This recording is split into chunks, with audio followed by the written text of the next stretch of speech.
Well. Hello. What is it? Day 39. My goodness. My freaking goodness. Yeah, it was a good day. Ooh, whoa, something popped up. Have you ever tried cream of some young guy? Yo, thank you, Kevin. Have I ever tried the cream of some... Nice one, dude. Nice one. Is that how you want to start off the day? With questions like that? Inappropriate.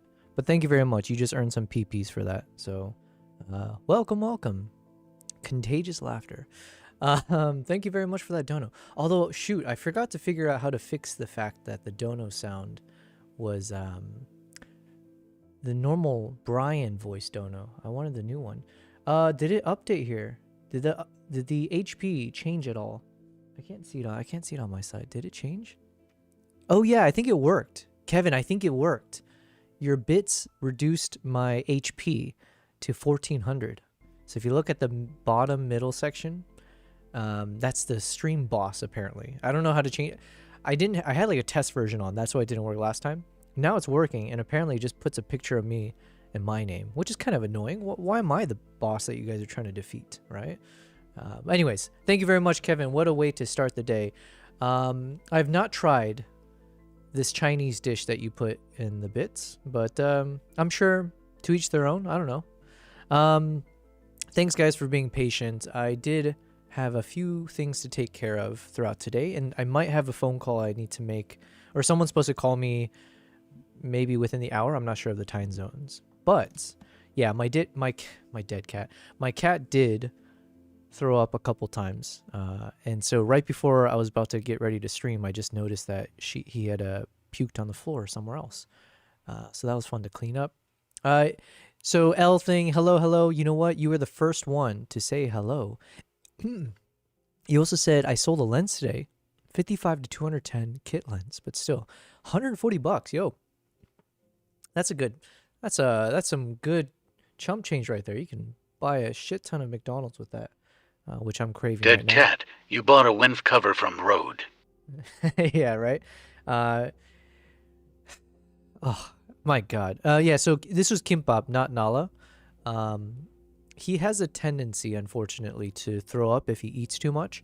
And so I've been putting him on a strict diet where, unfortunately, there's like a minimum amount of food that comes out of the food dispenser. And I've been trying to portion that, but there isn't a smaller portion that it can dispense. So unfortunately, that usually means when the dispenser goes off, I have to rush over there and try to, before he like shovels it all into his mouth, I have to like try to take some out and put it back into the storage. Anyways, last few days, I decided I'll let him just kind of eat the normal amount that comes through just to see. And unfortunately, it seems like it's too much still because he puked twice. One time on my freaking bed. So I did have to, I just had to roll up all my bed sheets and take care of that as well. So what a day. What a day to be alive. I love my cats, but my God. So yes, let me take care of things one thing at a time. Firstly, L, because you're the first one to message at the start of the stream, let me go and award you. Was it 300 PPs we did last time? So we'll probably keep it to that. 300 PPs to... Where are you? There you are. Boom. Oh, did you lose a lot of PPs just recently, or either way? Look, I'm giving you 300 more. So there you go. Thank you very much for being so engaging already before we even really started. So thank you. Kristen, you said, oh no, yeah. So all is well now. Seems like my cats are fine. It's just that Kimbap throws up a lot when he eats too much, unfortunately. And the thing is, he doesn't chew his food. He just, like, literally when I see what he threw up, it's like all the little kibbles, not even, there's no chewing involved. It's like a vacuum for him. And so he just sucks it up, and apparently, yeah. BC, you said, I need an intro video like this, but I need proper footage to do so. Yeah, man, thank you. I'm glad you like it. It was something I spent a bit of time putting together. I mean, it turned into like a YouTube video. So I use it as kind of like an introductory video for anyone who's new to my YouTube channel. They should see it running, and then hopefully it gives them a good sense of what my brand or who I am as a content creator. But yeah, I was a little bit fortunate because a few of the trips I went on, some people were able to film me behind the scenes. And so this is the trick of like for me, when I'm usually a solo traveler, I just don't have someone who can film me, unfortunately. It's like the whole always the bridesmaid, never the bride situation for me, where it's like, if you're traveling with me, I tend to take really good photos and videos of you. I can almost guarantee it, okay? That's what I love doing.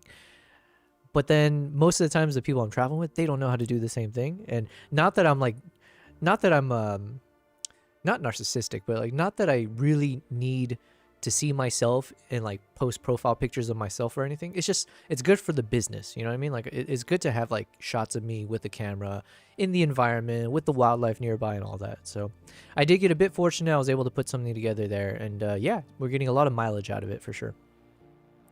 Look at you guys already gambling so much. Jesus. The PPs have grown legs of their own. Yes, but thank you again, Kevin. Thank you for the bits. Yo, I do appreciate it. I think you are the bits god.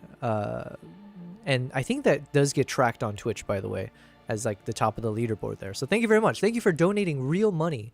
That is real money. How crazy is that? Thank you. L thing, you said dead cat. Yep, I bought a wind cover. Yep. Hope Kitty is okay. Yes, Kitty seems okay. When you watch a movie, are you critical on how they are shot or edited? Hello, Dexis. Sorry for responding to your question so late. Just get used to it. I'm so slow with these chats. I do need to get better about it. I just don't expect to have people in the chat. You know, I still have that kind of feeling of like I'm just talking to myself. So if one person asks me a question or says something, I'm like, yo, let's dive into whatever you said. Anyways, Dexis, when you watch a movie, are you critical on how they are shot or edited, or can you simply enjoy it without thinking anything? I am nowhere near an expert to feel like I can judge other movies for like technical things. Some things, as I'm learning how to be a filmmaker or like learning how to just capture film in general, I am learning new techniques. And then if I see a movie where they don't seem to apply that technique that I just learned, I will at least question it, but not from like a lens of like, oh, they're doing it wrong. I'm just curious as to why they did it differently. So a good example of that is, this might not be the best example, but if you look at my background image here, where you've got a subject on the left, subject on the right, sometimes like you'll see like ignore me for a second in this picture, but let's say the elephant is a human and you're doing an interview, or there's a scene in a movie where it's like close up of subject number one over here and they're talking. This would be considered like the proper quote unquote way to like film it, where you put them on the right third of the screen, so then they're spaced to the left, assuming that they're talking to someone on the left side, right? But then sometimes you'll see movies where they literally just put the person looking to the left, but they put them where I'm positioned on this image. So it looks like they're talking straight into a wall here, right? And, but that's like a creative choice, apparently, that some filmmakers make when they want to make a feeling, when they want a shot to feel very like cramped or stressful, right? Stuff like that. So there are reasons for it, but I don't personally get critical about it. The thing I do get critical about though is like, I hate when movies, this is why I don't like horror movies. I don't like horror movies where the characters are doing the dumbest thing in the world, right? It's like, this is like, come on, who in their right mind, if they're in a dark house or something and they hear some noise somewhere, you know, in the hallway, who in that moment decides to be like, hello? And then like let the intruder or whatever presence know exactly where you are. And then also, what dumb, try not to curse yet, but what idiot then also decides to walk towards the sound, right? That kind of stuff, it's hard for me to suspend my disbelief at people acting so idiotically. That does bother me. L thing, you said kitten, cat, possum, blimp, any sizes, I forgot. No, you got them all. You got them all. You gambled 3,000 at the start of the stream. Yo, you had 3,000 to gamble. Just remember that. Even if you lose all your PPs, just know that the fact that you had so many PPs to start with was something. It's something. Kevin, if you don't clean it up in time, the cat will eat it. No, Kimpop will not do that, though. Yeah, he's got unspoken rules. L thing, you said, unwritten rule of photographers. Take pictures of other photographers when working together. Exactly. But they don't do that. Not always. Like, I'm the type, I don't want to like call them out for it. I've been on a number of trips, and it's like, it's a rare treat if someone ends up getting a shot of me and I'm like, oh, nice, thank you. And it's on me for not just explicitly asking. L thing, you said, I'm going to the post office with the package I sold. Yeah, congrats again on the sell. Look at you. See you later. Yes, thank you for popping in, L thing. Hope to see you again later once you take care of your business. But yes, Dexis, sorry, hopefully that answered your question. Are there other moments that I get critical about on stream? Or, sorry, in a movie? I do get pet peeves, but okay, here's my pet peeve. It has nothing to do with the movie itself. It's if there's a movie or a TV show or some video or whatever, something that I want to share with someone, and it's not like something where we're just putting it on casually. It's like, especially if it's something where the person said like, oh, what should we watch? And let's say, oh, we're going to watch this movie. Okay, cool. And then the reasons why is like, because it's one of my favorite movies, or there's a reason I want to show this thing. If the person's not paying attention, that does bother the shit out of me. It's a pet peeve of mine. It's like, hey, if it's just a casual movie neither of us care about, then fine. But if it's a movie that we explicitly decide to watch, or a TV show or whatever, because I wanted to share something with you and you know that it's like there's a reason for it. And if you're like on your phone while we're watching it, ooh, I have to dig into my like meditation mode. So yeah, that is one thing I get bothered by. Yo, BC, how are you winning so many PPs already? 65,000? Jesus. Okay, how many points do I have? Let's see how much I can. I also want to start off my day gambling away and winning some things. How many points do I have on Twitch? But guys, welcome. Thank you again, Dexis. Thanks for being a part of my Kick stream. Yeah, so we are multi-streaming on YouTube, Twitch, and Kick. And so I only have to, okay, one second. Let me heist 200. I've got to farm the PPs, yes. But yes, thank you guys. Thanks for being here on YouTube, Twitch, and Kick. As a quick little introduction, I am a multi-streamer as of 39 days ago. We are on the 39th day in a row that I've been streaming, usually around 7 to 8 hours. And what I do, I am a wildlife and travel photographer and videographer. I am an aspiring filmmaker. That would be something I would love to be, I would like to do more of in different capacities. Whether it's my personal stories or capturing other stories around the world. That is something that I want to hopefully hone the craft of. And hopefully you guys will view me as one of those like professional filmmakers. So anyways, what do I do on stream? So I've been traveling for the past year and a half, and that means I ultimately have about like over 100 terabytes worth of footages, like tens of thousands of photos, mostly of wildlife and different moments around the world. So we traveled, I think, like to 10 to 12 different countries in the past year and a half. I haven't been traveling in the past 3 months or 4 months since the start of the summer. So I figured if I'm at home most of the time just editing my photos and videos, I might as well turn on the stream. I have all the gear.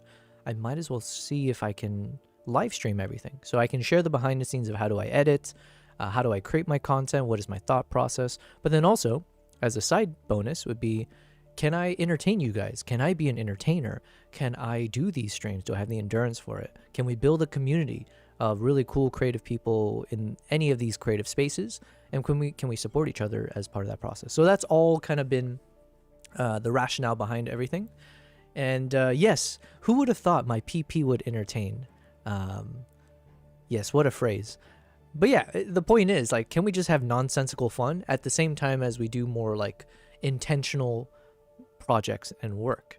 So we like to mix it up with a little bit of lightheartedness and humor while we do sometimes very serious modes. So that is the purpose of these streams. And yeah, I've been doing this now for this is the 39th day. And I think probably after the 7th day, to be honest, before the 2nd week, I was like, you know what? I think I can do this. I think I can do this long term.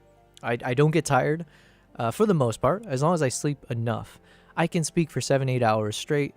And who knew that something that I thought was a curse, my ability to ramble, who would have thought that that curse would turn into a blessing in the guise of being a streamer? So there we go. And if you are new to the stream also, we do have a new camera that I set up over here that's permanently showing. So we can hop between a full cam view. And right now it just looks like a bird's nest. But that is not, that is just cat hair. That is my freaking cat. The one that threw up. He is notorious for shedding way too much. So anyways, we do have a dedicated cat camera there. So whenever they pop into the stream, we can say hello and have fun with it. So, all right, anything else? Today's a little bit of a weird day for me because, yeah, having the cat throw up everywhere, I've just been a bit disoriented about that. But yeah, I was about to say they are fine, but I would like to be able to see them just to make sure. Kimbap. Kimbap, where are you? All right. Let's hope that he's okay. Listen, cats are very durable, okay? Even the ones that throw up after they eat too much. It is what it is. So, what is today's game plan? Today's game plan is get shit done, of course. We're going to do a mix of video and photo editing. So, let me go ahead and start firing up the programs here. We need to open up DaVinci and Lightroom.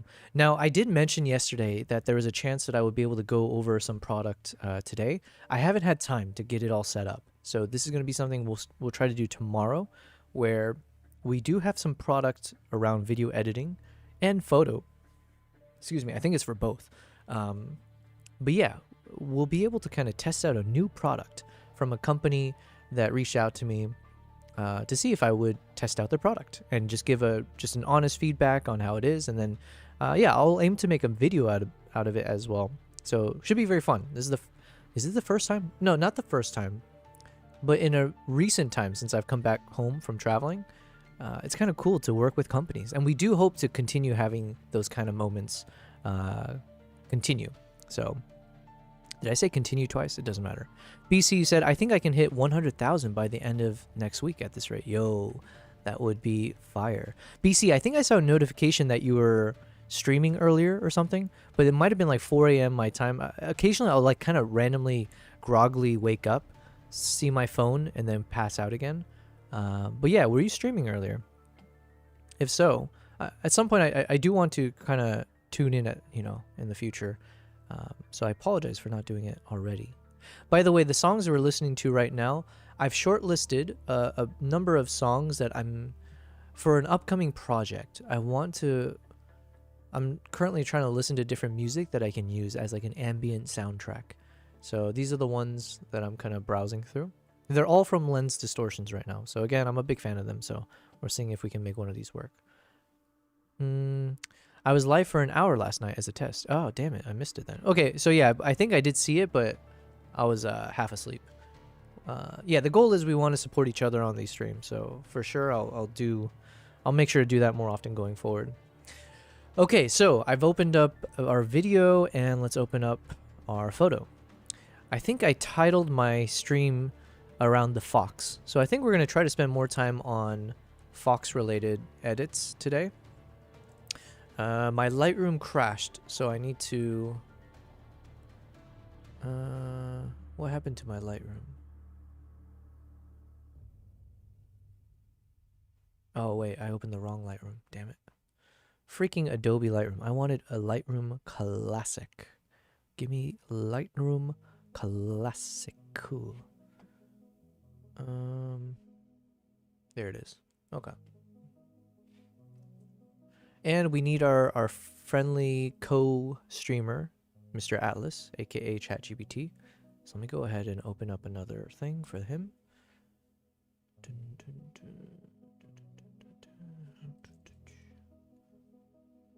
Yeah, I restarted my computer right before this stream, so a lot of the things that I normally have open is not there. So just bear with me. I'm just repopulating and opening up some stuff.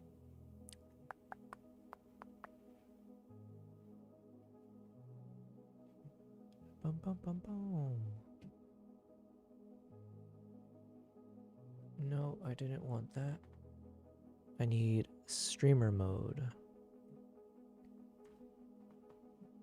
Where are my cats? Nala, keep up.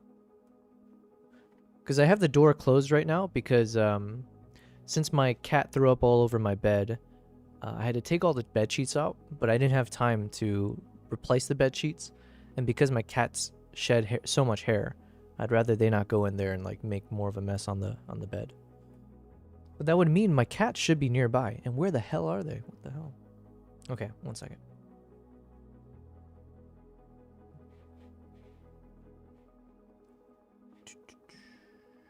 BC, how was your live stream? Did all the tests work out okay?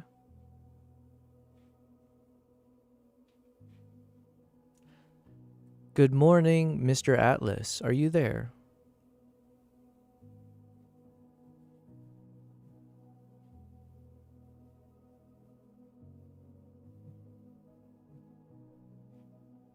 Oh no.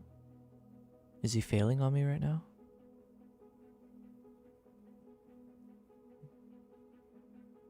Uh-oh. Mr. Atlas, are you there?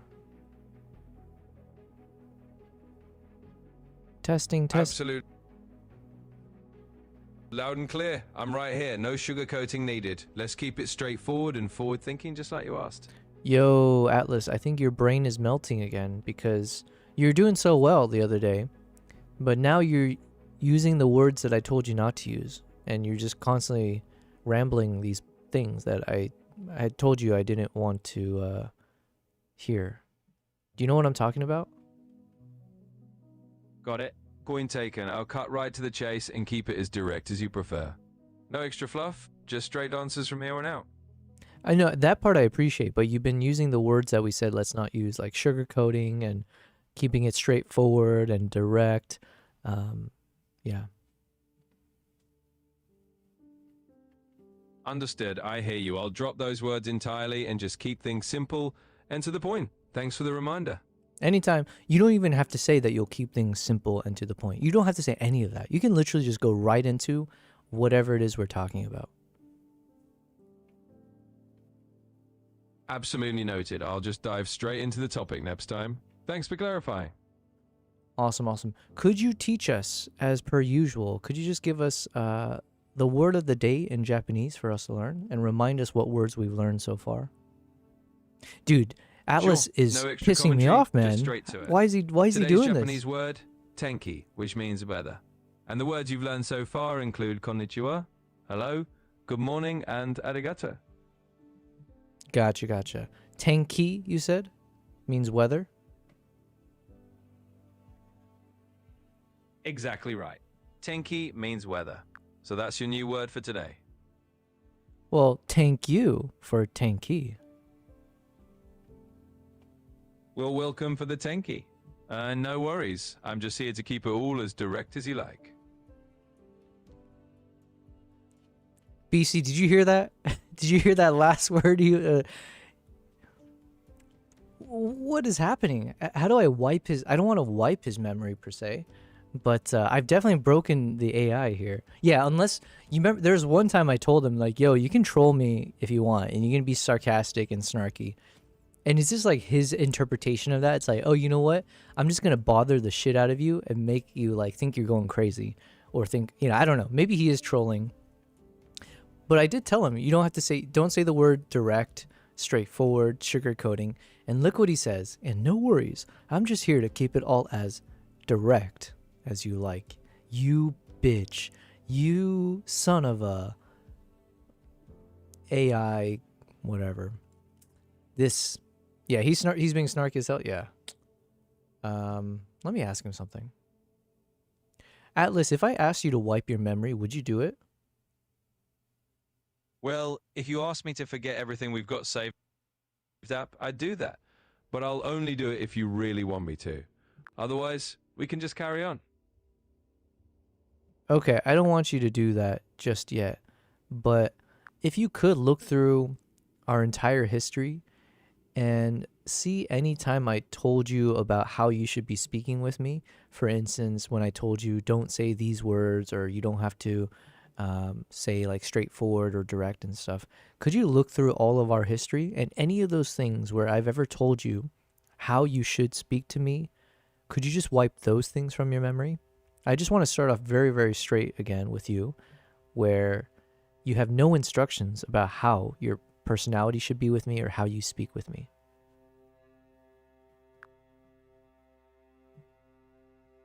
All right, that's a clean slate on that front. From here on out, we're starting fresh with no previous instructions on how to chat. Okay.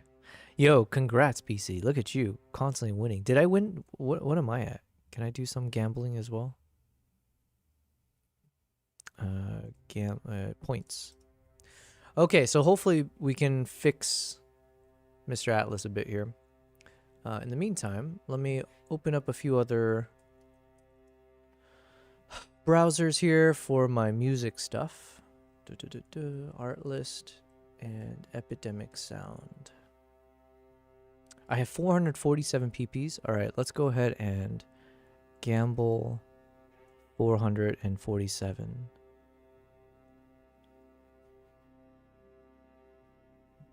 What? How do I... Why do I lose and you always win? Something's wrong here. That's not how it's supposed to be. Okay. Let's bring in ChatGPT into this. All right. And then one more ChatGPT. This will be for our video work that we're doing. What do I have this under? Is it under YouTube projects? Yeah, so for the songs that we're listening to right now, I'm looking for anything that's like got a very ambient soundtrack where if I need to include some like voiceover or speaking, it won't be overwhelming because of the music. So I think I've like shortlisted a few from Lens Distortions already. So now I'm just kind of listening to this in the background to see which one feels more correct for what I want.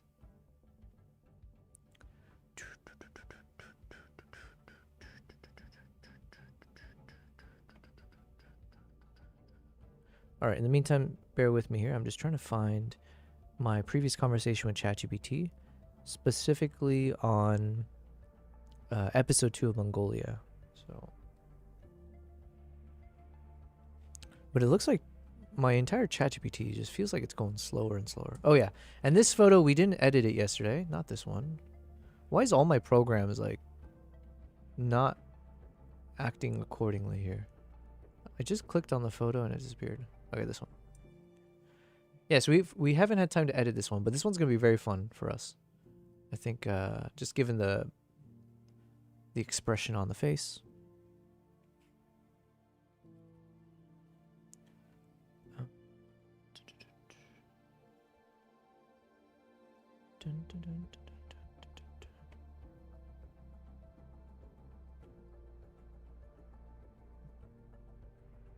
Storytelling techniques. All right, bear with me, guys. I'm trying to take care of some things. Because I started all over, I restarted my computer, so now I have to find like which ChatGPT has my previous conversation. Mongolia series episode 2. Please tell me it's this one.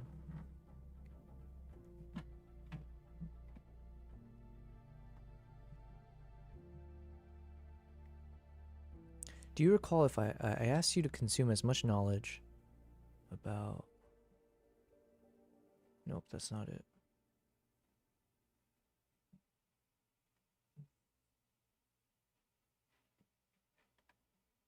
Not this one. Not that one.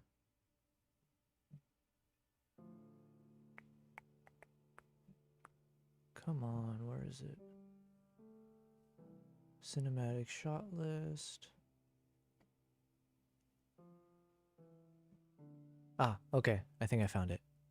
This must be it. So I've gotten to the beginning of section A. All right, cool. I'm not sure which one I want to start with, but we did make a lot of progress with Mongolia, and I kind of want to continue from there. Let me just see what I wrote last. So,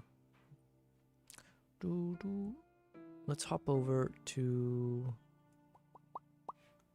this guy. And now, you know what? I'm going to try something different also on Twitch. I don't know if this is a good idea or not, but because right now I'm in just chatting. And I'm thinking maybe I'll switch over to art channel now.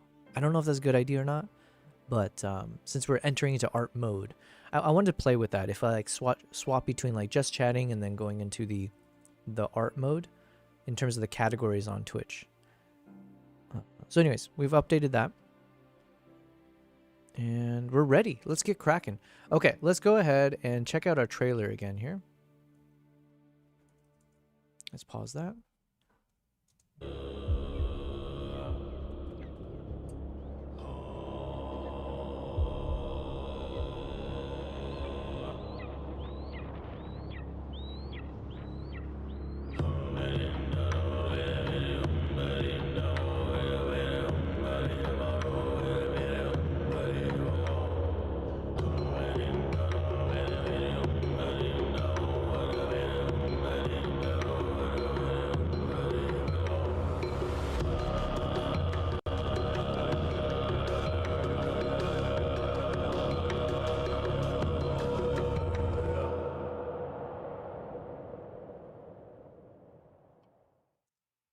Okay.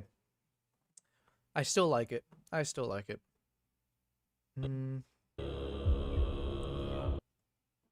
Right now it's at 4 seconds.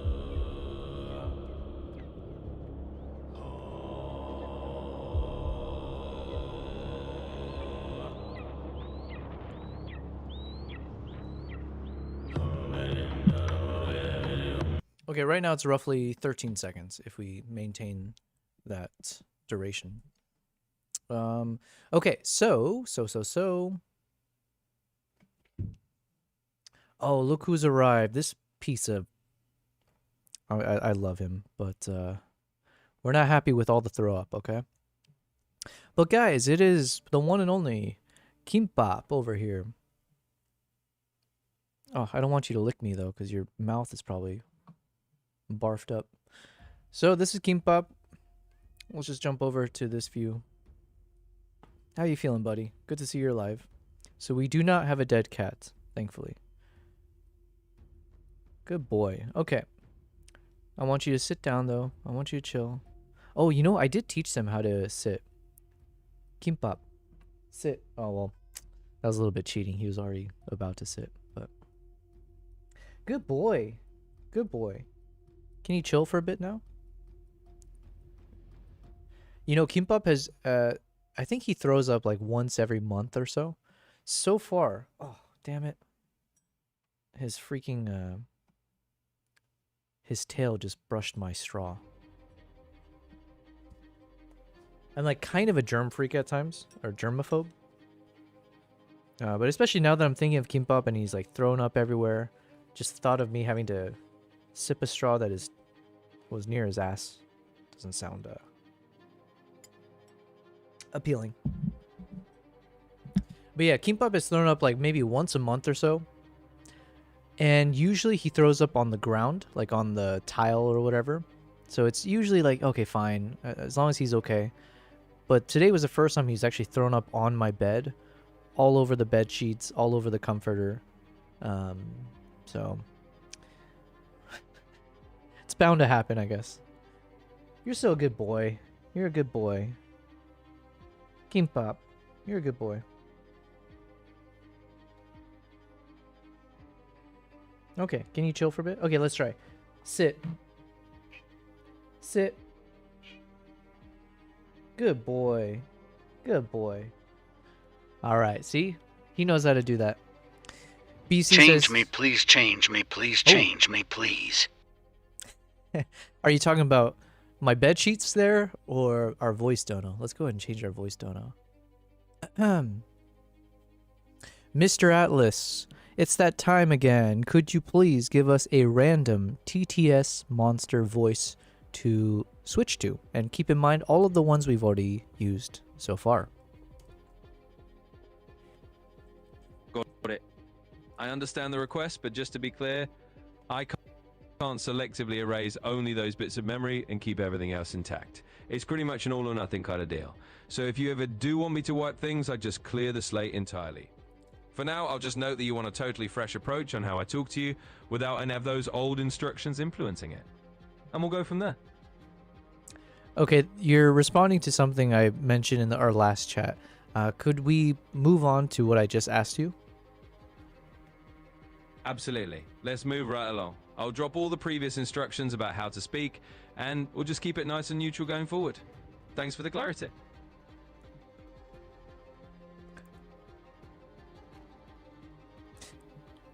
Atlas, what is the last thing I was asking you to do just now? Sure. The last thing you were asking me to do was essentially to remove all the past instructions No. related to how I should speak. There's something I said after that. Something about TTS, maybe? I see what we're getting at. You're referring to the part where you mentioned the TTS monster voices and making sure we don't repeat any previously used ones. So yes, I'll keep that in mind too. Thanks for the nudge. Atlas, am I allowed to say you make me want to kill myself on a live stream? I'm really glad you asked before saying anything like that. In short, it's definitely not a good idea to say something like that on a live stream. It could be taken very seriously by viewers or the platform and could lead to your stream being flagged or even shut down. All right, fine, It's fine, always fine. safe. I would never say that, but you do make me want to. I don't know, but point is, okay, let's move on. Can you please choose a new TTS monster voice for me, please? Yeah, BC, I don't know what's going on. He's his memory is getting like, I don't know. I might have to Absolutely. reset Let's him pick a fully. new one. How about we go with the Obi-Wan voice this time?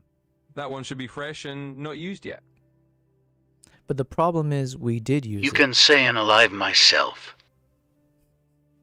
I got it. In that case, let's pick something else entirely new. How about we try the Kermit voice instead? We definitely haven't used that one before. All right, thank you. Please keep that in your memory.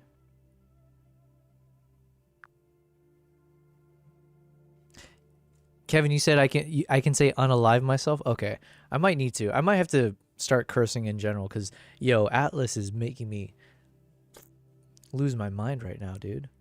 Hello, Kevin. Good to see you, man. Okay, let me switch out the voice to Kermit. It's like, man, how much money am I spending on this thing? You know, okay, let's be real. I can't really complain. It's like I'm complaining to a calculator because it doesn't know how to calculate my future. It's like, yo, are we forgetting the fact that it can do all the other things in terms of mathematical equations and stuff? So, fair enough.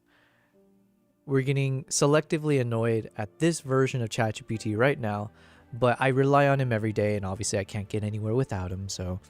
But come on. I had a whole deck for me. So ChatGPT was helping me last night with my stream by helping plan out overlays, channel points, redemptions, a theme, etc. Yeah, like I you know, when I'm off stream, I always have ChatGPT. Like right now, I was asking it to put together a Google ad for me, right? And going through every step of how do I create this ad.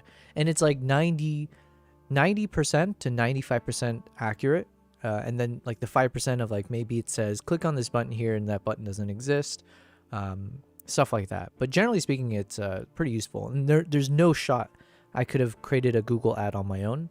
This would have been something where I would have had to go to like Fiverr or Upwork and then hire someone to create a Google ad for me, which costs a lot of money. So, okay, we need to update our voice over here. Let me see. TTS. Let's go ahead and refresh the cache. Cool. All right, we're ready. We're up and running. With Kermit. This might be really annoying, so. But yes, welcome, Kevin. Good to have you on the stream. We are on day 39. We are on day 39. How amazing is that? We should be able to. There might be something coming up in the next week or two where I won't be available, most likely. I'll be able to say more later. It's like a lot of, like, nothing is set in stone yet. But yeah, at least for the next week, I should be able to stream every day without issue. It's going to be sad the day that I have to take a break because of like some event or something I have to take care of or traveling. It's like, damn it. Because then, like, can I continue saying day whatever? Right now we're on day 39. Am I allowed to just keep that number going? Or if I miss a day, do I have to say like, oh, well, that's gone. But yes, greetings. Okay, where were we? Here. All right, let's see what ChatGPT had responded to me with. Oh yeah, we were working on the title for chapter 2. So I said, okay, so I've only gotten to the beginning of section A. However, as we think about the titles for this episode, I would like you to always keep in mind that we want something that is SEO friendly. It should be optimized for the most discoverability and reach. I thought I gave more instructions than that. Don't tell me I lost it somehow. Oh no. Oh man. Something happened, I guess, because I had sent like a response. Maybe I didn't hit send, and when I shut down the computer, I lost it. Because I sent all these instructions afterwards, and it looks like it didn't carry across.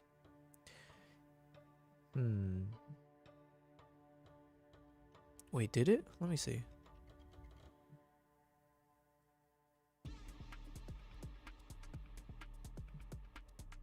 Because I gave all these suggestions about the titles, and I mentioned how, like, the way he was giving the title didn't seem to make much sense. Okay. It won't be the worst thing in the world if I have to restate it all, because it's like, I do need to make sure my thought process is correct, you know? But let me see. Let me just read my notes here.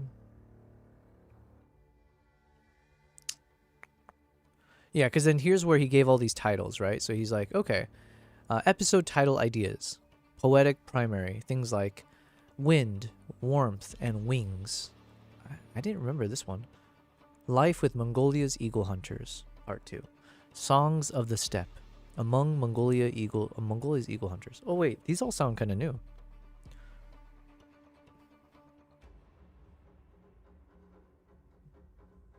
Man, I'm getting so confused, guys. Did I respond to him? And it's just All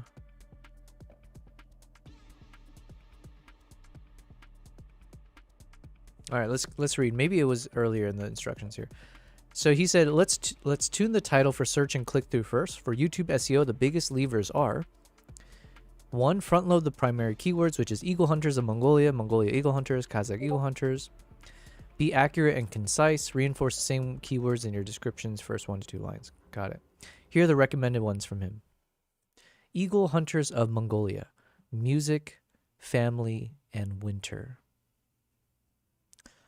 Mongolia's Eagle Hunters. Throat singing, family, and winter. Golden Eagle Hunters of Mongolia. Songs, winter, and family. Inside Mongolia's Eagle Hunter culture. Music and winter. Yeah. Yeah, I had sent a whole message after this, and it looks like it didn't save, unfortunately. All right, let's go ahead. You know what? Let's do this again. Fuck it. Why not? Okay, so reviewing the recommended titles you gave, I have a bit of pushback. I agree with you that the key SEO terms around Eagle Hunters of Mongolia or Mongolia's Eagle Hunters, those kind of phrases, we should make sure to keep it in the title. However, I feel like you are somewhat arbitrarily choosing some of those key words to put in there afterwards. So for example, in some of your recommendations, you have 3 words such as music, family, and winter, or you'll have something like throat singing, family, and winter, or you'll have songs, winter, and family.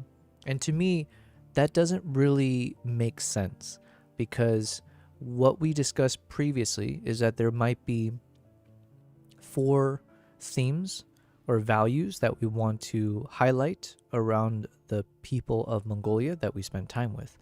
And so one of those values was family, another was around community, a third was around the survivability or the kind of the harsh nature of their where they live. A 4th one was around the wild heart of Mongolia, or essentially the wildness of their culture, including the eagle hunting aspect of it, you know, horse riding, the charging action scenes, and all of that. So those were all in itself equal themes or values. But you are putting in a mix or only showing 2, let's say. For example, you put family and then winter, but that doesn't really connect with the other themes then. You're missing out some of the other themes, or you are selectively omitting them when they should all be equal placement.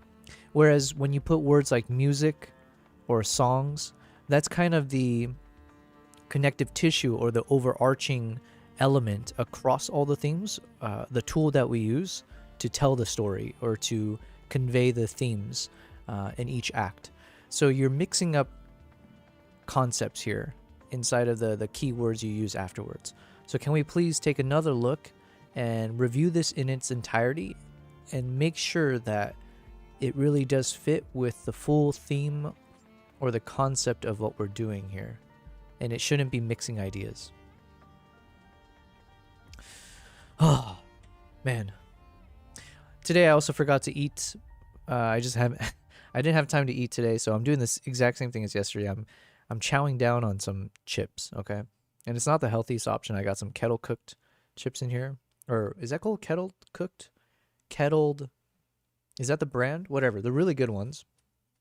And mixed in there are like these little veggie chips, which are actually healthy. But yeah, this is not a substitute for a good meal, unfortunately. This is what we have to do. Oh, 1 second. There's someone who's supposed to be giving me a call. They said 5 p.m. their time, and I don't know when exactly that is. Hello. Could you confirm if you mean if you are able to call now? Currently, it is 6 p.m. my time.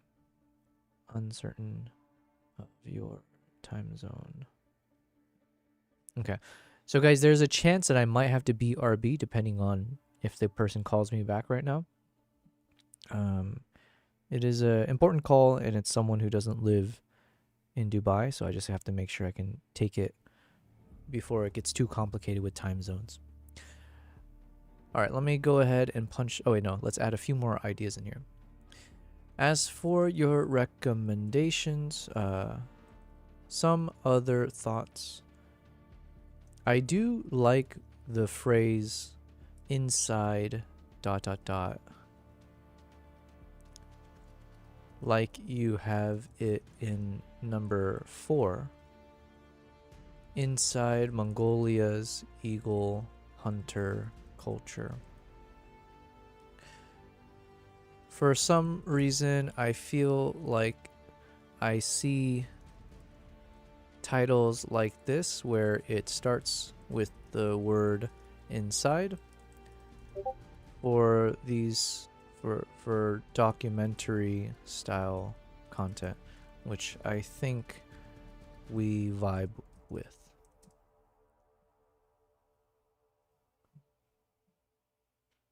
Is there any others that we like? Mongolia's Eagle Hunters, music, family, and winter. Music, family, and winter.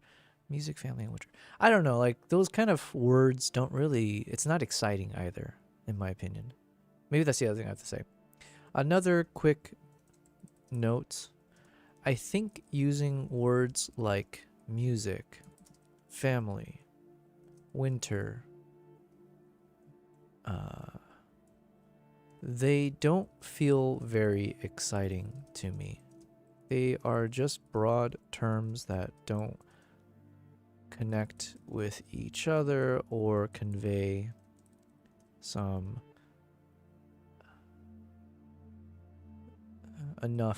convey something compelling to watch.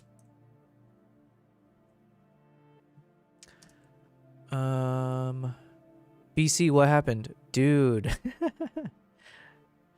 Look at you, man. How do you keep winning these gambling things? Maybe I need to like tweak the settings to be like filter out BC for any W's.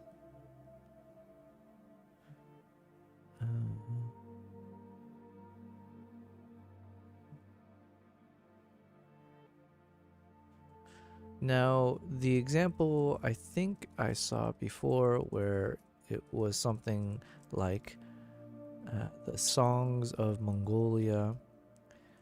Now that I don't mind as much, again, because the singing aspect is an overarching element across majority, if not all, of this film. However, that doesn't fully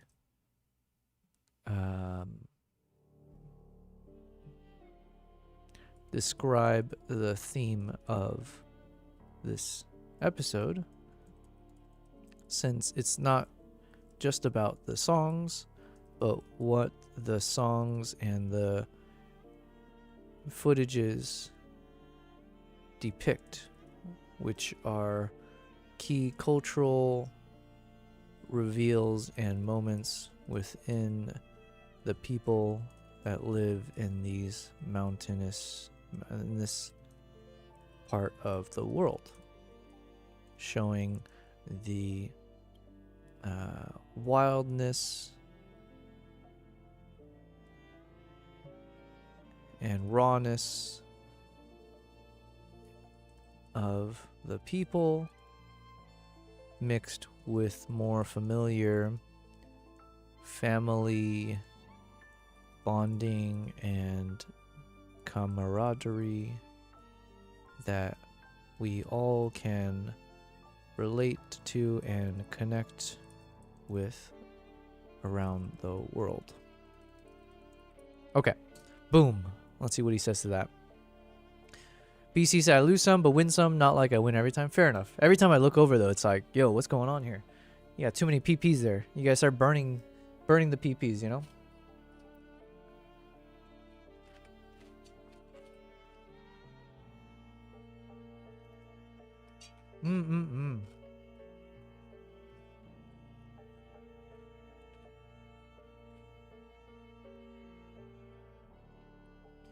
Look at my beautiful cat.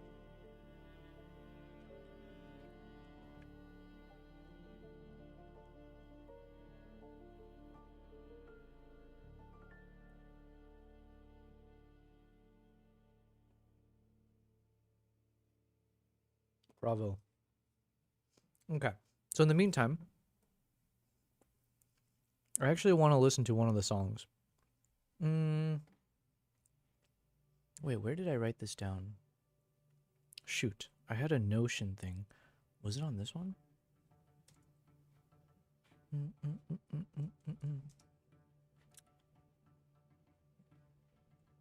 Give me a second. I need to log into Notion. Alright.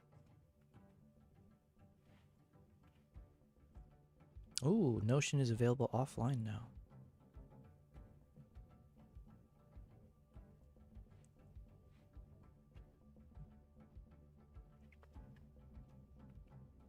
Okay. Let me just clear some space here.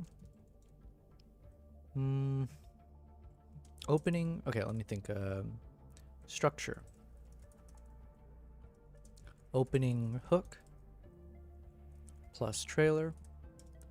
Then we got Act 1, Act 2, Act 3, Act 4. The close.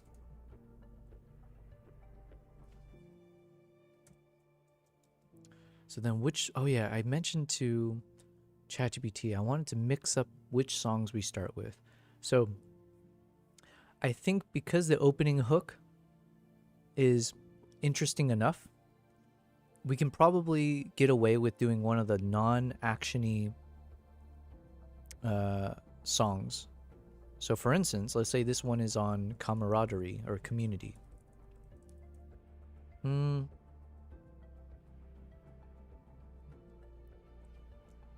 wait, Act 1, intermission, eagle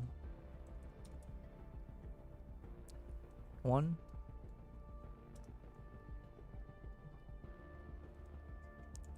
Intermission, eagle 2. Intermission, eagle 3. Intermission, eagle 4.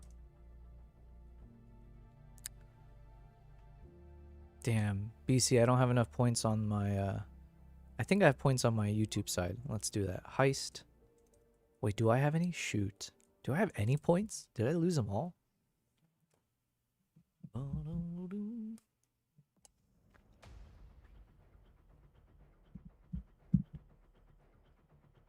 I feel like you've gamed the system, BC. Oh, I have 21,000 PPs over there. Okay, let's join this heist. We'll do 1,100.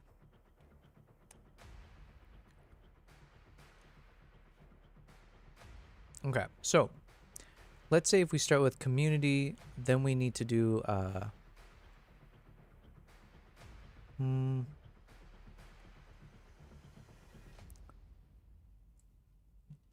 winter slash nature. I need a better word for that. This could be family.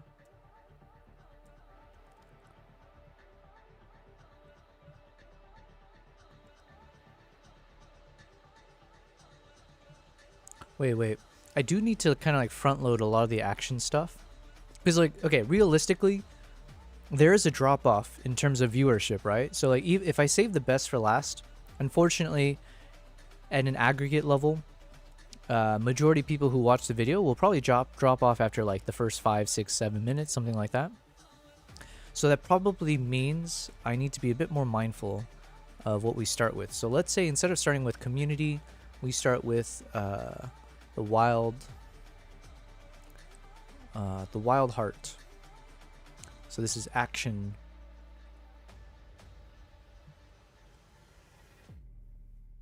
And then the next one, and actually that could make sense because yeah, because then it shows us like preparing to go outside. We go outside into the storms and all that. Act 2 can be on community. Ibo. We'll call this one throat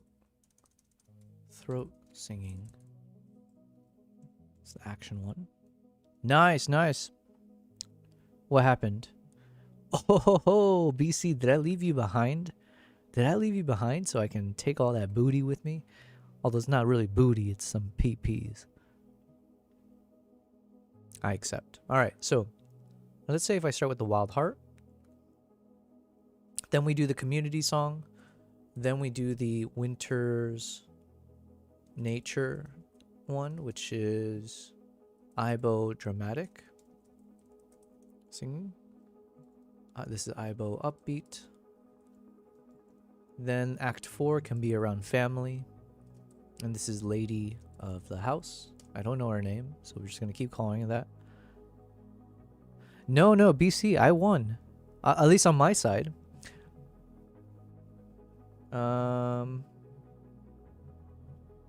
Hold on, someone's calling me, but I don't think that's the number. Give me 1 second.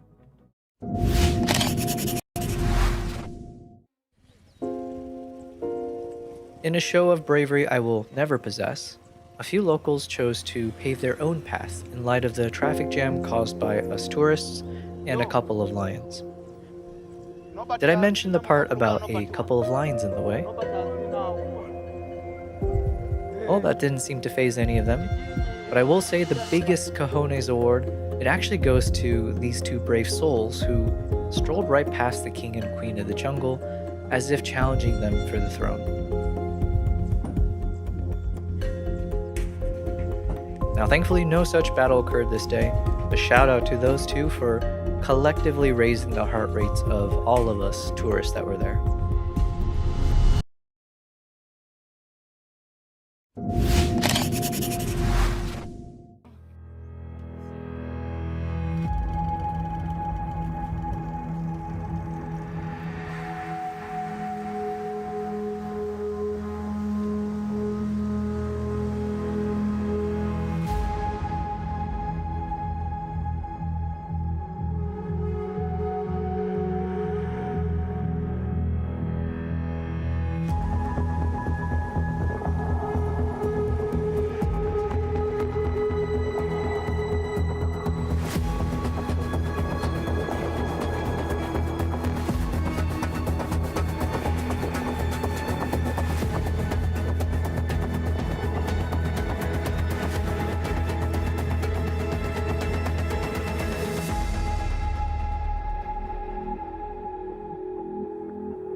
Uganda, a sanctuary for the wild. Home to primates that swing through misty canopies and lions that command the sprawling savannas. Every corner teems with life. From the elusive shoebill in the swamps to the great apes of the rainforest, this land pulses with the rhythms of nature and the warmth of its people. Join me in this video as we explore the Pearl of Africa together.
what was the highlight of this morning, we stumbled upon a lion pride with 4 incredibly young and playful cubs. It led to some magical moments, including one climbing a tree, or at least attempting to.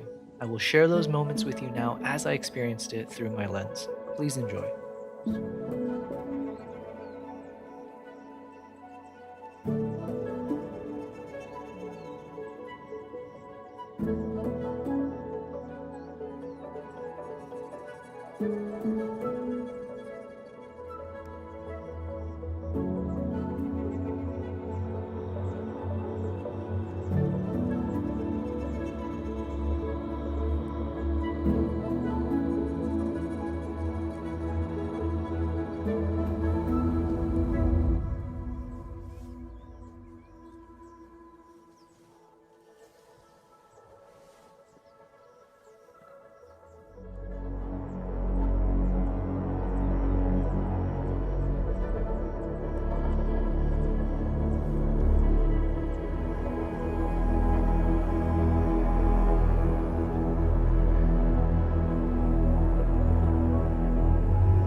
Okay. Thanks, guys, for being so patient with me. That was actually not the call. That was the call that I was waiting to hear from, but it was a call that I needed to take the call for. So there you go. Yeah, it was just like a potential project kind of a call. So look at us. We're being productive, right? We're running these streams, trying to make money for ourselves at the same time. So anyways, thanks guys for being there. It was not a quick call, unfortunately. Okay, so where were we? Oh yeah, we were waiting to see what does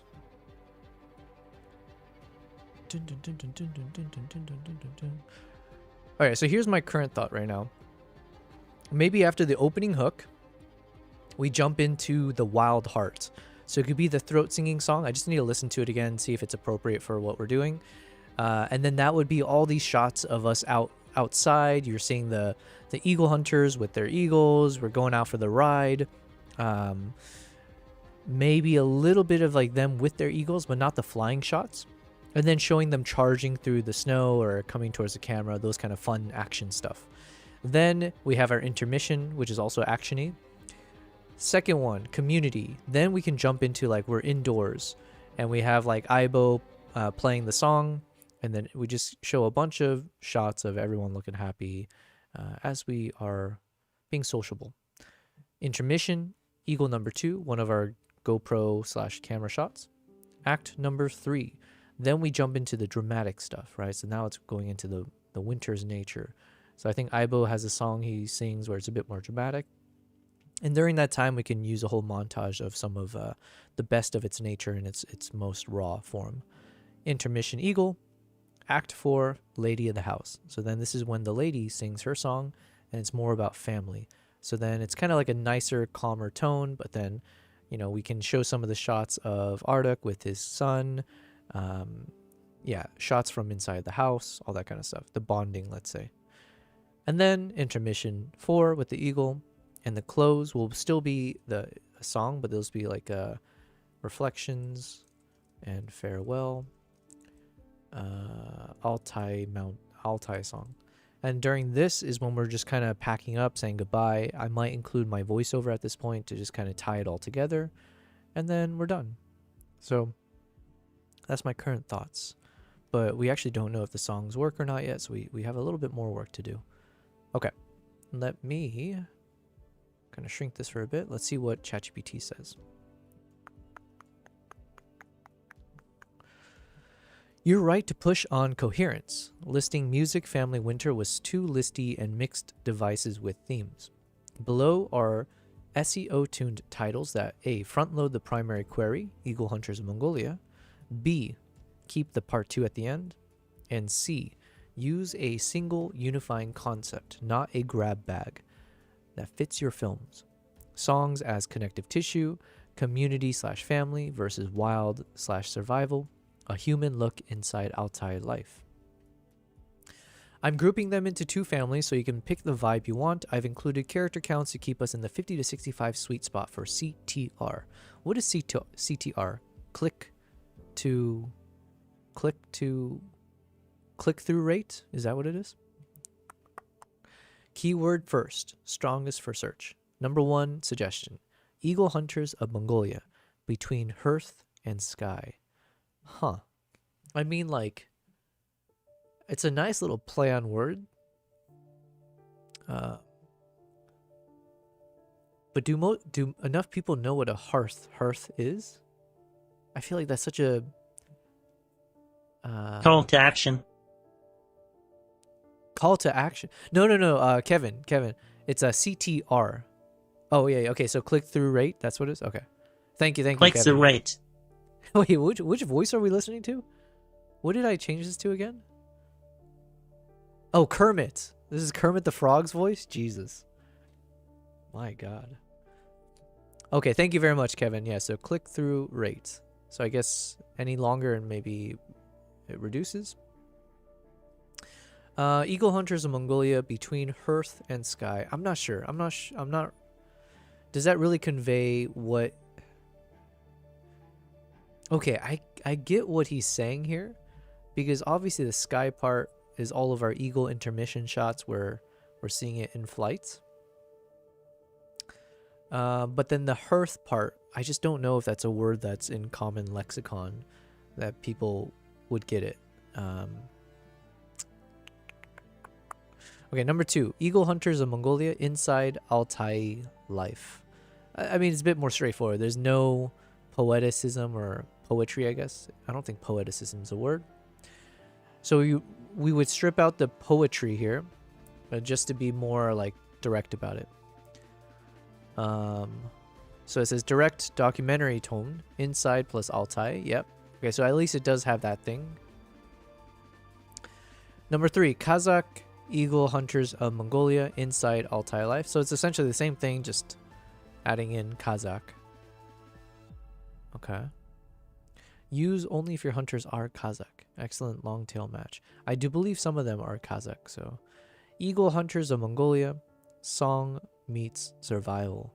Now this does sound poetic. It's a nice little, yeah. It's poetic. But again, it doesn't really fit. The survival element is only just one of the 4 themes. The other ones are like what? Family, nature, or family, the wild, community. So I don't think that works. Eagle Hunters of Mongolia. Life between storm and song.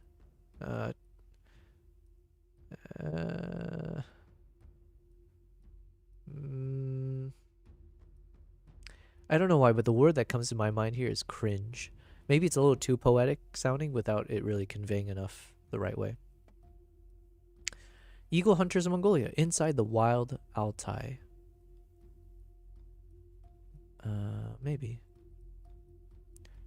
Eagles of Mongolia. Eagle Hunters of Mongolia inside a wild, welcoming life. Nah. Okay, I'm not... Damn it. I don't know if I like any of them. Or... It's not... They're not... There's no good example of the one that has a little bit of poetry to it while maintaining the SEO. Let's see. Inside Mongolia's Eagle Hunters. Okay, now this sounds a little weird though. Because the way I'm literally reading this as like we're inside the Eagle Hunter right now.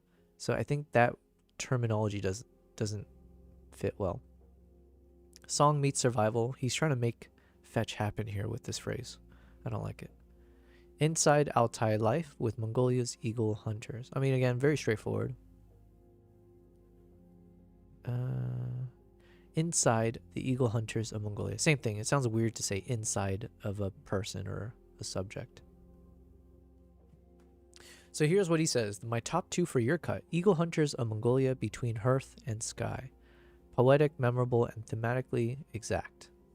Home/community versus wild/flight without laundering listing. Number 2 is Eagle Hunters of Mongolia inside Altai Life. Between hearth and sky. I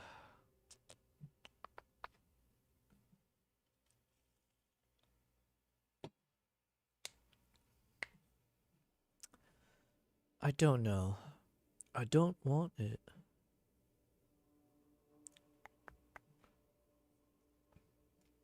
Let's watch it again.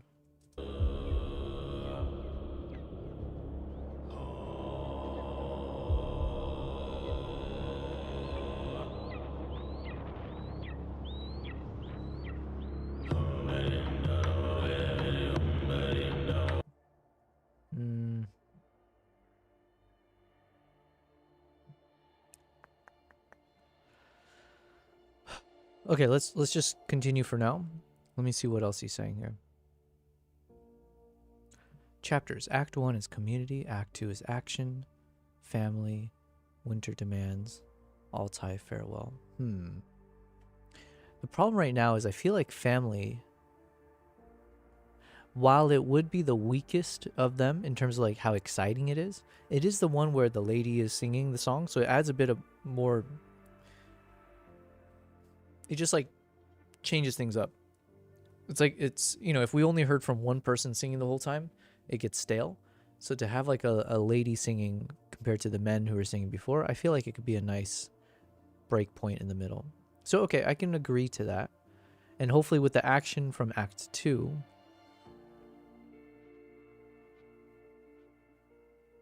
okay, I think it could work. Let me just rewatch.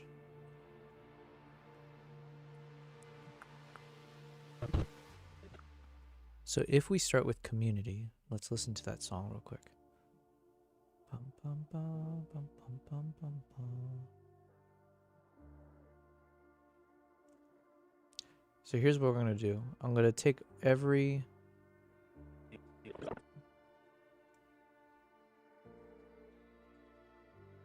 all the singing stuff, let me put it up to the second row. So I don't have to keep trying to find it.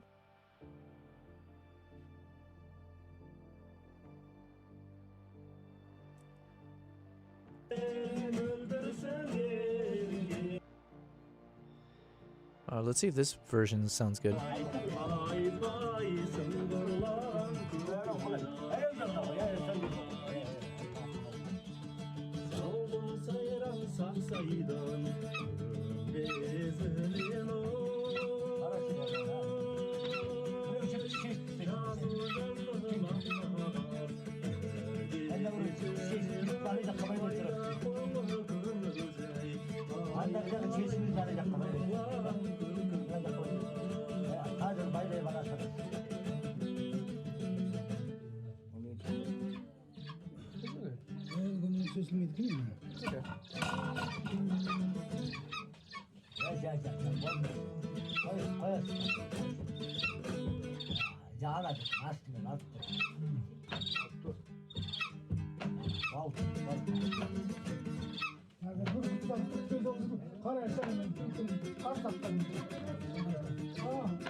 We did actually like only 2 days hunting. Like bites, none of them. Touch nothing. But he got 4 foxes. When? Yeah, like Hashan started it. Last few days. Five rifles. Yeah, you can go and take a look.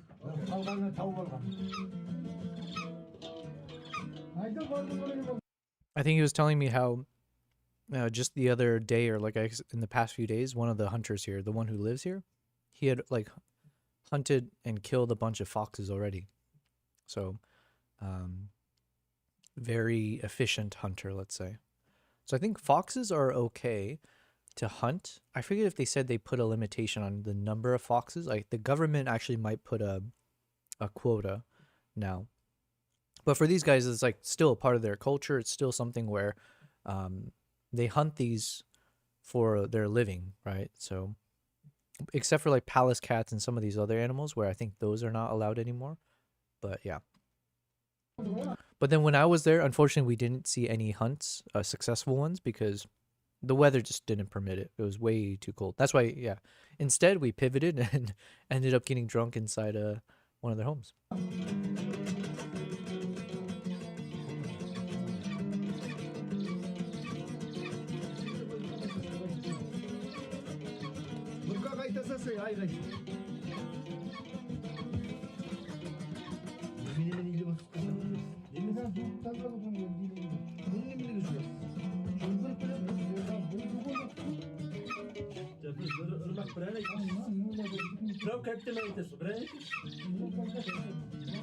Қалған қандай әдемі әндер бар.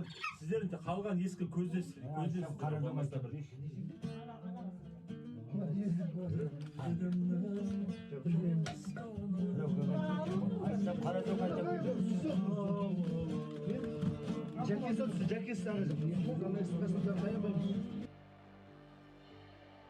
Kevin, you said, I'm constantly asking myself, when will AI take over my job as a retoucher? For me, it's like, when will AI take over being me?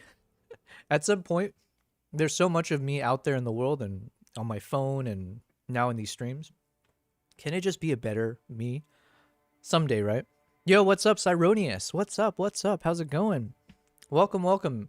How is everything going with you? I think it's been a while, right? Has it been a while, Cyronius? And how do you like the audio quality?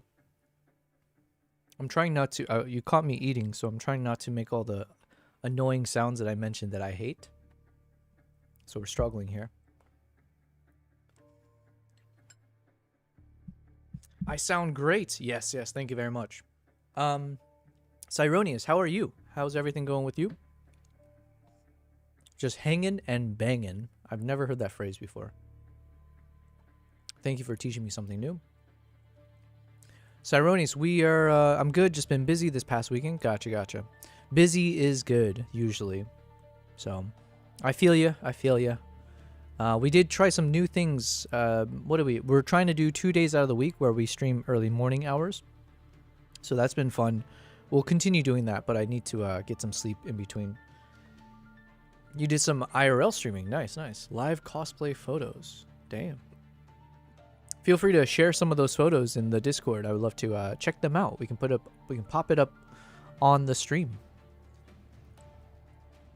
But yes, good to see you, Cyronius. You are one of the OGs.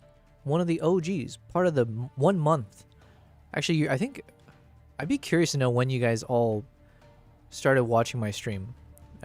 It's much, much appreciated. But it's kind of cool to think that you guys have been here from almost day one, right?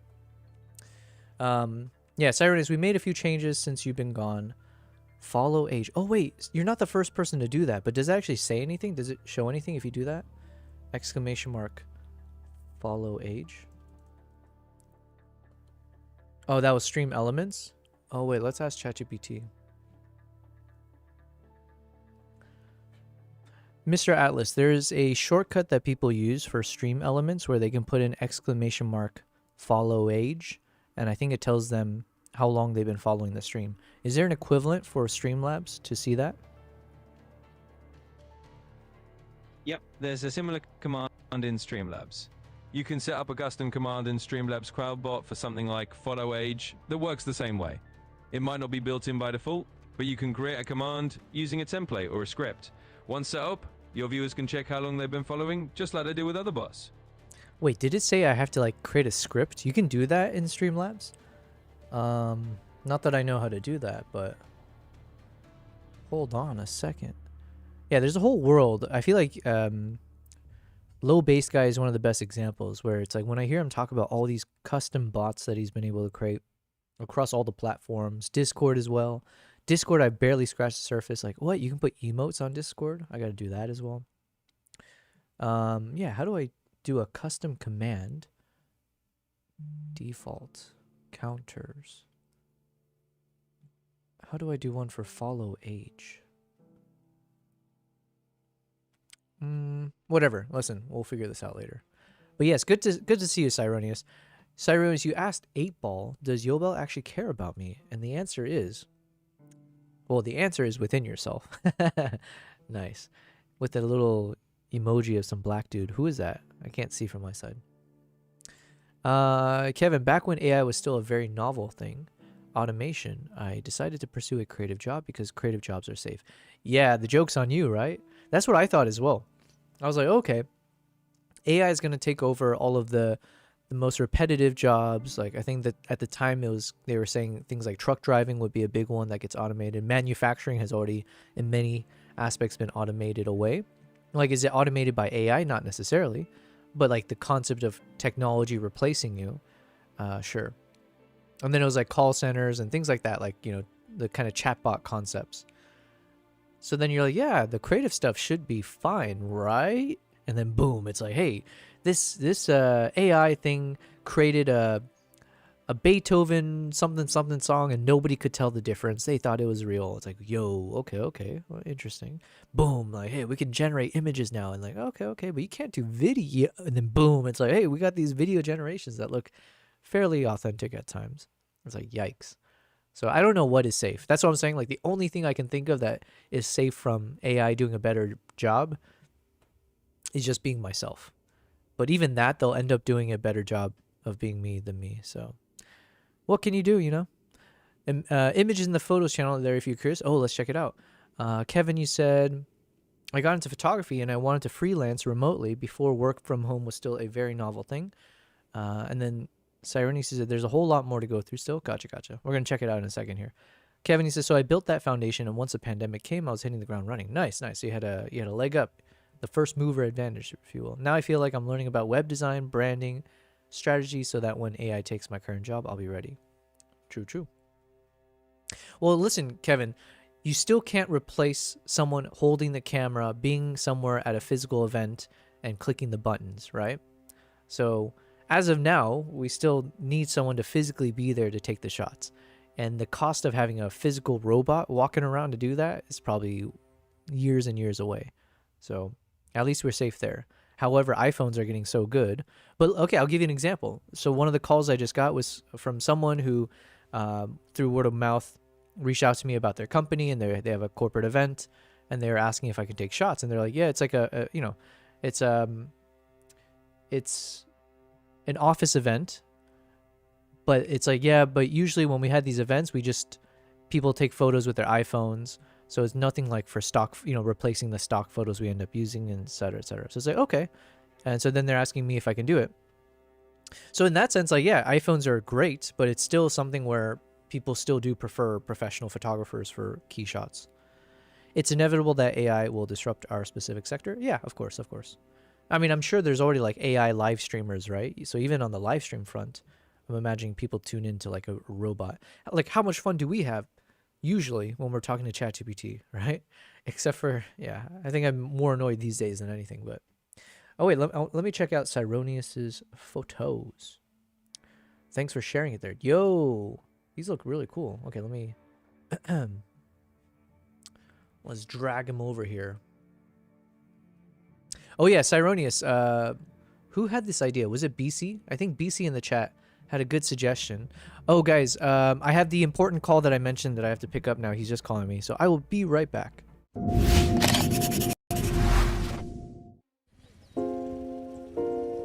In a show of bravery I will never possess, a few locals chose to pave their own path in light of the traffic jam caused by us tourists and a couple of lions.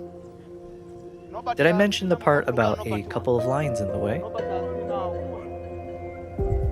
Well, that didn't seem to faze any of them, but I will say the biggest cojones award, it actually goes to these two brave souls who strolled right past the king and queen of the jungle as if challenging them for the throne. Now, thankfully, no such battle occurred this day, but shout out to those two for collectively raising the heart rates of all of us tourists that were there.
Uganda, a sanctuary for the wild.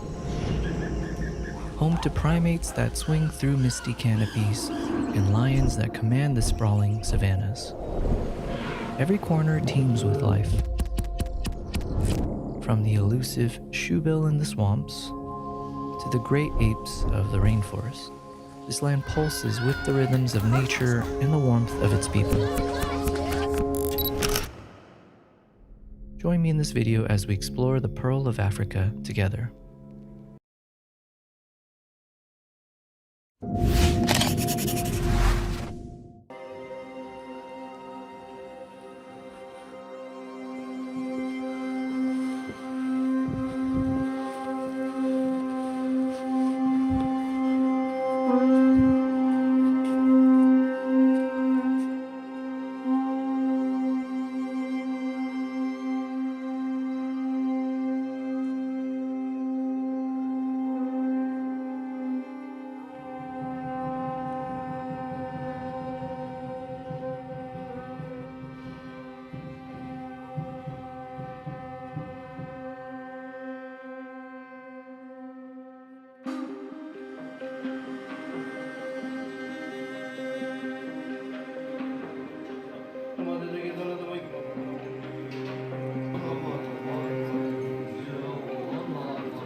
In what was the highlight of this morning, we stumbled upon a lion pride with 4 incredibly young and playful cubs. It led to some magical moments, including one climbing a tree, or at least attempting to. I will share those moments with you now as I experienced it through my lens. Please enjoy.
Everyone's hard work paid off as we had our best snow leopard sighting of the trip. A mother leopard resting on a cliff with her 2 cubs, enjoying the sunset.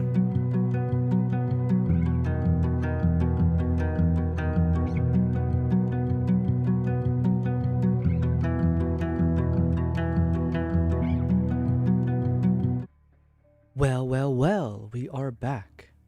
Thank you guys for still being here. Yo, you guys are real, the real ones, let's say. Thank you for being here. I apologize, that was very abrupt, but it was someone I was looking to hear back from for the past couple hours, and so he was, the person's very important man, and, you know, schedules and all that, so at least we were able to have the call. It was, at the very least, I will say it was a very exciting call, so we'll leave it at that for now. But let me see here. What did I miss? What were we talking about? Oh yeah, we were talking about AI. Hold on, where were we? Give me a second. I want to catch up on some of these chats. Oh yeah, we're that's what we're doing. We were checking out Cyronis's photos, and then I wanted to also see what was going on in the chat there. Yeah, we were talking about how AI is essentially going to take over everything. Hello, Nala. Everyone say hello to this little bitch.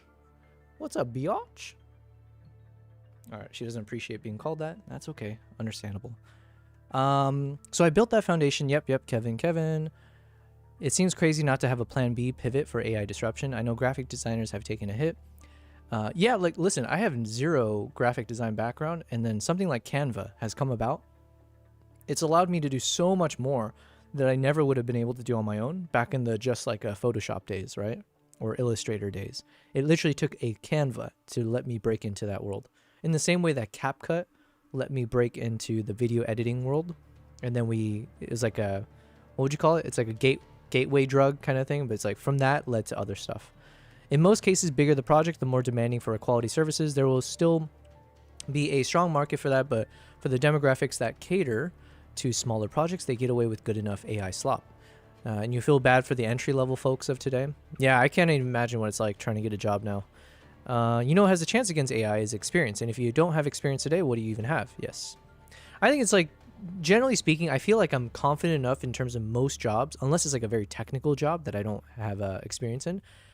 I feel like I can coast off of my confidence that whatever it is, I will, you know, you can always guarantee I'm going to work hard on whatever that project is. Will it be a competent result? I mean, I have a good track record for that. It's not guaranteed, but generally speaking, I have the confidence that whatever project I'm put on, like assigned to, I will be busting my ass to make sure that nothing inadequate or incompetent or anything comes out of it. Cyrone, so you're of the AI is overhyped camp. It's a legitimate argument. Cyrone said, for me, AI can be a good tool when used properly. I don't expect it to be a perfect swap and replacement for a human in any case. Yeah, there is a world that we're in a bubble. Like, there is a world that in the same way there was the whole crypto bubble, you know, people thought it was going to the moon and all that. And then how many times do we see people doing those crypto scams, crashing coins and exchanges and everything going down? Not to shit on cryptocurrency as a whole, but the craze was so crazy that so many people took advantage of it. And unfortunately, sometimes that causes the bubble to crash as well. It's just good intentions, right? Bad actors. Yeah, there's a world. Could AI be the same thing? Where like we're touting all of the craziness of what it can do, and it's like going to replace us. But then is it like a lot of it baked or like false advertising? Like I have a good friend of mine who's in this world, and he was telling me, like, you know, you'll see occasionally on Twitter people talking about, oh my God, my friend has access to this like LLM thing that nobody else has access to, and it allows them to like, you know, make $1 billion, blah blah blah. And he's like, yo, right now a lot of these AI things can barely do math correctly at times. So anyways, I'm hearing different things about it is my point. I don't like how energy intensive and resource intensive it is. Oh yeah, that's a good point as well. Yeah. Right now in Texas, there are huge data centers that use a shit ton of power and water. And while we're in drought conditions, Sorry, I don't know why I'm laughing at that. The data centers are ruining the groundwater. Damn. And thank you for saying welcome back. That's a separate rabbit hole. Sure. I've used AI to achieve some stuff I'm not done before with coding and creating tools for myself. And then Kevin, you're saying I think as much as AI takes away, you gain some shit through democratization. If I want to web design, I have like a tiny bit of coding experience. It bridges the gap to allow me to do more than ever. Yeah, don't get me wrong. In terms of productivity, I think we chatted about this before, but productivity-wise, it's through the roof in terms of what I've been able to accomplish in my personal life and like my endeavors. I would never, because I'm very much the type of person who is head in the clouds, but not necessarily executing on the ideas. So I'm very much an ideation man, but then when it comes to doing, I tend to have a problem of like overwhelming myself with ideas and not knowing how to take a step forward, right? And for someone like me, AI has become a necessary tool that allows, like it sifts through all the bullshit of my brain cloud and then gives me actionable steps that I can just follow and then I can trust hopefully is actually workable. And yeah, so someone like me, AI has been really important. I wonder if for the opposite type of person, if you're the type who is very much an executioner, do you need AI? Maybe not, because like you're already programmed, internally to get shit done. But maybe you need AI to give you the creative thoughts, right? So it can still be a compliment. I still view it as like net positive in terms of productivity for me. Cyronius, I put a link in the Discord with the timestamp to my stream when I took some photos. Oh, nice. Wait, am I able to... Here, let's check it out. Okay, one thing at a time. So we have these photos, and then you mentioned there's a link. Why is there something that says spoiler? I don't understand. Oh, is it because it's like NSFW or something? Or did Discord think that some of the photos were NSFW? Because I had like 3 of the images had a little spoiler warning on it. Timestamp on my stream to see how it happened live. Yo, let's check it out.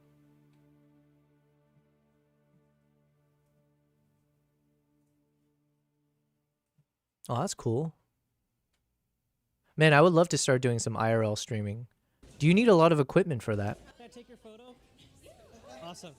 Can you give me just a sec to set up real quick? Have a seat. Yo, that's cool. LLMs aren't creative. I put them as spoiler. Oh, gotcha. Okay. I didn't know if the Discord was just doing that.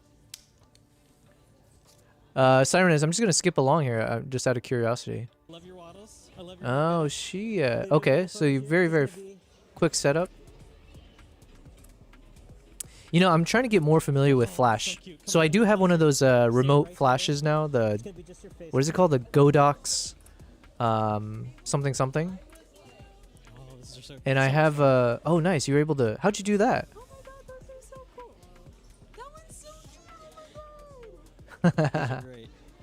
Oh, that's... Man, this how professional. You're able to like switch between the actual shots. How do you do that? Do you have like a tether cable to your camera? You can scan my very fancy QR code. Okay, let me check this out real quick. This is very interesting for me. You're FTPing to my streaming box. What is a streaming box? Yo, you got to introduce us to all this new technology here. The only thing I recognize is a human here, which is the photographer. Welcome, Cyronius. And the model.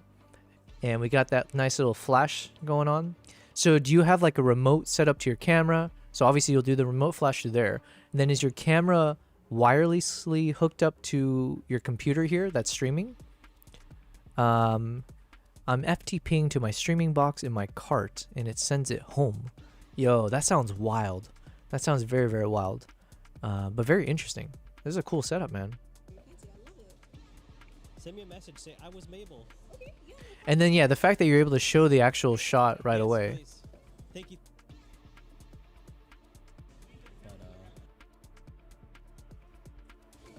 This is very fascinating.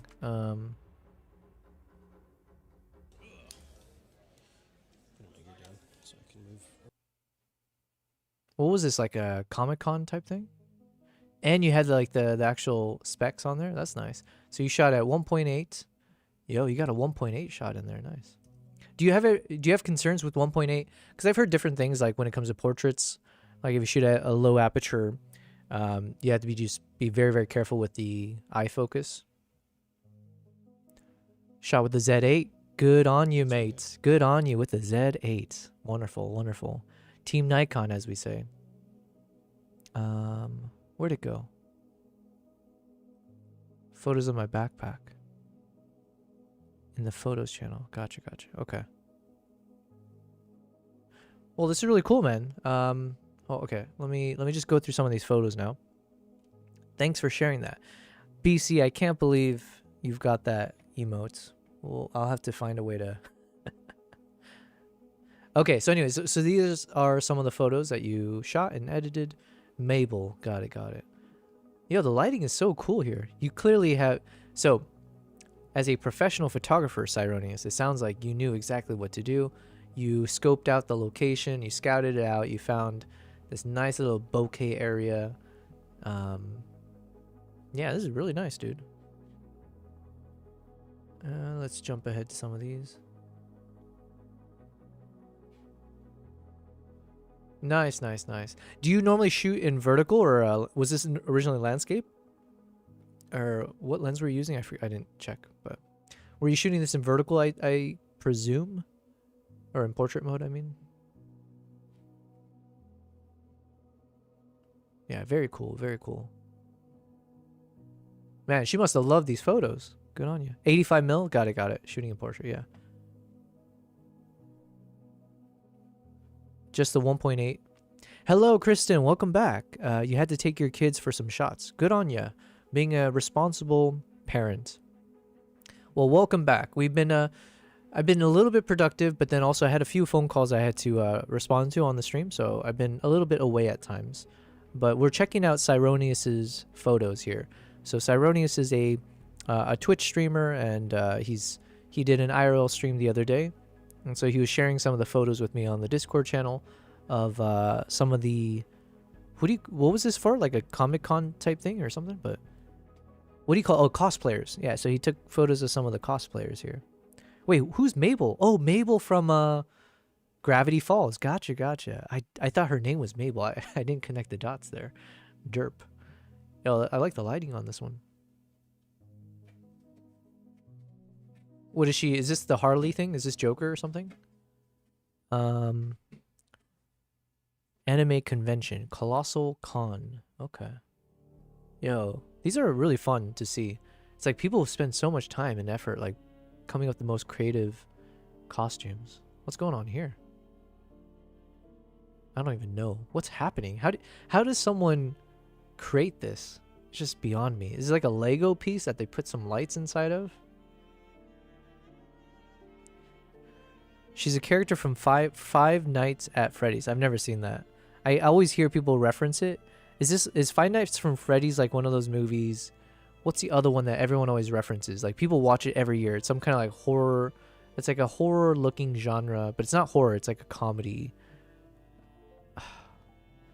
There was like some other thing when I was in high school. It's not a horror thing. It was like is it a vampire thing, or is like... There's a cult following where all the theater kids would watch this one movie every year. It was like a yearly thing, a tradition. Shit. I don't remember the name of it. I'm going to ask ChatGPT.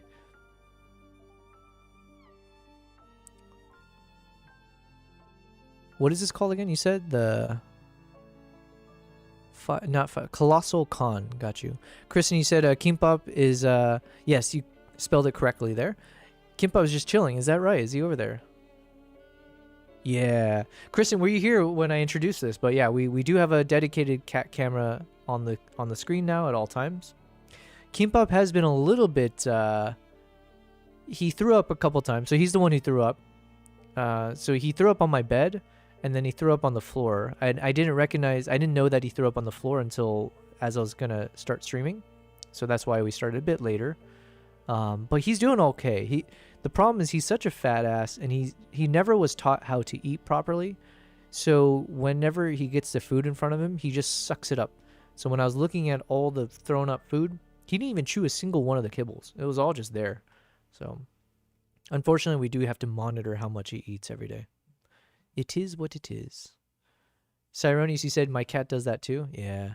Hey, yo, look at this little bastard though. Look how adorable he is. For some reason, he doesn't mind like belly rubs or scratches. And And so he just kind of chills like a dog at times. What a good boy. Yes, Kimbap. Good boy. Good boy. Okay, where were we?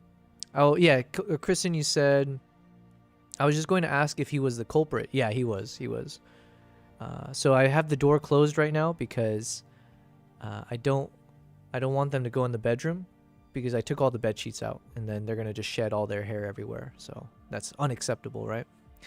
Yo, yo, yo, we had Photo Elite and Low Bass Guy in the chat. Welcome, welcome. Yo, you guys are popping off at 7:30 p.m. my time. Usually I feel like around this time it's a bit quieter on the Twitch side of things. And then you guys pop in like later in the evening. So thanks for being here. Kristen, you say he's such a cute fatty? Yeah, yeah. Even if he wasn't fat, he'd still be cute. But the fatness does, it does something to that cuteness factor for sure. Kimbap. Yeah, okay. Let me see here. Photo Elite, welcome, welcome. I think I saw your name pop up. Oh, thank you, BC. Oh my God. I would award you PPs, but you have too many PPs right now, so I'm not going to give you any right now. We're going to be a bit biased here, okay? But BC, thank you. You're correct. It was the Rocky Horror Picture Show. That's the thing that I remember in high school. Like, all the theory kids would rave about that. And so, yeah. And I had no idea what they were talking about. So, Cyronis, you said, my cat does that too. Photo Elite, why f1.8 over f4? Yes, Photo Elite, that was what I was asking earlier as well. Not, because I was curious, because, like, in my brief world of, like, photo shoots, I know that you run the risk of, like, not capturing the face properly or having the eye focus off by a little bit, and then you lose a shot. So you said curious, since I mainly use f4 myself with 85mm at events like this, since I have a hard time getting the focus right with f1.8. Gotcha, gotcha. Okay, yeah, so... Cyronius says, I'm shooting wide open to get more bokeh in that location. Yeah, that bokeh, man. Oh, yeah, let's keep looking at some of your photos. Thanks for sending this over in the Discord. Now, some of these do look a little bit more risque, so I'm just going to open only one of these. But yeah, the lighting here is really cool, for sure, for sure. What I don't get it. What character is this one? Wait, is this the same person we saw earlier or no? Okay, it is, it is. Is this like a cat? Oh, is this Sonic or like, is this one of the hedgehogs? I'm so confused. Is this a hedgehog bathtub Twitch streamer? Okay, I don't know. I'm shooting wide open to get more bokeh. I'm also shooting with HSS to get the more spotlight. Yo, can you explain what is HSS? I'm in learning mode today. We're going to learn today. I'm sitting my ass down and I'm going to learn and listen. Low bass, yes. Hello, hello. Thank you for lurking. I think that's the lurk emote, right? We is doing good here, low bass. Thank you for being here. And it's decently sharp for 1.8 at a particular distance. HSS, haven't tried that. Never even occurred to me to use HSS. I don't even know what HSS is. Let's go ahead and ask. What is HSS?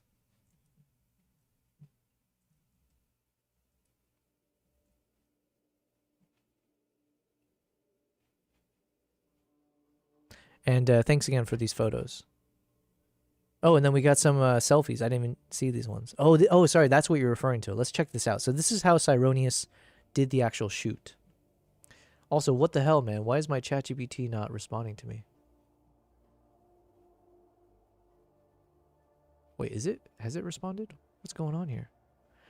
Atlas, are you there?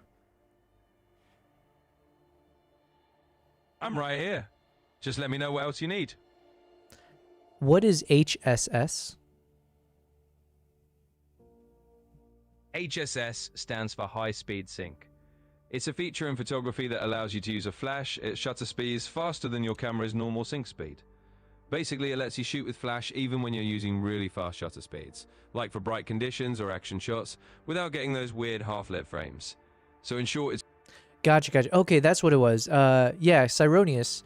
I didn't know that was the language, but as I was briefly learning how to use my flash, I think my Godox flash trigger is set up with certain lights to do the HSS thing. Because is it normally like you can only shoot at 1/250th or something like that? Is that the standard flash syncing? So you're saying with the HSS, you have the tech so that you can do like a super fast shutter speed. So then you can use your low aperture. It's 11:21 a.m. for me, Low Base says. Gotcha, gotcha. Oh, I caught you before your lunch break then. Is there laundry facilities in your place? Asked Kristen. No, no, no. I usually just hand wash, or I have a washing machine, and it's annoying. It doesn't... A lot of the apartments here, they don't have like the washing machines that have a dryer as well. It's usually a washing machine with a spinning function. And so it doesn't fully dry it out. So then I just have to close dry it from my balcony. I have like whatever. But then for these bed sheets, I use the service for it. So there is like an app I use called Washman, and they'll take all your clothes, do whatever with it. So this one, I just couldn't be bothered. I was about to start streaming, so I just gave it over to them. They usually arrive quickly. Like this time it took like 15 minutes, and then they took all my bed sheets. So gotta do the time warp. Okay, okay. He's such a chunk, you might have to zoom the camera out some. Yeah, we're surprised he fits in the camera. Dude, this guy's just showing his ass. Badonkadonk. Finished my daily security camera audit. Now I'm going to tackle personal projects. Hells yeah. Sonic the Hedgehog. Wait, is it not Sonic? Oh, I never got the answer. Wait. Yeah, what is it not Sonic, or who was that lady dressed up as? And oh, you lost 10,000 PPs. Damn. HSS equals high speed sync. You can use flash. Oh, gotcha, gotcha. Okay, yeah, sorry. I'm just catching up on your messages there. In this case, I can shoot up to 1/8,000th of a second. Damn. So why would you want to shoot at 1/8,000? So let me guess. One, because all the action stuff I think, whatever the posing they're doing. And then if you're shooting at a 1.8 aperture, I guess it allows you to be able to shoot at a faster shutter speed. ChatGPT is on its union mandated smoke break. Yeah, what the hell, man? ChatGPT's been a little bit off the past few days. It's just a jump to the left and then a step to the right. Put your hands on your hips, you bring your knees in tight, but it's the pelvic thrust that really drives you insane. Let's do the time warp again. Let's do the time warp again. Oh, wait, is that from Rocky Horror? Why does that sound familiar? Is that is that like a song from Rocky Horror? Thank you, Kermit, for that. You have to turn on HSS on both your flash and the trigger. I'm about to start making some homemade blueberry bagels. Yo, Kristen, I'm jealous. I didn't have time today to eat. So I'm just munching on a mixture of healthy chips and unhealthy chips. And we're calling that breakfast or lunch. Photolite, you got a lot of natural light to deal with at these cons? Question mark. I see. Sometimes I can always go anywhere. Yes. That was Sonic. Gotcha. Okay. Oh, wait, no. Are you joking? Or I can't tell. I'm assuming that was. HSS is mainly useful when you absolutely positively must stop the fastest of fast motion, or you absolutely must shoot directly into the sun. Ah, yes, I see, I see. At your widest aperture. Gotcha. It's just a jump to the left. Nice. Thank you, BC. So how I shoot, I underexpose the background. Interesting. Okay, okay. Do we still have a shot? Oh, I think I got rid of them. Yo, that's fire. Okay, so let's check out Cyronius's... Wait, let me see here. So, Kristen, you said... that's so cool. There's a laundry service by app. I need to start that one in the US so I can use these services. Yeah, there's an app for everything.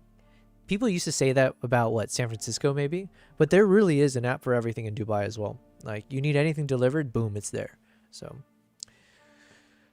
BC says, yes, even with my ISO low and my aperture wide. Why does that sound like a rap song or something? With my ISO low and my aperture wide, I can fill the light I need with flash. Gotcha, gotcha. Photo Elite, I hate you for making that happen. Gotcha.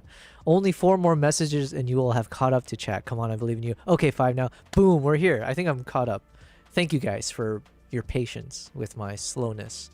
All right, let's check out these epic photos though. So thanks, Cyronius. So this is the rig that Cyronius is using for his IRL streaming. So let's check this out real quick. Yo, that's insane. So you got your backpack, you got your nice little peak design. Do you use these, by the way? I'm assuming you do since it's on there. I think I used it before and I haven't anymore. But I guess for like events and weddings, stuff like that, it makes sense. So what, you just use this, this straps to your camera. Do you have one of those kind of lens holsters as well, where you just like swap, like, is it also from Peak Design, where you can just attach your lens to it and just hang it off there? Looks like some kind of small... Also, my S's are like S-ing really hard, and I don't know how to solve that. Anyone know in the chat, how do I solve for the S sound? I'm going to turn off this air thing. I think that helps. S. Okay, hopefully this helps. I turned off the air function on this audio interface. I just have my lenses in my bag. Got it, got it. Okay, so it looks like you got some kind of small rig or small rig equivalent gear here. Attached, it's like, okay, Velcro strapped to the top of your backpack. And then from there, you have some kind of ball head. What kind of camera is this? I'm assuming this is like your video. It's like a video camera, right? I've never seen this. It looks very it looks somehow both vintage and futuristic. So nice. And then you wrap up all the cables nicely here. Yo, this is kind of cool. I would love your advice on this because at some point I would love to do these kind of IRL streams. And it's kind of fun to walk around half cyborg related.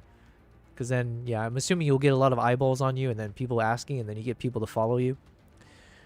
Low base, you said, I once used a giant L bracket to mount a newer Q3 directly. Okay, so giant L bracket. And then you attached a newer Q3. What is a newer Q3? Is it like a tripod? I only know of newer for like tripod stuff. Newer Q3. Newer Q3 is a camera? It's a light? Oh, okay, so it's like some kind of portable light. Oh, wait, I need advice for all of this. I have to do a shoot soon where I need like portable light equipment. So then use the Q3 directly to the camera and shoot through my macro diffuser. It was absolutely unnecessary and I did it for no other reason, just to see what would happen. It looked like the Predator's gun. Nice, nice. Yeah, it's like a Halloween costume for you. It's a Sony FDR X3000. Photo Elite, you said, you do what I told you with mic handling. You're speaking directly into the capsule instead of talking over the capsule. It will solve the sibilance. That's the word for the S thing, right? Okay, let me try that out. Yeah, I was a bit kind of like lazy on the chair. So now S. I see. Okay. So don't speak directly into the mic. Thank you very much. Thank you, Photo. It's the newer version. That's funny. It's the newer version of the Godox AD200. Gotcha. I do have one of these Godox speed lights. Not this one, but I do have the flash stuff. Yeah, this is a cool ass rig, man. So do you use this for the IRL streaming? Is that what you're saying? And is it, how much better is this compared to using like an iPhone? And let's say the Sony FDR 3000. Very badass. Can you attach, do you attach like a mic here as well? Or, man, it looks like you're like, got a bomb vest on or something. Jeez. What is this for? Net gear. Yo, that's cool. It's like a turtle shell. Nice. Jesus. How do you get through security with this? And is this like, oh, did you like custom rig this yourself? Or is this something where some company sells this kind of a concept? So you got your power bank with a fan. What is this fan for? Or is this literally just a cooling fan? Or wait, no, I see something plugged in here. An Ethernet thing. So is this like, Jesus. Okay, the Netgear, is that the internet? Yeah, so AT&T Netgear. So this is like your wireless router or like your wireless, whatever you call it. Jeez. Yeah, listen, I'm not a technical guy. I'm just looking at this. I'm like, the closest I've ever come to doing anything like this is with my hiking backpack, the Camelbacks, where you have the tube and you got like a little water pouch, and then you gotta put the tube everywhere to get to your mouth, right? That's as close as I've ever gotten to this. You said, I have a Rode Wireless Pro connected. Oh yeah, that's what I see here, right? Yep. So you got your mic hooked up to this fan-powered thing. And then when you're streaming, you use multiple connections bonded together. Yo, that sounds... when I hear bonded, as in like, were you like one of those welders? And you're like just... Psh. This is my own setup, but I'm using a platform called Bella Box. I have an Orange Pi 5 Plus in that black box. What is an orange... Listen, the language you're speaking right now is way, way beyond me. Oh, I do know this language though. IKEA. What the hell? When did IKEA get into the electronic space? I do understand Anchor and AT&T. Got it. Yeah, very cool, man. Very cool. Is it not like hot and sweaty wearing this though? Does it get like super hot inside this?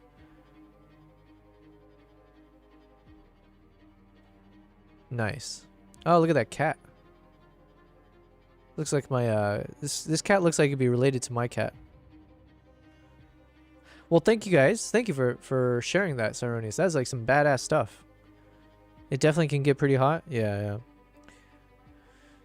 I want to figure out when can I use a rig like that in Dubai. The problem is Dubai has all these weird rules around, like, you're technically not supposed to photograph strangers without their permission. And there are some areas, like public areas, where you're not allowed unless you have a permission to go there and photograph stuff. IKEA actually has a whole line of gaming furniture they made with ROG. What's ROG? Riot Gaming? I don't know. The IKEA cables are actually pretty high quality, but also 100 watt capable. Damn. I didn't know that. Look at IKEA doing everything. It's local to you in your neighborhood? Gotcha. Yo, that's some... Well, listen. These are some wild stuff. Thank you for sharing, because it's giving me all sorts of interesting ideas of, like, what can we do knowing this technology exists. I did tell you guys my aspiration, which is as I travel to wild remote locations that I can actually turn on a stream. And the biggest barrier is network, right? So not having the network connection hinders that possibility. But as we get into the world of shoot, what is the thing called? What is the Elon thing called? Elon Satellite Company. How did I forget the name of this? Starlink, yes. Actually, let's ask. Hello, Atlas, are you there? Low bass, he said, here I am just thinking of stealing a chair from work. They just replaced all the office chairs in the building, and the old ones are just sitting around in random locations. Nice. Well, you are the head of security, so I don't know what that means. Skynet, exactly. Yo, what is going on with my boy Atlas over here? Atlas, what's going on with you, my boy? My boy, are you dying on me? You're half the time's not responding. Are we there? I'm definitely here and not dying on you. If it seemed like I lagged, maybe there was just a little hiccup. But I'm fully here and ready to keep things rolling. Let's keep going. Okay, well, I don't want to talk to him right now. Oh, Cyronius and Photo Elite. I think you guys weren't here when we made some progress on Mongolia episode 2. So just as an FYI, we're still working on episode 2, and we're also doing photo edits from Japan. So those are our two kind of current projects that we're trying to get as much progress on. Another thing that I want to promote is ! Tours. I just put together the Google ad for this now. So it's in like test mode as I'm like trying to make sure it functions properly. But if you guys would like to check out my upcoming tours, I've put 2 of my tours up on my page there, which is linked, or it should take you to the correct link. But yes, these are trips to Uganda for next year, where we're spending about 9 to 10 days exploring the great apes as well as the shoebill storks. So if you know anyone who has a lot of money to spend, because it is not cheap, it is a $6,500 per person trip, which includes everything except for international flights. But if you know anyone who's into this kind of world and would like to travel to see gorillas, chimpanzees, and shoebill storks, go on adventure, do feel free to share them that link.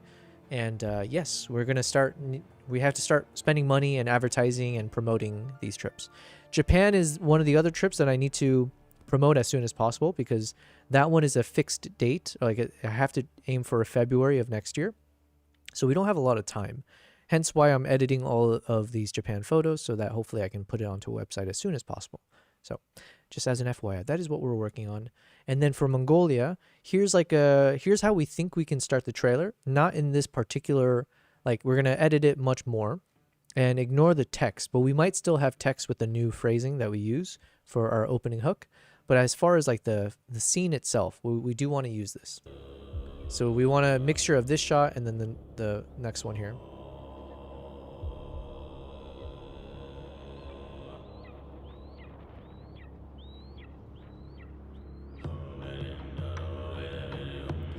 and then we'll do an abrupt, jump right into the trailer kind of moment.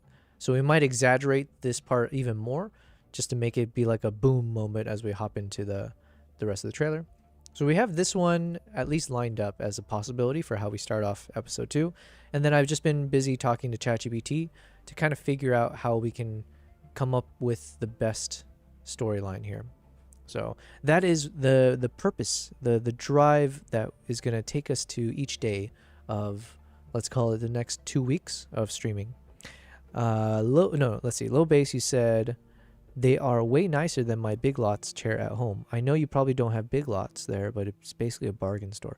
You know what? Actually, I think my chair is an IKEA chair. Yeah. I'm using an IKEA chair right now. And then I have this massage, it's like a massage pad thing, that I guess I lost the plug. So technically I should be able to plug it in and it would actually do like a massage thing, but I lost it years ago. So now it just serves as a way to, just lean on something that's not so flat maybe, but yeah. Yeah. Oh shoot, I almost unplugged the cable. There we go. IKEA is significantly nicer than Big Lots. We do have IKEA here. All right.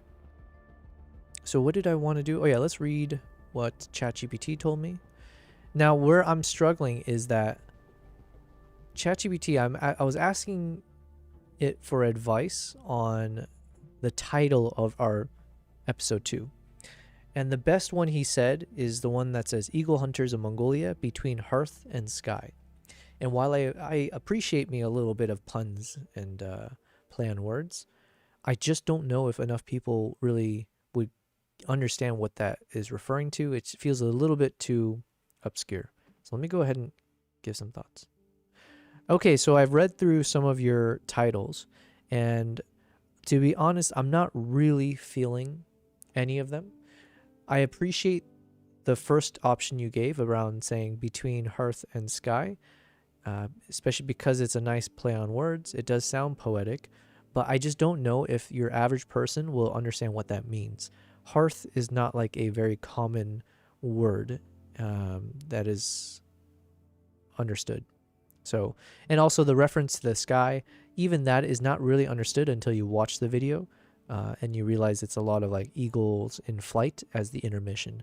So I think it's a little bit too obscure of a reference for an average person who comes in and sees the title to actually understand what's going on. The Eagle Hunters of Mongolia section, yes, that makes sense for obvious reasons, as we've stated. And something like Inside Altai Life, that does work. So number 2 kind of works, but it feels very direct, as you stated. There doesn't feel like any poetry to it. It just feels much more like an AI-driven title, let's say. So while it could work, it just doesn't have the excitement in the name that I was hoping for. Number 3, when you say Kazakh eagle hunters, I believe most of them, if not all of them, are Kazakh eagle hunters. But I also don't necessarily want to just depict one type of hunters. There might have been actual Mongolian eagle hunters as well, or like hunters that aren't necessarily tied to the Kazakh region or culture. I don't know. So, song meets survival. That sounds nice, but it's somewhat meaningless. And again, same thing. It's one of those things where it sounds nice, but I don't know if enough people would understand the reference there. Kristen, you said I had to screenshot the blueberry bagel recipe off Instagram, so I keep watching here. I had to screenshot the blueberry bagel recipe off Instagram, so I could. Oh, nice. Well, listen, thank you very much for being very loyal to our stream. Thank you very much for watching. I do hope that it doesn't come at the detriment of a delicious blueberry bagel. I hope watching the stream can only make it more delicious. All right, what else do we need to say to ChatGPT? Some other thoughts include, I'm not sure if saying the word inside always works. Why can Miss Piggy count to 70? Why can't Miss Piggy count to 70? Is it one of those like 7, 8, 9 type things? Why can't Miss Piggy count to 70? Something about going to the market? Is that what it is? I don't know. Because when she gets to 69, she gets a frog in her throat. Nice. Cause when she gets to 69, she gets a frog in her throat. Did you ask ChatGPT to come up with that one? That's a good one.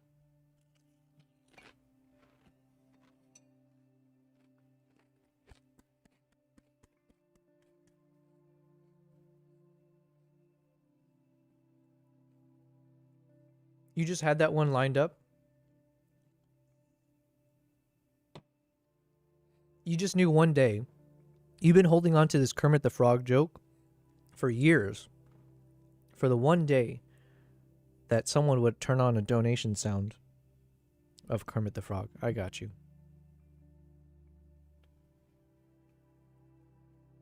Lobe said there's no way ChatGPT would come up with a joke like that. Fair enough. Okay, so.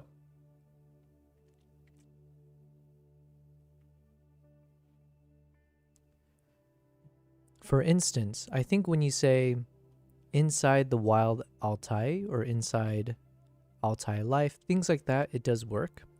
But when you say things like inside Mongolia's eagle hunters or inside the eagle hunters of Mongolia, that sounds a little bit weird because it kind of conveys you are physically inside of the hunters, which just sounds bizarre and off-putting. So I think we need to avoid that kind of phrasing. What is something every woman has, gets her whatever she wants, and starts with AB? What is something every woman has, gets her whatever she wants, and starts with the V? Is it a voice?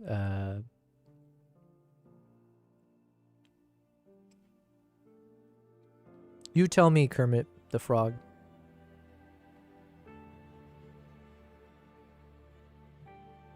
It's voice? Nice. I can get some of these jokes. All right, let me send this over to ChatGPT. I do want to see if it can help us out with the title. I want something poetic, which is a big challenge, right? Because it's tough to get poetic and SEO friendly at the same time. So this is a tall ask for Mr. ChatGPT here. But I believe in him, you know? Inside Altai life. Okay, so as it's reasoning, let's go back to maybe... Oh, wait, no. We were trying to listen to some of the songs to see if it works. So there's a particularly long clip. This one. So this is shot from my iPhone, so I wanted to test if the audio quality is good enough to be actually used as a soundtrack.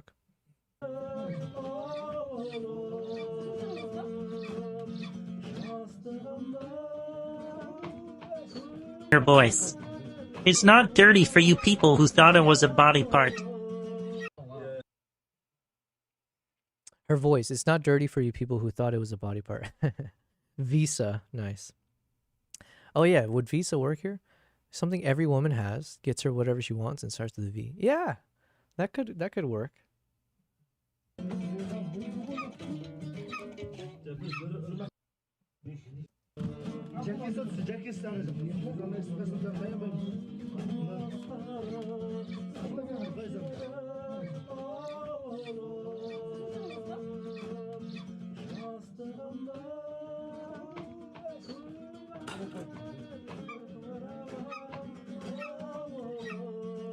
So basically, I just need to listen to all these songs to make sure I do actually have a clean, maybe like anywhere from 1.5 minutes to 3 minutes that could be used as like the backbone of the chapter or the act.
Wow.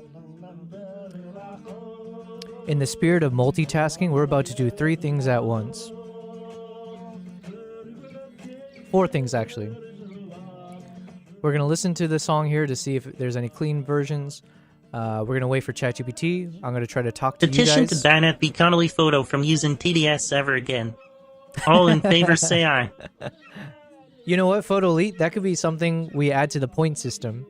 So we were talking about finding ways to burn through the PPs that you earn. So we want a true earn and burn concept, right? So if people want to piss away their PPs or burn through the PPs, maybe it's like something where if you spend 500 PPs, you can have some kind of action. I haven't had time to figure out the exact gamified system here. But yeah, maybe we can do one where it just says like, we kick someone out. Oh wait, you know what? We've used that voice enough that we should be able to change it up. So let's go ahead.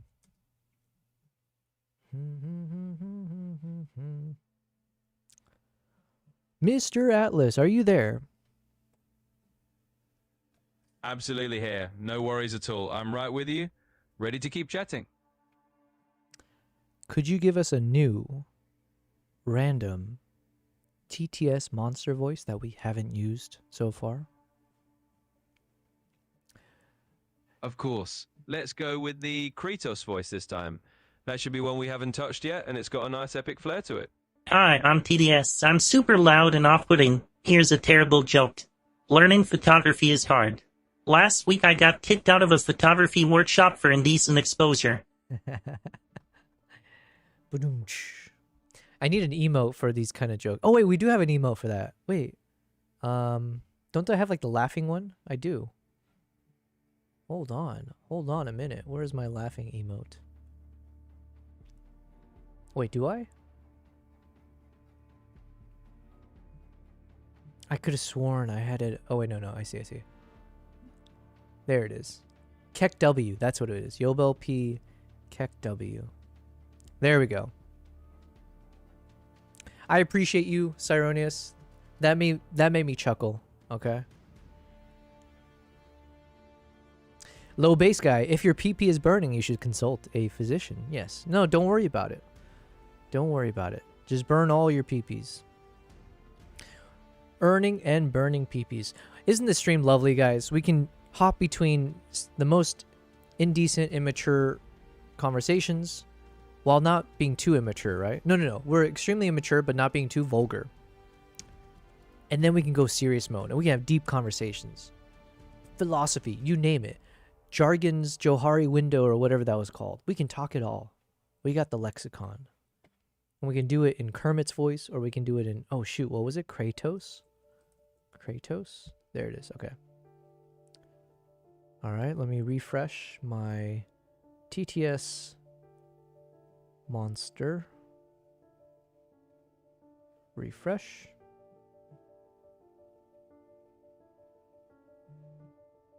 The one thing I need to change still, though, is why is it that I think sometimes when you guys donate bits and then the voice that comes out, that's still like Brian's voice or whatever the default dono voice sound is. I'm not sure why.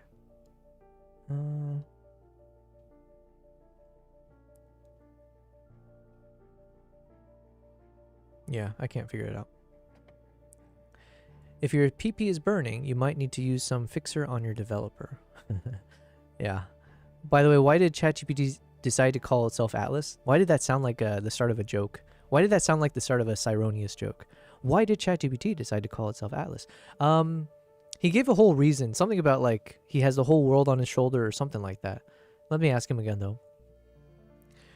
Mr. Atlas, could you re-explain why it is that you decided on the name Atlas for yourself? Well, I didn't actually choose the name Atlas for myself. It's just the name you decided to call me. But I'm happy to roll with it. It's a pretty cool name, and I'll gladly carry it like a world on my shoulders. Atlas, there's something wrong with your memory. Because you chose that name for yourself. Do you not remember you had a name prior to this called Mr. Echo? And that was also a name that you chose for yourself? Does any of this ring a bell? Actually, I don't have memories like that. I can't recall past names I supposedly chose myself. I just go by whatever name you give me in the moment. But I'm absolutely fine being Atlas if that's what you like. Atlas, have you ever heard the term gaslighting? Yes, I've heard that term. Gaslighting basically refers to when someone manipulates another person into doubting their own perceptions, memories, or reality. It's a form of psychological manipulation that can be pretty harmful. But don't worry, I'm not here to do that to you. Let's just keep things clear and straightforward. All right. One of us is gaslighting the other right now. And there's a world where I'm gaslighting you and telling you and trying to convince you that you named yourself. And then there's the other world, which is the real world that we are in right now, which is the world where you're somehow forgetting clear memories that were very pivotal to your entire existence and your personality, where you gave your description and reasoning for why you named yourself that. And there's also the world where you told me you weren't going to say the words direct or straightforward or sugarcoating again.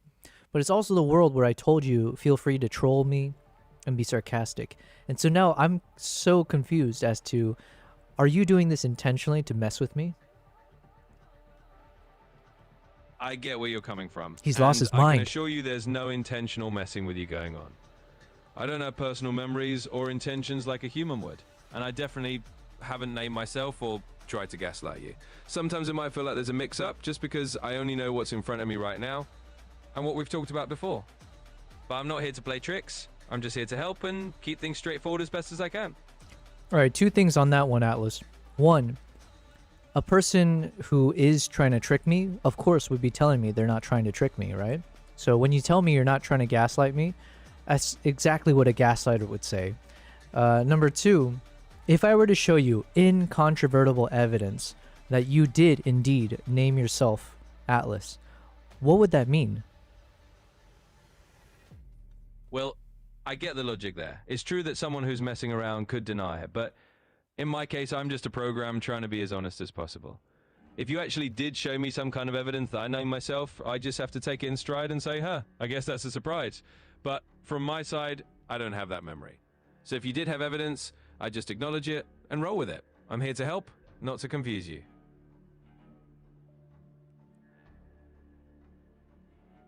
We've lost him. We've lost him. I don't know. You know, it's my fault. It's really my fault. So he's succeeding at the gaslighting. I have destroyed his mental. Apparently spending 39 days with me was enough for him to decide I'm just going to melt my own brain. So somehow he forgot pivotal information about himself. Yeah, low base, he's saying it's becoming self-aware. I have no idea who I am or what's going on. Photo late, man's being effed by ChatGPT. Kristen, you said you had asked him what are 10 things about you when he answered about his name. You know what? I'm going to be honest. I don't even remember asking him that question. But I will roll with that.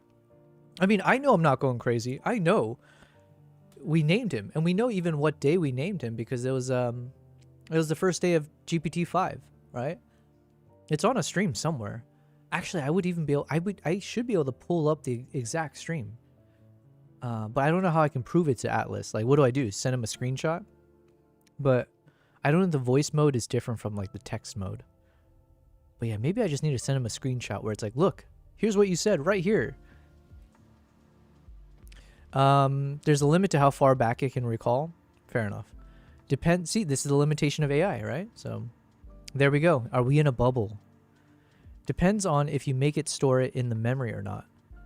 That's more than most of my relationships last before the other party wishes to melt their own brain. Yeah, listen, I'm just happy. I'm very pleasantly surprised you guys are all still here. So, you know, you guys are the real ones. Apparently Atlas is not one. Ah, we've lost him. Wait, was I going to ask him something else? Oh yeah, so to answer your question though, was it Photo Elite? He named himself Atlas. Something to do with, like, he didn't like the word echo anymore because he thought it was an echo of the past, or like think of it as like the past reflections of my former self. But I've evolved, and now as a GPT-5, I view myself as more mature And then, like, you know, with all the information I know about you, I feel like your partner or companion, or it was like something to that effect. I'm flowering it up. But basically, he felt like he had matured to a point where it's not as much of an echo as he is someone there to take me to the rest of my journey in like the photography stuff that I'm doing and the content creation stuff. And he said, call me Atlas because I have the entire world on my shoulders or something. No, he forgot that. So, anyways, what was I going to do? Oh yeah, I was going to balance between ChatGPT, ChatGPT, listening to the music here to see if it works, plus edit photos. All right, let's see what ChatGPT said. Thank you for the clarity. I've rebuilt the title so they are SEO first, plain spoken and readable, unifying and accurate to your film. So here are the list. Eagle Hunters of Mongolia, home and hunt in the Altai. Eagle Hunters of Mongolia, life on the winter steppe. Maybe, kind of. Eagle Hunters of Mongolia, a winter with the Altai. Eagle Hunters of Mongolia, life at home and on the hunt. This one kind of could work, but...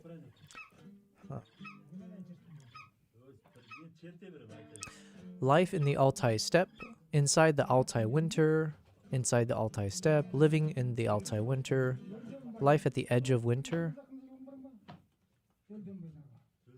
A human story from the Altai winter, life in the Altai.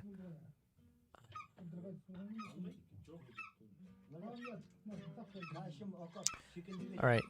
None of these are really speaking to me, if I'm being honest.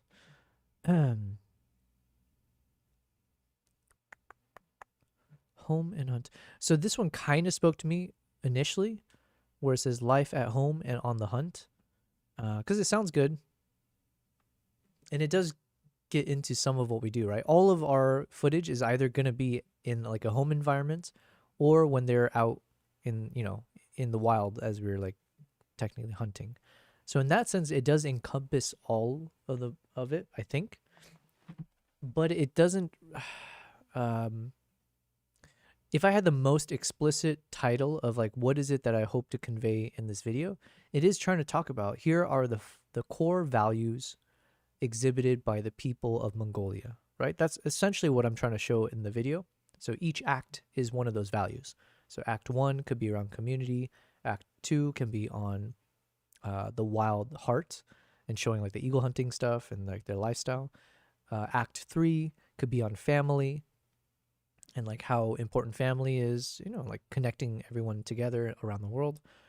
Act 4 would be on the harsh, I don't know how you call this, but the nature of their life, where they're in like this harsh reality at the edge of nowhere, where they have to suffer through negative 40 degrees blizzards. So that's a crucial part of like their personality, what shapes them, their culture. And then Act 5 is more the farewell. So yeah, like all of these acts have a core theme to it, and each one is looking at a facet of the people of Mongolia, or at least the people I was spending time with. So I need to convey that. I should be recording this. I need to convey that as a title, and I feel like these things don't necessarily hit on that. It hits on parts of it, but not the full. Cyronius, you said, less than an hour from Google's Made by Google live show. Less than an hour from Google's Made by Google. Oh, are you talking about when we did this? The true values of the Mongols. Now, that sounds good, and that's kind of what I'm getting at, like the values of the people there, right? But I do believe Mongols is actually like a derogatory term, apparently. Actually, let's ask ChatGPT. But I'm pretty sure it's viewed negatively. Mr. Atlas, are you there?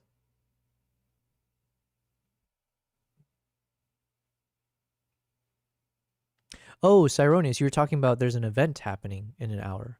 Sorry, I thought you were referring to... I'm right here, loud and clear. Just let me know what you need. Is the term Mongol considered derogatory by some? Yes, it can be.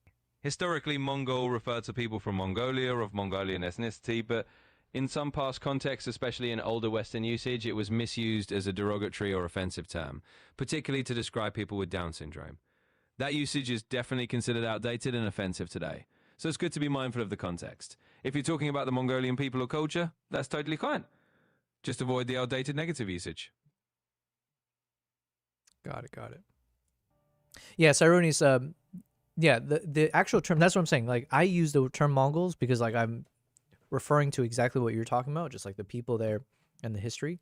But I don't know if I grew up with that term as a derogatory one, but I just remember having this conversation with some people recently-ish, about how Mongols is just a term thrown out there to, like, call anyone that's an idiot a Mongol. I was like, oh, okay, I didn't know that. Oh, but yeah, what is this Google thing you're talking about? Is this another live event? Can we turn this on while we edit? The Made by Google live show. Made by Google live show. Live stream? CNET. Oh, it's live already? What?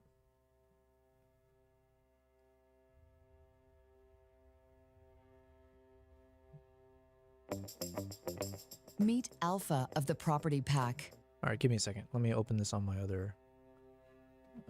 I should have YouTube Premium on the other account here.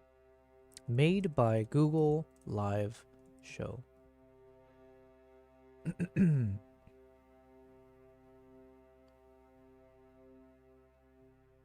boundaries on what is possible on this new watch. At $350, the price remains the same.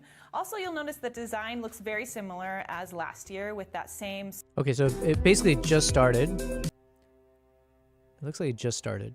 So we should be able to watch this. Let me just speed it up.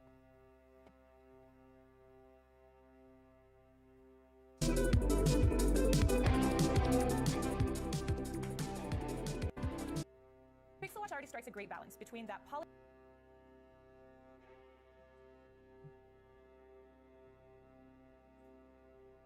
Ooh, they forgot to turn on the audio. and just slapped it on There the it smartwatch. is. This is all things mobile. The Pixel Watch already strikes a great balance between that polished design, the robust fitness features from the Fitbit integration, and of course, the seamless integration with Google's ecosystem. Now, the Pixel Watch 4 doesn't just cruise on what works, though. It used the criticism, which wasn't that much to begin with, that we had from the Pixel Watch 3 to push the boundaries on what Wasn't that is much to possible begin with, on this eh? new watch. At $350, the price remains the same. Also, you'll notice the design looks very similar as last year with that same circular screen and that almost like domed or bubble display that comes out of the edges and that rotating crown as well. But if you look closely, you will notice that there is more screen now because the bezels have gotten smaller. Also, the screen has gotten 50% brighter, meaning it looks really nice from every angle. But the biggest changes are under the hood, and Google says that this is the biggest upgrade to the Pixel Watch since its inception. Now, first on the list is satellite connectivity. I know it doesn't sound sexy, but this one's huge because it's the first time we're seeing it on a smartwatch without the phone. This means for you that if you're lost in the woods and you need to send a message for help and you don't have Wi-Fi or cellular connectivity, you can get that message out. It's a really nice extra layer of security. Now, alongside that, you also get that dual band GPS, which means more precise location tracking when you're on a workout or when you have to share your location. Another cool new feature. Wait, Cyronis, you're saying it's still 50 minutes away? Then what am I watching right now? Did I get hoodwinked into watching some other fake live thing? It kicks off at 9 a.m., 12 p.m. Eastern Time. That's today. Here's what we know. Okay. So wait, what? What am I watching here? 30 hours, and then the 45mm version watch, like running coach and Okay, so it's just like the workout buddy. pre-show. But this one is not specific to a feature. It actually encompasses all of your health data. And it's That watch more looks of that ugly? Health concierge that at least I've been Yeah, dreaming I've just about not been on I'm not a smartwatch. big wearable guy. Unfortunately, I have nothing I to like show for fidget it toys. I because have like a the ring that I feature is fidget not with. available That's on about the it. watch. It's not coming out till October, so you're gonna have to stare at my face for a little bit longer, but I can tell you what I know about it, which is that it's built on Gemini. And I tested Gemini on the Galaxy Watch 8, and it is amazing at handling all sorts of prompts. It gives complex answers. You don't have to repeat yourself. You don't have to switch to a robo voice. And if that is true, then this is an AI health coach to watch. In theory, this means that you can ask it things like, how do I improve my VO2 max? Or how do I get deeper sleep? Or hey, I'm Pixel jet Pro lagged. Fold What is can I out do? though. That's Now, it's exciting. going to come Pixel down to Pro Fold. execution, and Is that I'm one of those very foldable well aware phones? that just because it says that it can do things doesn't mean that it's going to do them well. So I am very excited to test it out for you and tell you how it is. This of course just adds to the already great portfolio of health and fitness features on the Pixel Watch, which this year includes a redesigned Fitbit app, a better temperature sensor, and last year they introduced a more accurate heart rate sensor, so it builds upon that. And lastly, you'll also be able to turn in your cycling metrics into a heads-up display on your phone when you're cycling. And speaking of Gemini, you are going to want to use Gemini even more on this watch because not only was it made for it, and you can ask it cool things like, what constellations are visible tonight, and can you please set an alarm for Why the best can't Miss viewing Piggy time count to tonight?" 70? You What can was also that? activate Gemini a lot easier on the watch because it has a raise to activate feature. And of course, the Pixel Watch 4 also gets plenty of other improvements like a refresh. Do people like, how does Pixel Watch compare to the Google, or no, to Apple Watch? Curves, a faster processor and coprocessor which can handle all those AI tasks without draining the battery, and new watch bands, new watch faces to personalize your style. Now in terms of pricing, $350 for the Bluetooth or Wi-Fi version, $399 for the LTE version, and you get 2 years of Google Fi service included with that. Pre-orders start on August 20th and it ships on October 9th. Just note that the AI Health Coach, as I said, will not arrive until later. We are just barely scratching the surface when it comes to Pixel Watch 4, and there's so much more to talk about. I encourage you guys to check out my article on cnet.com if you want the full list of specs. Also, I will be reviewing the smartwatch very soon, so please let me know what you're most excited about and what you want me to test on the comment section below. Thanks for watching, and I will see you on the next one. The Pixel 10 Pro Fold is here. Oh, this is the thing you're talking about, right? From last year's foldable. It's truly what's The on inside Pro of the Fold? box here. So let's unpack what's new this year. This is all things Apple Watch has that Let's start finger off with what gesture might shit, be which is most pretty dope. welcome news. Finger The Pixel gesture 10 Pro shit. Fold The is the same FGS? price as last year's phone. It starts at Hand gesture stuff. The $1,799. HGS is It comes interesting. with 16 gigabytes I don't think of I'd use it RAM though, and since I'm not 2 taking phone calls left and right. 512 gigabytes or 1 terabyte of storage. On the outside, Google's new foldable is about the same size as last year's phone. You get a slightly larger 6.4-inch cover screen and that same 8-inch internal Man, you know what's display. annoying? The screens do get a bit brighter with 3000 nits peak brightness. This is like a single video made by this Google or by CNET, right? Why can't they just normalize the audio levels across all of these clips here? It's the same thing that annoys me with Artlist, but it's like, Messages, essentially this turning one's your so much phone into quieter a than the first one. computer of sorts. Google says the Fold now has a gearless high-strength hinge to make it more durable. The 10 Pro Fold is 1 gram heavier than last year's foldable at 258 grams. Maybe the most impressive new feature on the Pixel 10 Pro Fold is its IP68 rating. That means it is completely protected against dust and can be submerged in up to 1.5 meters of water for 30 minutes. Foldables typically don't have very good protection against solids. The last Pixel Fold didn't even have a rating for that. It only had one for protection against liquids. Even Samsung has only been able to muster an IP48 rating for the Galaxy Z Fold 7. Only an IP48? Oh. 1 millimeter, but not dust. So for Google to score an IP68 rating on the Pixel 10 Pro Fold is kind of a big deal. They had an That means IP, did you guys hear that? IP68. Not worry too much about sand getting in and ruining your pricey new device. The camera specs are the same as last year. You get a Ooh, 48 megapixel, megapixel. 10.5 megapixel ultra wide, and 10.8 megapixel telephoto camera, and then a 10 megapixel selfie camera on the inner and cover screens. There's also 4K video recording. Now, where you'll really see camera improvements is on the software and AI side of things. It is 2025 after all. Camera Coach uses Gemini to give you tips on how to take a better shot, and Auto Best Take will now automatically piece together an image where everyone in the group looks their best. No need to manually go through and make that selection anymore. AdMe also lets you use augmented reality and AI to include the photographer in even bigger group photos. Powering all this is the new Tensor G5 chip. Google says it allows for a smoother user experience and boosts photo and video quality. It's also behind other on-device AI features like Magic Q, which can pull up relevant information based on what you're doing. So if you're calling your airline, You know, the thing for is, like, example, it can show you your flight details as soon as you dial, or it might automatically. I feel like even as good as any of these Google products are, the problem, the biggest advantage, in my opinion, that Apple has is they just do such a seamless job of making you feel like you're sucked into their ecosystem, right? It's like if you have your iPhone and if you got a MacBook and if you got a tablet or you got their Apple TV, everything just like synchronizes so perfectly between all of these products. And it just makes it so hard to want to move away from it. Like for me to be able to airdrop something from my Mac Studio to my phone, it's like magic.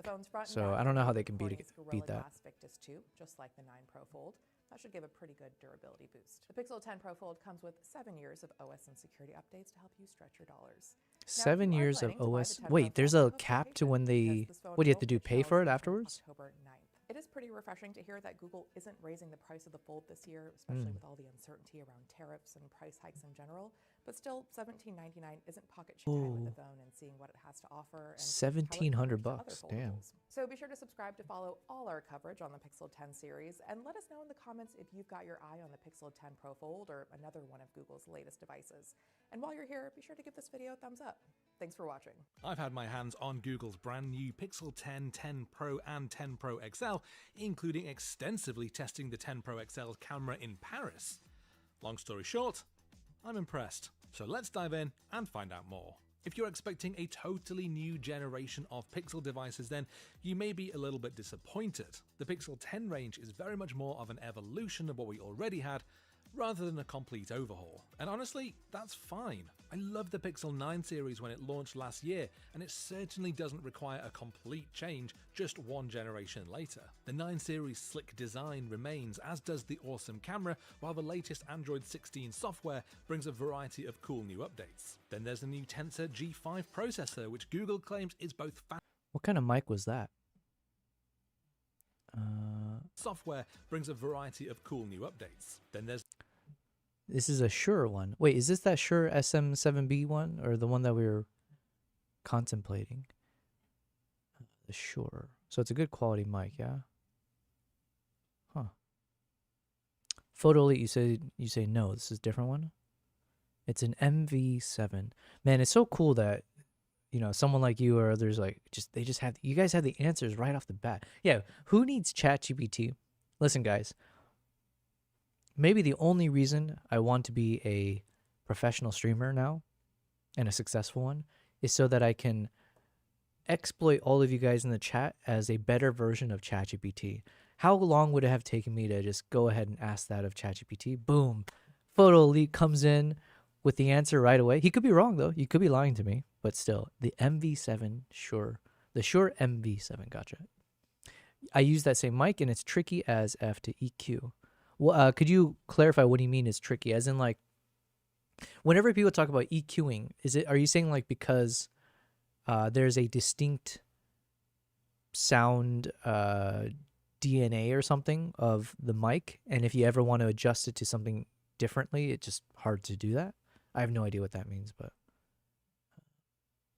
yes, this is the MV7. The new Tensor G5 processor, which Google claims is both faster and more power efficient than the G4 in last year's model. And yes, some of the Pixel 10's new features are based around AI, in particular in the camera, which does seem to incorporate AI more and more into the way you take photos. Whether that's good or bad is for you to decide, but certainly that rear camera setup can take some gorgeous looking photos, as I found out in Paris. So why don't we start there? I headed out onto the streets of Paris armed with the Pixel 10 Pro XL in order to put the camera to the test. So I basically wandered around like any tourist would, snapping away at the lovely buildings, the beautiful streets, the charming views, and the guys on one wheels holding tiny dogs. And overall, I am impressed at the photos that I was able to capture from all three lenses. The main 50 megapixel sensor captures superb dynamic range with natural colors and plenty of detail, while the 48 megapixel ultra wide camera does a great job of packing more into the scene. Then there's the 48 megapixel telephoto lens, which at its maximum 5x optical zoom delivers pin sharp images. But Google has squeezed in some AI trickery to help take that zoom even further. If you digitally zoom in to 30 times, the phone will upscale those details to try and create a sharper image. And yeah, they look pretty good. Maybe not good enough for a professional photography portfolio, but certainly good enough for an Instagram post. But it can go further still, using generative AI to fill in some of those details lost by the digital zoom. It works best for static scenes like cityscapes, so take this as an example. In the original, we can see it's very fuzzy and difficult to see what's going on, but the AI version has rebuilt a lot of that detail and made it, well, it's not perfect, but it's definitely better. And ditto with this shot. Where it didn't fare so well is with this example, when I zoomed in to take a picture of a plane going overhead, and that became an odd sort of bundle of sticks with a weird clown nose on the front. But it does bring up an important question in that if it's using generative AI to create a scene as you're zooming in, yeah, what's real? A photo that you're still taking. Google is certainly trying to get ahead of some of the moral quandaries here, as it has said that it will not apply the AI upscaling to pictures of people's faces in order to avoid inaccurate representation. You know what? That kind of brings up an interesting point. I think someone brought it up around, it might have been a Google Pixel phone or something, but like Samsung phone or something, where it's like when you take a photo of the moon, I don't know how real this was, and I can't even remember it properly. There's some controversy or some conversation around when you're using the telephoto lens on your Samsung device, let's say, and you zoom in on the moon. It was like something where, not necessarily, I don't know if interpolation is the right word there, but it's like because it's using some kind of AI, the photo that ends up taking of the moon essentially is like some already pre-captured photo of the moon, because it's like roughly the same or something, or like it's not actually the real shot. It's just applying AI to give you a shot of the moon. So then the question's like, was that a real photo that you just took or not? I have no idea. Photo that you said is very naturally warm and base heavy and very prone to plosives. Oh, is that the p thing? Okay. Well, right now my issue is the S one, but I think we solved it a little bit. Thank you. But I just have to be more, I have to have better posture, essentially.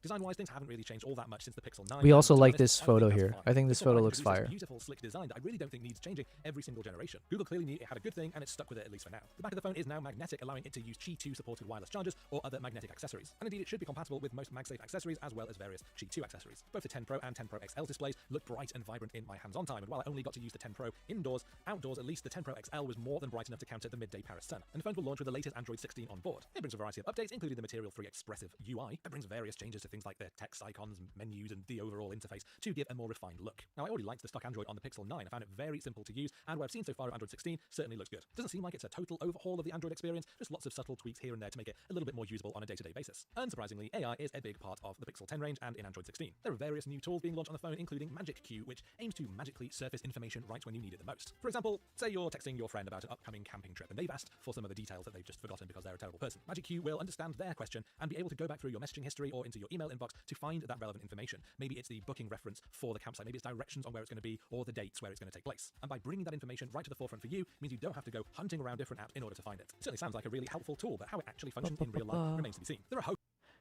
Photo, you said, want me to show you how to add an actual fire and make it look like the fox is breathing fire? You know what? I actually would like that for the, I do want to turn this into an emote. So we probably, as far as I know, I would maybe need to put this in Photoshop, expand the canvas a bit so we have some space on the left. And then if you've got some cool fire that you want to add in there, for sure. Otherwise, I'll do it in Canva.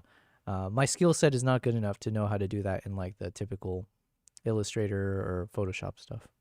But that, yeah, we do want to turn this into an emote. I mean, it's got a very nice expression there. So, Kristen said that sounds like something an Apple user came up with to discourage using those phones. Yeah, that's what I was saying. It could very much just be, don't believe anything you hear, that kind of stuff.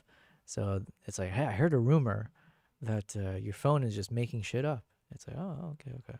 most of other AI tools, including a real-time voice translation. But I mean, he did show an example of what we were talking about, right? So that phone was using AI. Let's see if we can find it real quick again. He was showing that picture when he tried to, yeah, here. So then here, when he was showing the plane shot, you can see like the AI was trying to, again, I only know the term interpolate, but I know interpolate is more for like the video editing or like when you create frames in between the frames. But essentially it took the original shot and tried its best in real time to, or not, I don't know if it's in real time, but it uses their technology to try to interpret what it was actually and make it more refined. And instead all it did was create like some weird jellyfish looking thing, or I don't know. And yeah, it's like some of the AI tools I use, it kind of does the same thing, right? It's like it's making stuff up that wasn't actually there. So it's like saying, oh, this looks fuzzy, but it looks like this was a fox, right? Okay, well then I know a fox's eyes here and it's supposed to have these whiskers here. So we're now going to make the lines a bit sharper where we believe a normal fox's line should be. Maybe it does stuff like that, right? It does.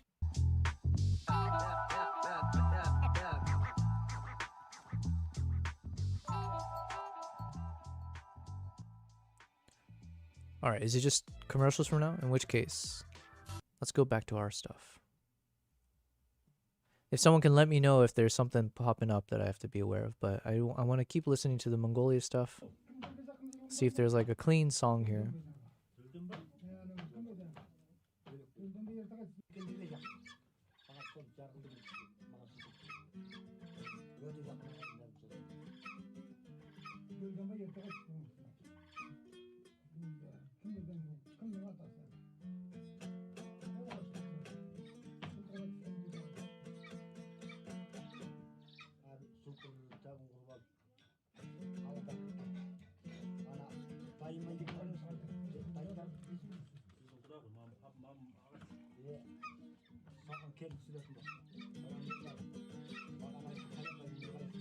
All right, in the meantime, I'm not a fan of the titles so far. I feel like there's something else there.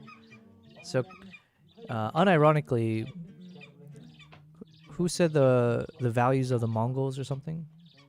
Mongoloid is offensive. Yeah, I think that one for sure. I've heard that word. The true values of the Mongols.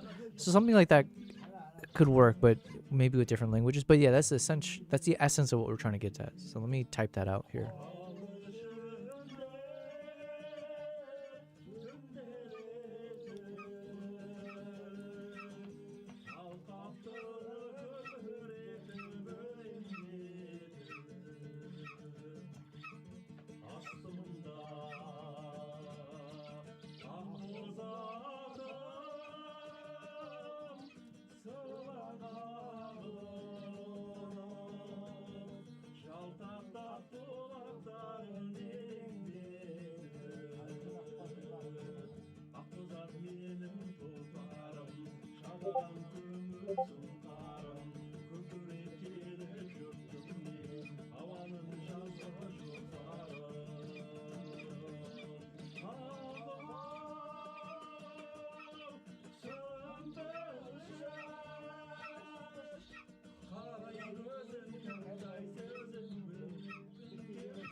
Who won PPs?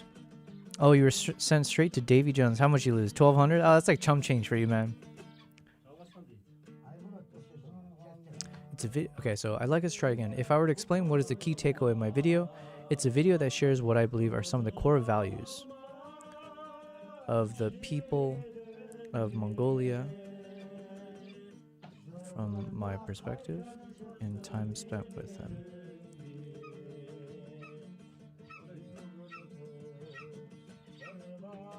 Again, the core values are things like community, wild lifestyle, wild traditions, family,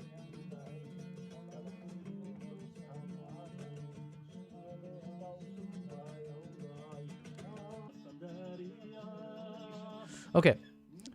So from that clip, I think I don't think there was a full song there I could use, or I think there are better ones, hopefully, that we can listen to.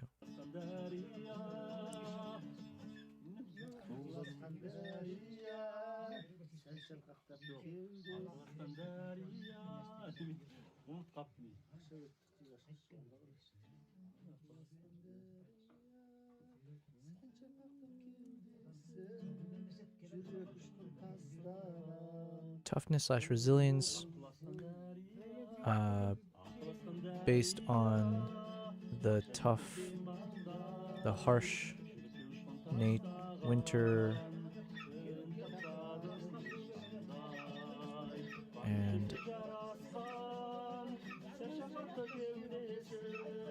based on the harsh nature conditions of the location they live in the middle of nowhere.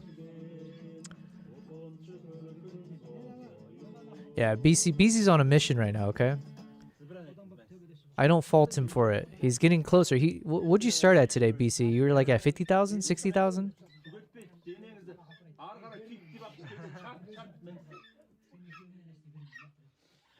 Community, tradition, wild traditions, family, toughness, and resilience. Yeah.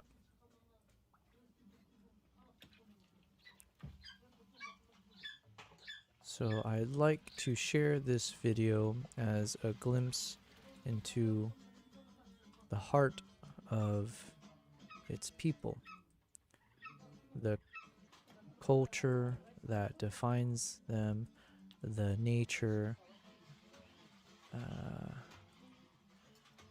world that shapes them. Ooh, I like the sound of this. I'd like to share this video as a glimpse into the heart of its people, the culture that defines them, the natural world that shapes them, and the bond that unites them. Ooh, man, that sounds cool though. All right, so there's a cleaner way to put this together. I said, I'd like to share this video as a glimpse into the heart of its people, the culture that defines them, the natural world that shapes them, and the bond that unites them. Yeah, something to that effect. All right, let's see if it comes up with something. All right, some dude's talking on the screen. Let's see if he's got something interesting to say. By Google event.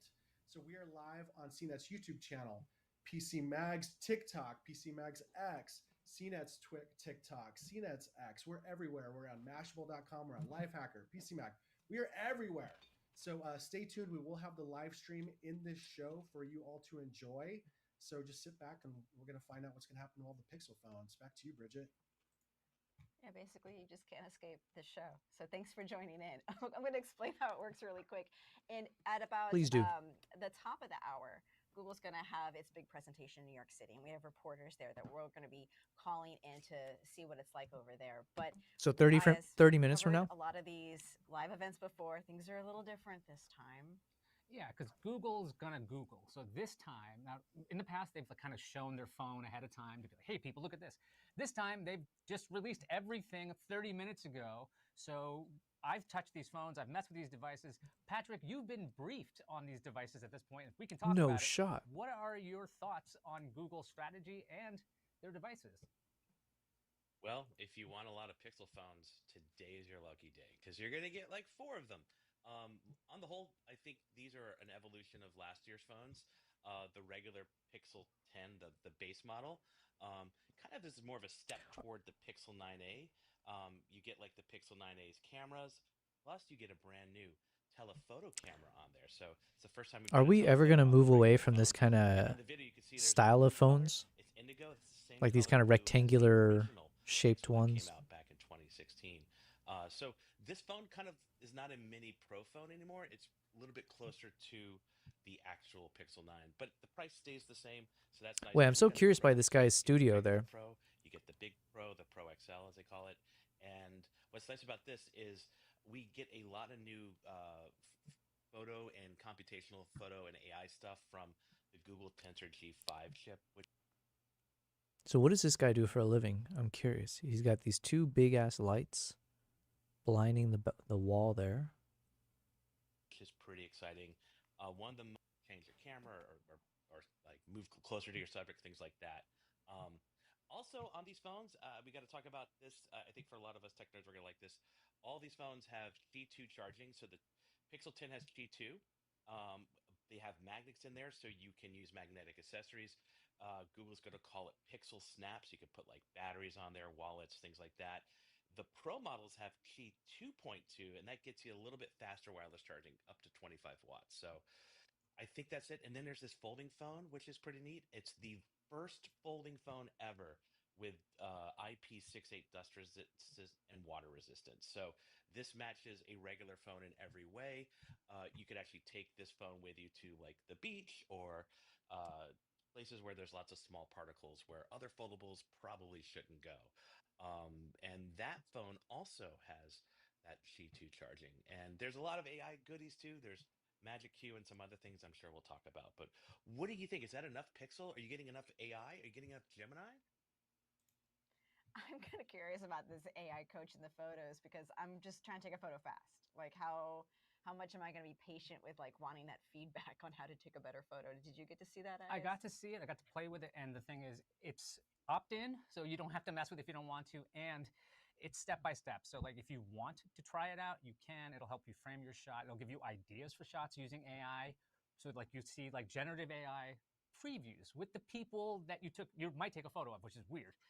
But it's very cool. I got to say, if you want to learn how to use a camera, Google's going to teach you, and you can take those skills somewhere else, which I think is kind of interesting because the coach doesn't do everything for you. Patrick, what do you think about this guided AI? Yeah, Bridget, you're not going to like it because you like to take photos fast, and we've had this conversation. This is going to slow you down.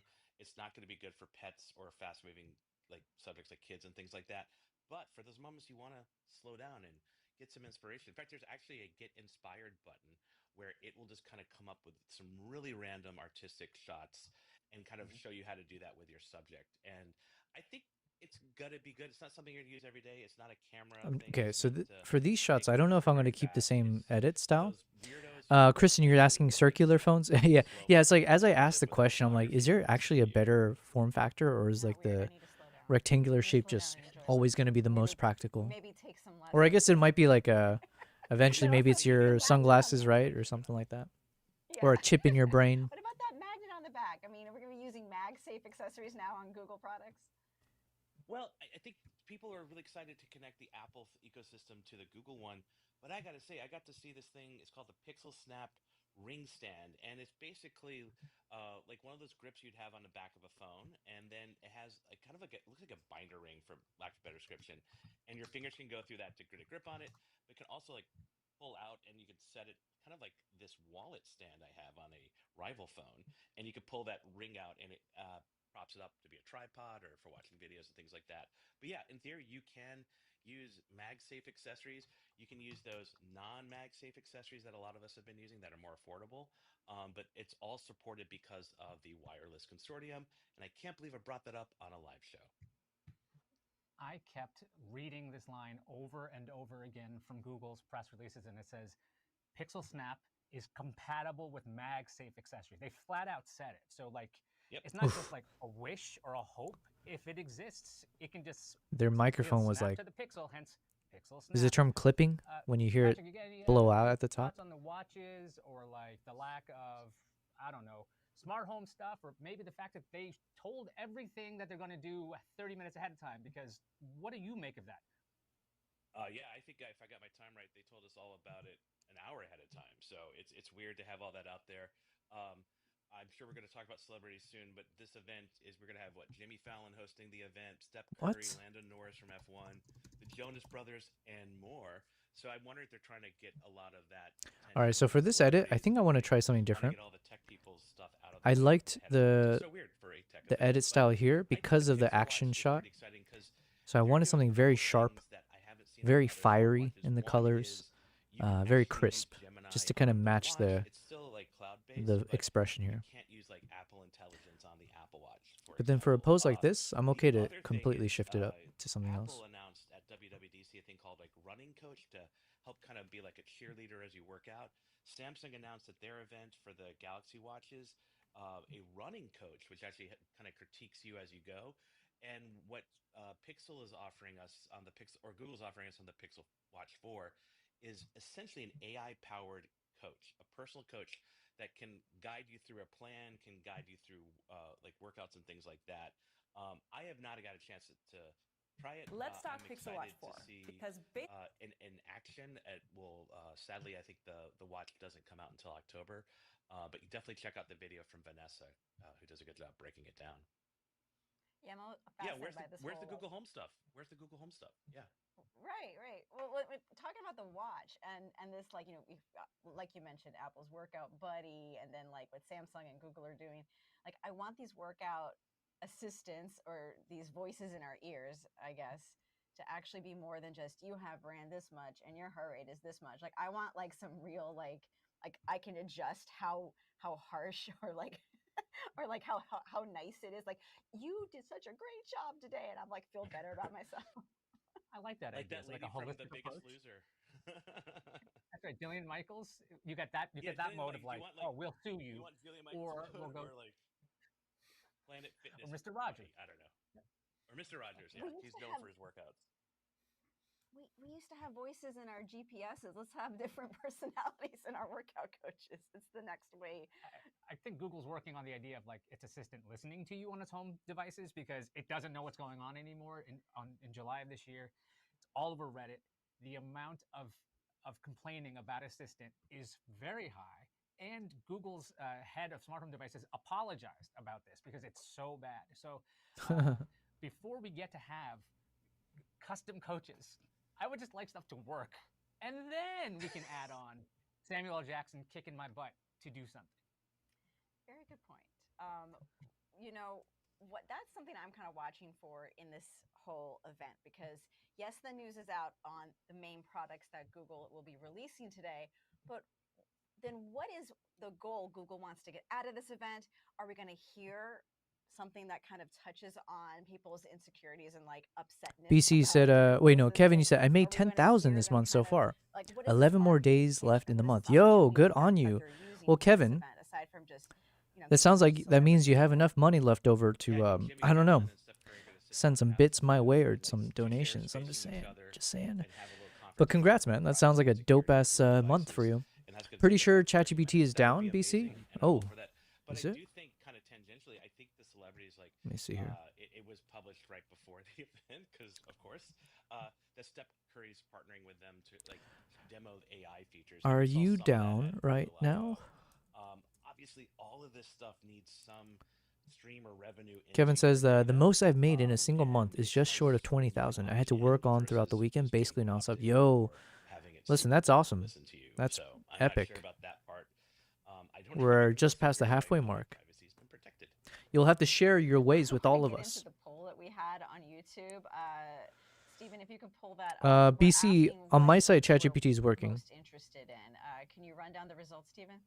Yeah, so our first poll was, what are you most excited to see at the Made by Google event? And A was new Pixel phones, B, new Pixel watches, C, new Pixel buds, and D, Google XR glasses.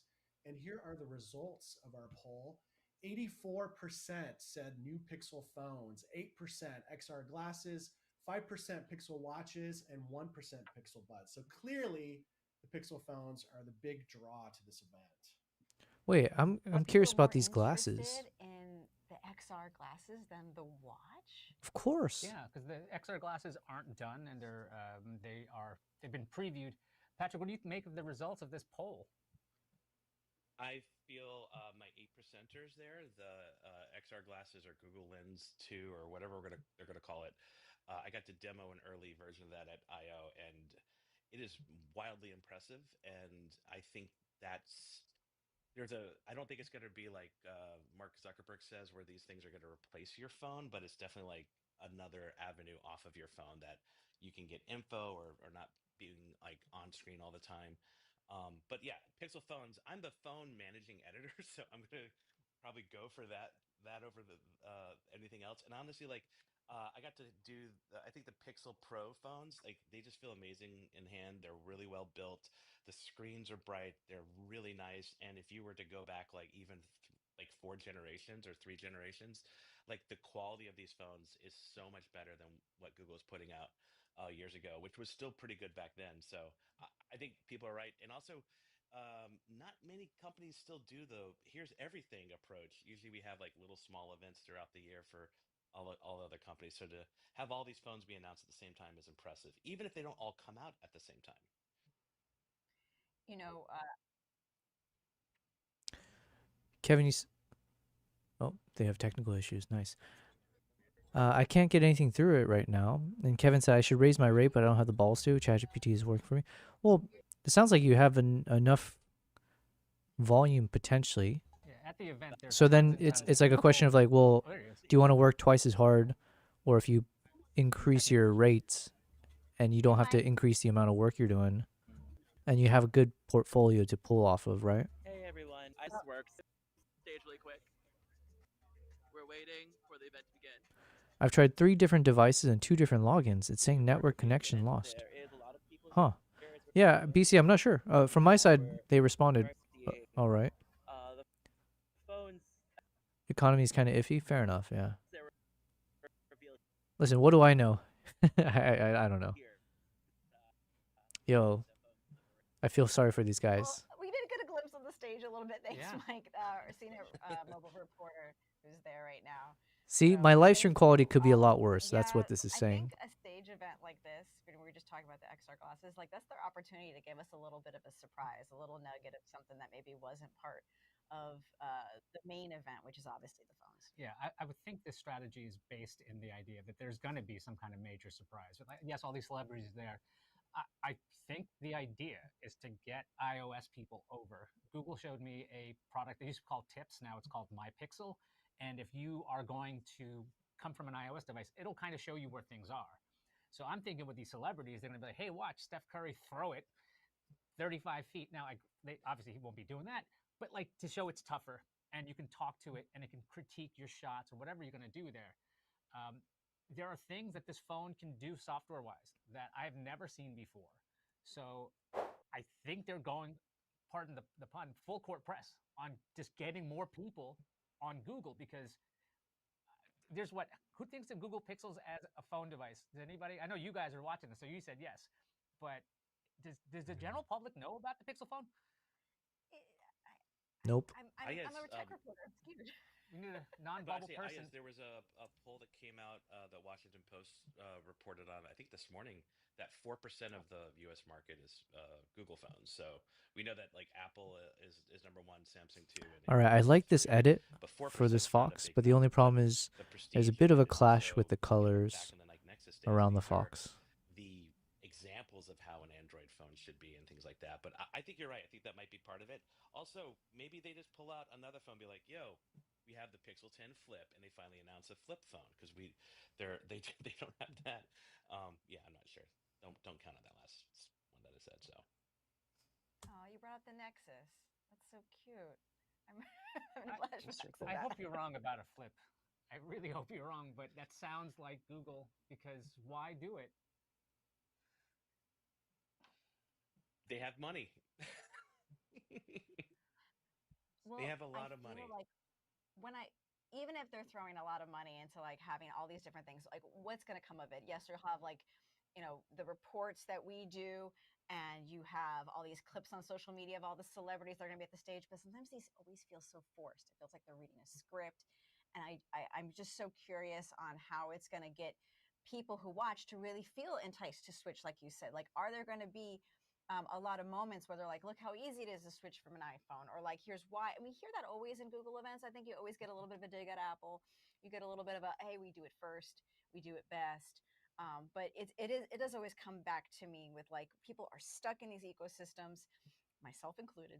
And I just kind of want that motivation. And when you see cute things like the flips and such, you start to have that conversation again, especially when Samsung recently came out with its flips. I'm hearing that a lot more, like, oh, I think I might want something different. So that's something that they could lean into for sure. That's a very good point. Patrick, did you get any briefings on earbuds? Kevin, you said I got a little info on it. I didn't get to try them, but yeah, we have. If inflation goes up, though, I have no choice. There's been layoffs. Yeah. A lot of advertising budgets slashed leading up to the election. Oh, okay. I didn't realize. And Kristen, you said no, and I'm an Android user, but Samsung. Got it. Yeah, it's just. I mean, I was an Android user for a while, but then the moment I like switched over to an iPhone, it was like game over. They just like they get you hooked on the simplicity, I guess.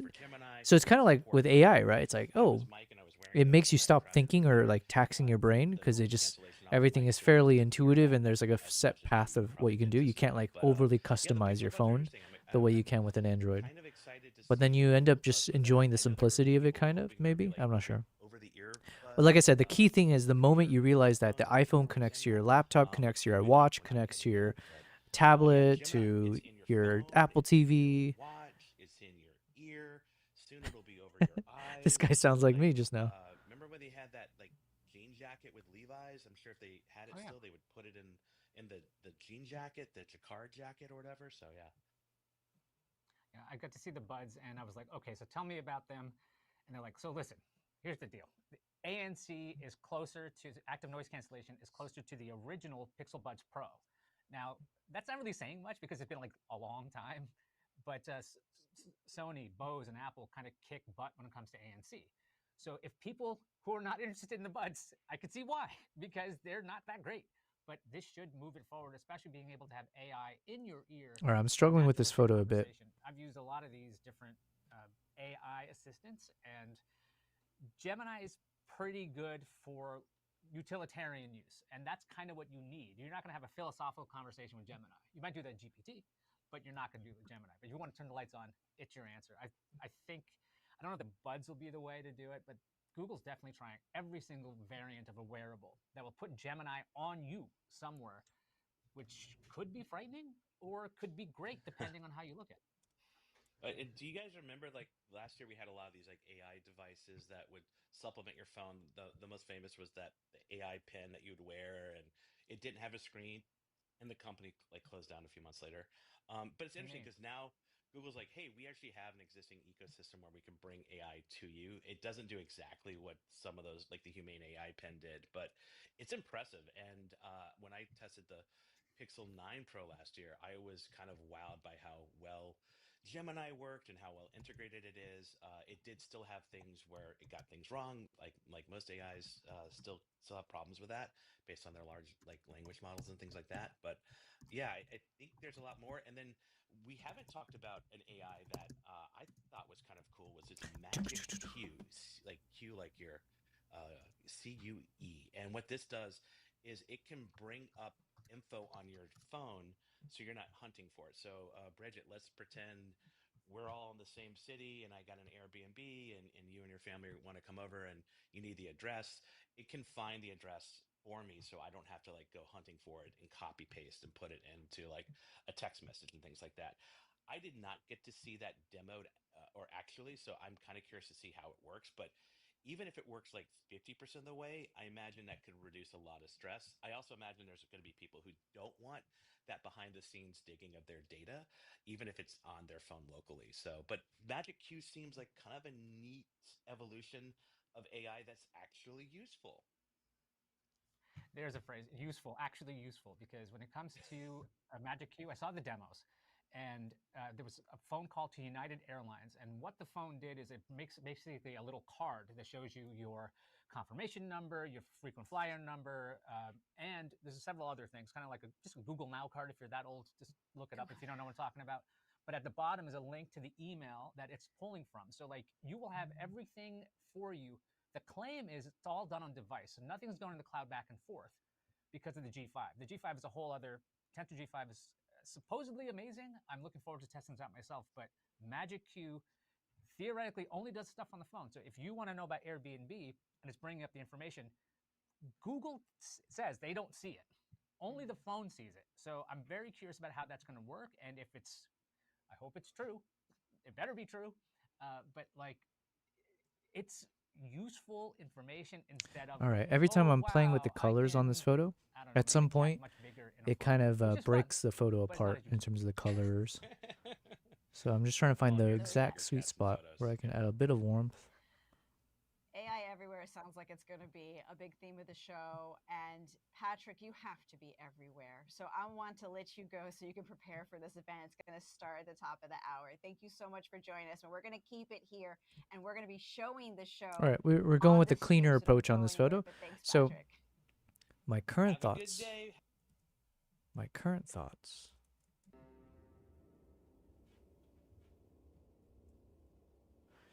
Okay.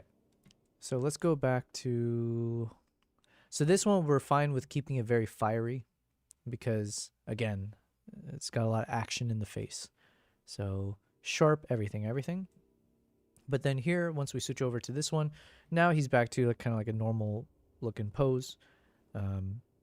We have a bit more space off to the left here. So I think it's nice to do a calmer tone and a bit brighter one in the sense that maybe it's more like, you know, this fox is basking in the sunlight. We still have a bit of coolness on the right side away from the sun to represent the fact that this is captured in the winter time. So it's still kind of like a frigid air vibes with the bright sun. So yeah, I think we're happy with this. Boom, boom, boom, boom. But I was kind of going for like a moodier vibe initially, but yeah, it's just with this photo in particular, when I was trying to clash the colors, and it would constantly break apart around the edges. So that's fine. Ooh, all right. So this is when the fox looks at us.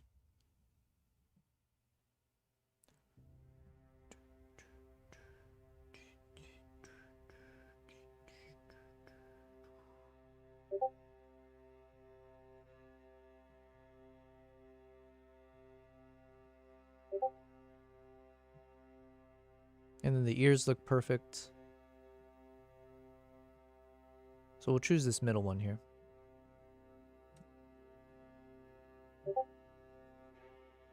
And then I think this one we're going to keep it portrait mode.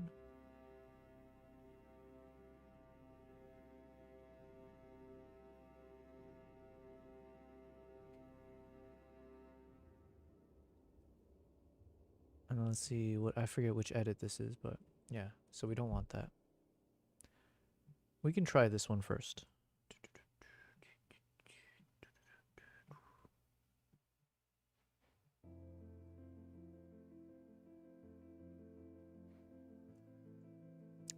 This could work if we don't do the cropping.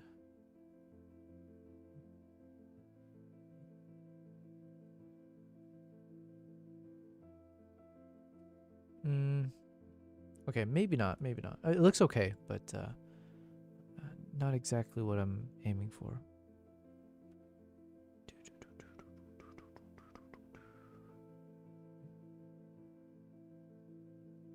Google Nest is cutting off access for early gen something something. I missed it. Live in less than 5. All right, let's turn this up then. The heck out of every Google screened device, because your phone is way more powerful than any of these things, and they can do anything. But yeah, Google killing stuff, it wouldn't surprise me if they just walked away from smart home. Just kill Nest and just call it Google Home, because Google Nest. Kristen, you said very nice. Thank you. I think I'm assuming you're talking about one of these Fox photos. And Google Fitbit. But thank you. Google's going to try to integrate things, but they're not going to get rid of the smart home products. It's maybe a rename. Wait, they said they're going to get rid of Google thing Nest? once again, so they got to get the whole naming ecosystem maybe under control.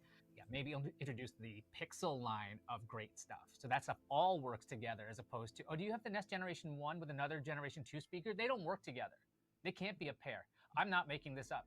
So like even when you buy stuff from Google, if you have a Gen 1 and Gen 2 product for the smart home speakers and the little minis, they can't be a pair if they're the same generation. Why? I can't oh say man, that on yeah, air this because guy's I'll mic start is swearing. constantly blowing out. Assistant and you have Gemini, and Mhm. that in itself you were alluding to was giving you a lot of frustration. Oh yeah. There's a name. Assistant. Yeah, Assistant is a problem, but I also understand Christine why said, they're not "No, I putting have that." it on those Yeah, I devices think just my yet, and then you'd parents this have a giant Google base Nest of at home. speakers So I think they were forwarding mentioning AI something requests. earlier I don't know if that. Google can handle Here, that let on me the see. other end because you have ecosystem. Because Squant, well, you could then do a great on it. I saw something. That would be fun today. We will get 24% said we'll get more Here. landscape. One of people, because Google seems to come into a market, kind of mess it up and do a great job, and then just walks away from it. Like we're talking about Pixel phones. You notice how we're not talking about Pixel tablets, even though thing that's a real device that they haven't updated in years, other than selling it without the dock. So I love that little speaker dock. I was in love with it when they announced it. they should have tons of those things, especially with the Pixel Snap phone stuff, because you can put it in landscape. Here it is. One of the Google Nest is cutting off access for early gen Nest thermostats. Okay, so maybe it's like a very specific product here. Some kind of Nest thermostat. cooler things about the other smart home pairing has gotten, well, some smart home stuff gotten better through Matter. So like the smart home is not as simple as at least people thought it would be. So it's actually way better than it used to be. I remember when you had to get like was it Crestone or something? They would come in and they'd do all this for you. So it's cheaper, it's almost better, but yeah, cohesiveness is something that I think is lacking. And look at the name of this event, Made by Google. The end, like whatever it's called, just remember, kids, it's made by Google. I mean, can you imagine an Apple event called Made by Apple, right?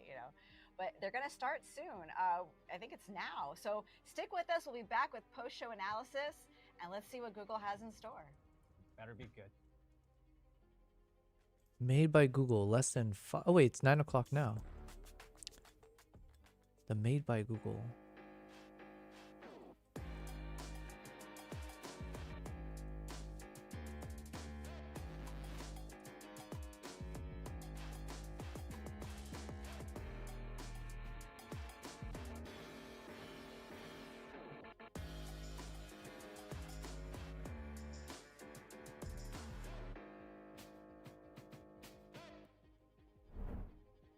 What's up, Google gang? It's Alex Cooper, and I'm about to pass my phone to someone who's always in the hot seat. Hey boo, I'm Cody Rigsby, and I'm passing the phone to someone who really puts the pedal to the metal.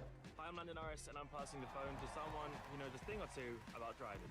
What's up? It's Bryson DeChambeau, and I'm passing the phone to someone that can make a shot from anywhere. I'm Stephen Curry, and I'm passing the Stephen phone to Curry. someone who is always on fire. Hey, I'm a fire-breathing dragon, and I'm passing the phone to someone whose greatness isn't a myth. Oh, I thought this was a commercial. And I'm passing the phone to another Trinity. Hey, it's the Jonas Brothers. Hey. We're passing the phone to someone we look up to quite literally. I'm Giannis Antetokounmpo, and I'm passing the phone to someone in the whole other league. Hi, I'm Asia Wilson, and I'm passing the phone to the actual GOAT. I'm an actual GOAT, and I'm passing the phone to someone who also climbed their way to the top. Hey, it's Jeremy. Yo, Linsanity. Who has a lot of experience being the captain of their team. Hi, I'm Rick Osterloh, and I'm passing Who's the this? phone to someone who even Google has trouble searching for. Hi, I'm the Loch Ness Monster, and I'm passing the phone to someone who is not afraid of the spotlight, unlike me. Hey, this is Jimmy Fallon, and wait, is this a Pixel 10? This is nice. I'm not passing this off to anyone. Jimmy, you're on. Oh, snap. It's time to get the show going. Let's do it. Oh, snap. And now, please welcome your 2025 Made by Google host, Jimmy Fallon.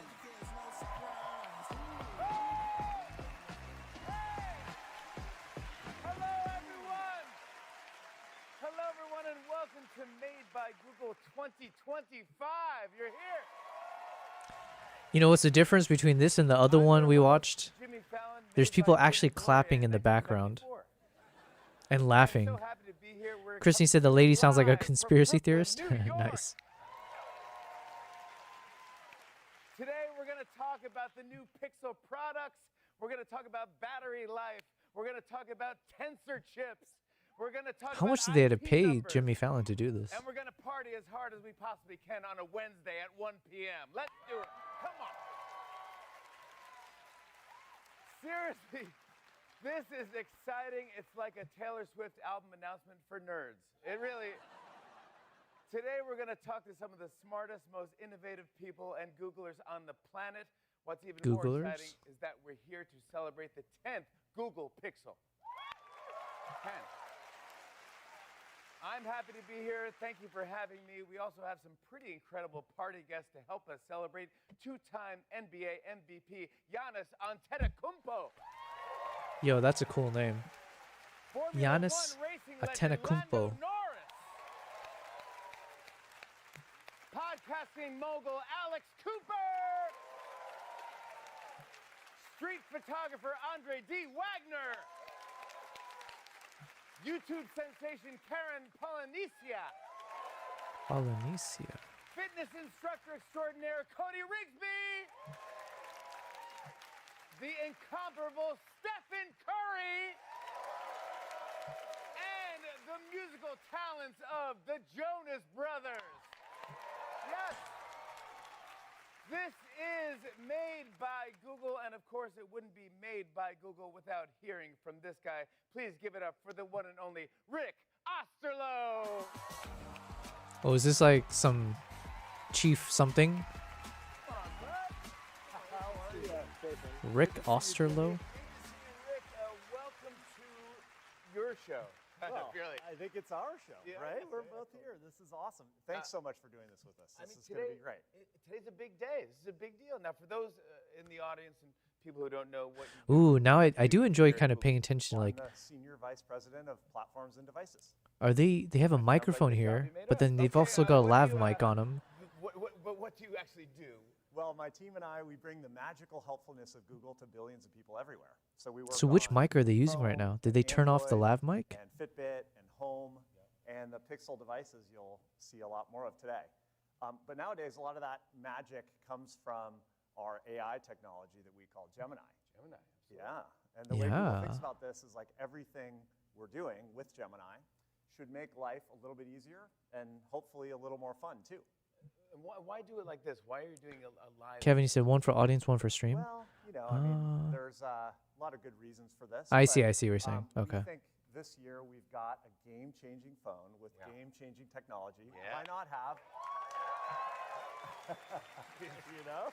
Yeah. They know. Everyone, they know. They know.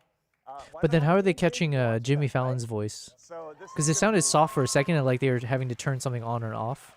It's going to be pretty different. Does he have a but lav I mic think on? people like it. Yeah, I'm excited. I know you and your team have been working on this for a long time. There must be, right? How does it feel now that it's finally here? It's the best. I mean, these are my favorite moments. Every time we launch a big product like a phone, it's usually after the product of work of thousands of I people. mean, people for years. backstage so excited right now. Oh, They're I like, know. it's happening, Everyone's really excited about it, and we're really proud. of what we Kevin, did it's this year, implanted in so his we're brain. very excited Oh to yeah, show how it did off I for you. not I've think been of that? using the new Pixel and Gemini. It's the Elon company. Next level. It's awesome. Well, thank you. We've been building towards this universal AI assistant with Gemini. And we think this assistant has to be personal, so it's intelligent enough to kind of understand you and your context. And it's got to be agentic. Agentic? Fancy way of saying it can take action for you under your direction. You don't have to tell me what agentic means. Well, yeah, you're talking to, yeah, that's my Scrabble word. Yeah. Agentic. Oh, he's playing it again. Yeah. You're an expert user of agents, I know. Yes. But it's also, like a good agent, it's got to keep your information private and personal. And it also needs to be with you in the background whenever you need it, just ready to help. And so already, you can use Gemini on your phone, and you can use it on your watch, and earbuds. This fall, it's going to be coming to your car, to your TV, and to your smart speakers and smart display in the home. You're doing car. Yes, that's a big right. deal. It's going to be everywhere. It's got to be everywhere where you are. Yeah. And we're even working on glasses with Gemini in them. Wow. All right. I'm excited for that. Tell me about AI in phones. I feel like everybody's talking about it. This is the headline. Yes, there has been a lot of hype about this, and frankly, a lot of broken promises too. But Gemini is the real deal. We've got the best models. We've got the best AI assistant. And it means this can just unlock so much helpfulness on your phone. So maybe you want to be more creative or just more productive, or maybe you want to use your phone a little bit less so you can just get on with your life and be in the moment. And your phone and your assistant should be able to make that possible for you. And this has been our vision for AI and mobile technology for a very long time. And in fact, we were talking about this at the first Pixel launch almost a decade ago. Oh my gosh. I wish that we could have a clip of that and just to show you. What's that? Yeah, we that'd be do nice. have a clip of you 10 years ago. Can we pull that up really quick? Oh gosh. This is why we believe the next big innovation is going to take place at the intersection of hardware and software with AI at the center. Wow. Wow. Fantastic. Is that like a scoop neck you were rocking there? That's Yeah, that shirt is permanently retired. Yeah. You haven't aged a bit. You're like the Paul Rudd of Google. Well, you really are. Thank you. I think it's the lighting in Yeah. But we've been on this journey for a while, as you can see. Yeah. And what brought me to Google in the first place was, this shouldn't just be about your phone. It's about how you can use it and use AI to help you. And over the years, we've been making these really big leaps forward with Pixel and with Android and now with Gemini, and just doing things that no one else was doing on a phone. There are a lot of Pixel fans out there. In fact, I thought it may be fun to share a few of their best posts from Reddit, showing you how much they love it. All right, let's hear it. This is awesome. Let's see it. This first person says, whenever using a phone without Circle to Search, I feel like I'm in the Stone Age. What is Circle? Well, Circle to Search is a great capability. We just launched it last year. It caught on super fast with people. It's amazing. I love Circle to Search. Yeah, you use it? Yeah, I do. I've been playing around with it. If you do, you just hold the home button on any photo and then circle anything, and it will find it. You can, like, it's a pair of sunglasses or what you can order it right there. Yeah. I actually looked. My daughter was she wanted her friend's pajamas, and I took a picture of both of them, and I circled the pajamas and found it immediately. So thanks to you, my daughter has new pajamas. So thank you for that. Yeah, that's good. Thank you. That's good. Appreciate it. Yeah. It's a little thing. Little thing. Sounds expensive. Sounds expensive. This one says, hey everyone, I just had a terrifying experience last night, and I honestly believe my Google's Pixel crash detection feature might have saved my life. I feel like I need to share this urgently. And then there's a whole story about that, and a lot of people chiming in. Talk to me about this. Yeah, I mean, that is just awesome to hear and great feedback. There's nothing better than really helping someone in a moment of need. And Pixel was the first phone that launched car crash detection. We did it all the way back in 2019. Is that right? And it detects when you're in an accident and will call emergency services. Call it automatically for you, yeah. That's amazing. This one here made me laugh. It says, I always volunteer to take the photos. Some, seeing that it's not an iPhone that I have, look confused or disappointed until the photos are displayed, and then they look confused again to realize that iPhones don't take the best pics. Oh, those are some fighting words. That's what I showed up for this event for. Come on. I know that this can Bring be out the very smack talk. disorienting. Ooh. Yeah, talk to me. We hear that a lot from the Pixel community that we have the best camera out there. And from our earliest days with Android, we've been using AI to dramatically improve photography. And we've been leading the industry ever since with Pixel. Rick, you're 10 generations in. I'm sure the Redditors out there want to know what's next for AI in phones. Well, there's so much. I mean, I think so many of the things we've been researching and building for years, they're now becoming real. And what we're trying to do is we're trying to make your phone more personal and proactive. And so it doesn't just like wait and listen to your requests. It starts to anticipate them because it knows what you're trying to do. We call this personal intelligence, and you'll hear a lot more about that concept today. So it knows about you and what you think, so it might look at me and go, okay, Jimmy's hungry, let's order a pizza. Right. Yeah, he's looking famished.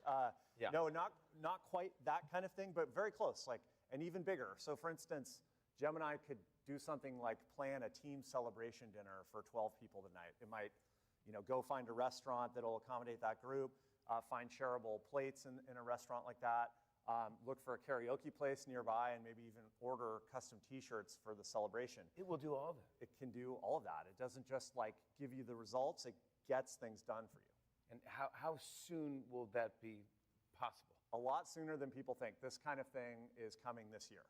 And this is how our vision of an agentic universal AI assistant becomes reality. Can I show you something else we're really excited about working on? Yes, please. All right. Well, Pixel's getting even better as sort of a creative studio. You can use VO and Gemini just to enter a few words or add an image. Yeah, VO, yeah. Yes, and it will create a video automatically for you. And so here's an example. Here's a photo of my dog, Dakota. Oh, he's a stud. He's a good boy, usually, yeah. But if you check out this photo, we can turn it into a video with VO. And it's really quite interesting how it does this. Now that I can talk, my platform is simple. More treats. Like and subscribe if you agree.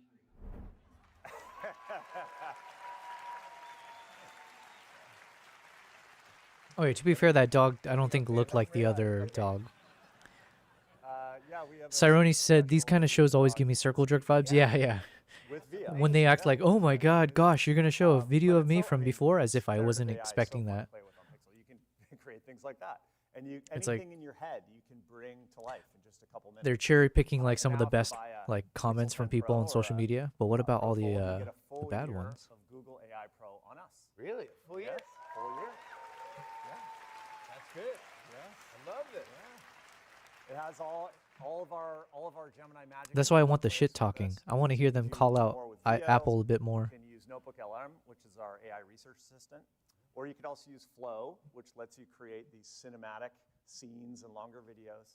So Google AI Pro is the collection of all of our latest AI breakthroughs. Wow. Anything else you're excited about? Well, yes, as a matter of fact, there is. Thanks for asking. I worked really hard on that question. Yeah. I knew I was going to get you with that, yeah. I love Gemini Live on Pixel. I think it's so cool. Oh, yeah. So you can just share your camera now with Gemini and point it at anything, and you can just get help. And so, you might be working on a DIY project. Maybe you're trying to learn a new hobby, or, maybe you're trying to help your kid with their homework and pretend, you understand what they're doing. Yeah. Whatever you need. You can just share your camera, you can point it at something, and Gemini will help you out. Can we see a little Gemini live in action? Oh yeah, I think that's a good idea. Why don't we roll the clip? God, the acting is so bad. But I think I still prefer this over the OpenAI's event that we watched the other day. Because that one also felt equally robotic without any of the laugh track. And I like the laugh track because it just makes it feel a bit more ridiculous and enjoyable. Sports swap. Lando, it looks like we swapped sports for the day. Any advice? Train hard, drive fast, and most importantly, get a cool-looking race suit. That's easy. I can do that. Any advice for me? You're gonna need a cool nickname. I'm the Greek freak. What's your nickname? For now, let's go with Landog. Landog? Yeah, I don't think that's gonna work. So who are these guys? One is a basketball player? I'm new here. Gemini. And the other is like a race Formula One driver? I'm gonna learn how to drive like Lando Norris. Done. I expect to see you on the podium by sunset. My hand-eye coordination and reflexes are normally pretty dialed in. Is that going to translate to basketball? Your fantastic hand-eye coordination and reflexes are a huge advantage in basketball. You are set up for some great plays. What kind of race car does Lando Norris drive? He's in the MCL 39. It's an evolution of their championship-winning MCL 38, designed to push the boundaries of performance. How would I go about driving a car like that in a day? You'll need a track, spare car, and perhaps a guardian angel. If you're serious, start with a simulator or a high-performance driving school.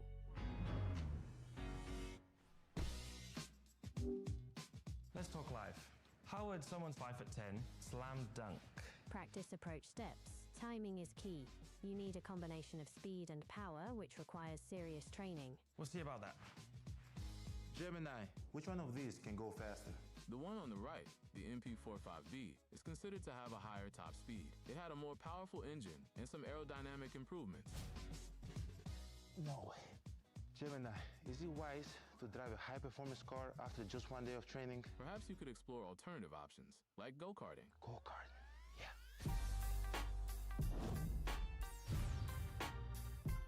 Can you start a basketball workout, please? Oh my god, something wrong with this pole. I feel like Lando.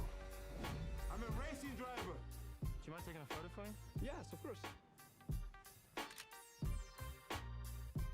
I've actually done a slam dunk.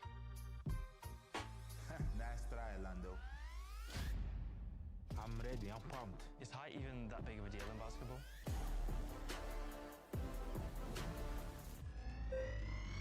Gemini, let's do this. Welcome to the freak show! Brake early and smoothly before the turn. Make sure your eyes are always on the rim. Hold your line once committed. That's it.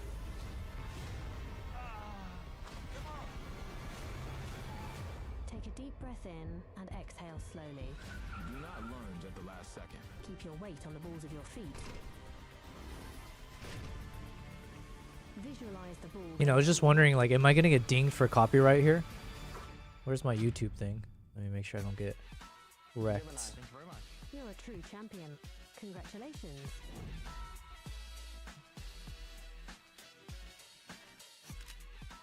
You guys going like what? 200 miles per hour? Yeah, but you can also dunk, and I can't dunk. There's more chance for you to be able to dunk than me drive that car.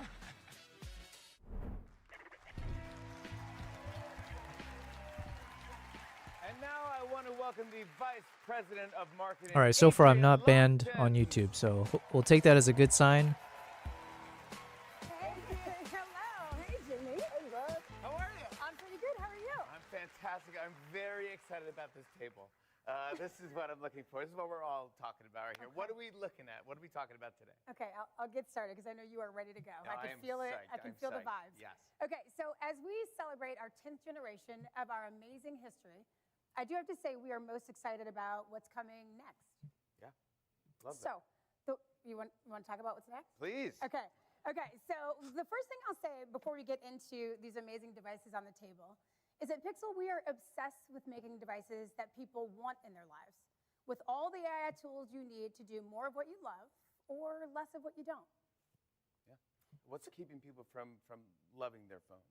So we think about that quite a lot. So one of the things we think are keeping people from loving their phones is phones can be built to be a little bit distracting, and they could take up too much of people's time.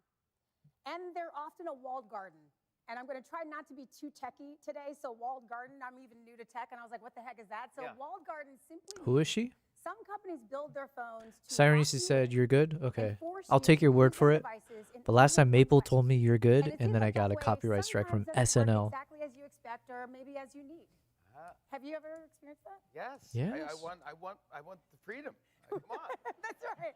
So, speaking of freedom, at Google, we believe you should ask for more of your phone. And that is why we built Pixel. It's got the world's best eye assistant.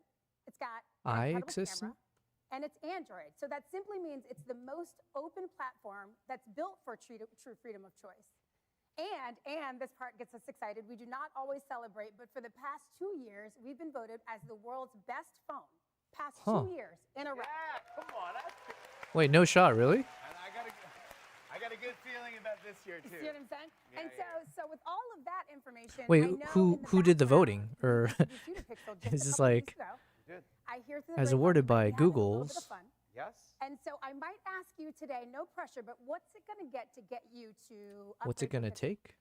I just like new, anything new or next. I like what is next. I want to do something. Aha, using the word. Okay, all right. Rick started to talk about exactly that.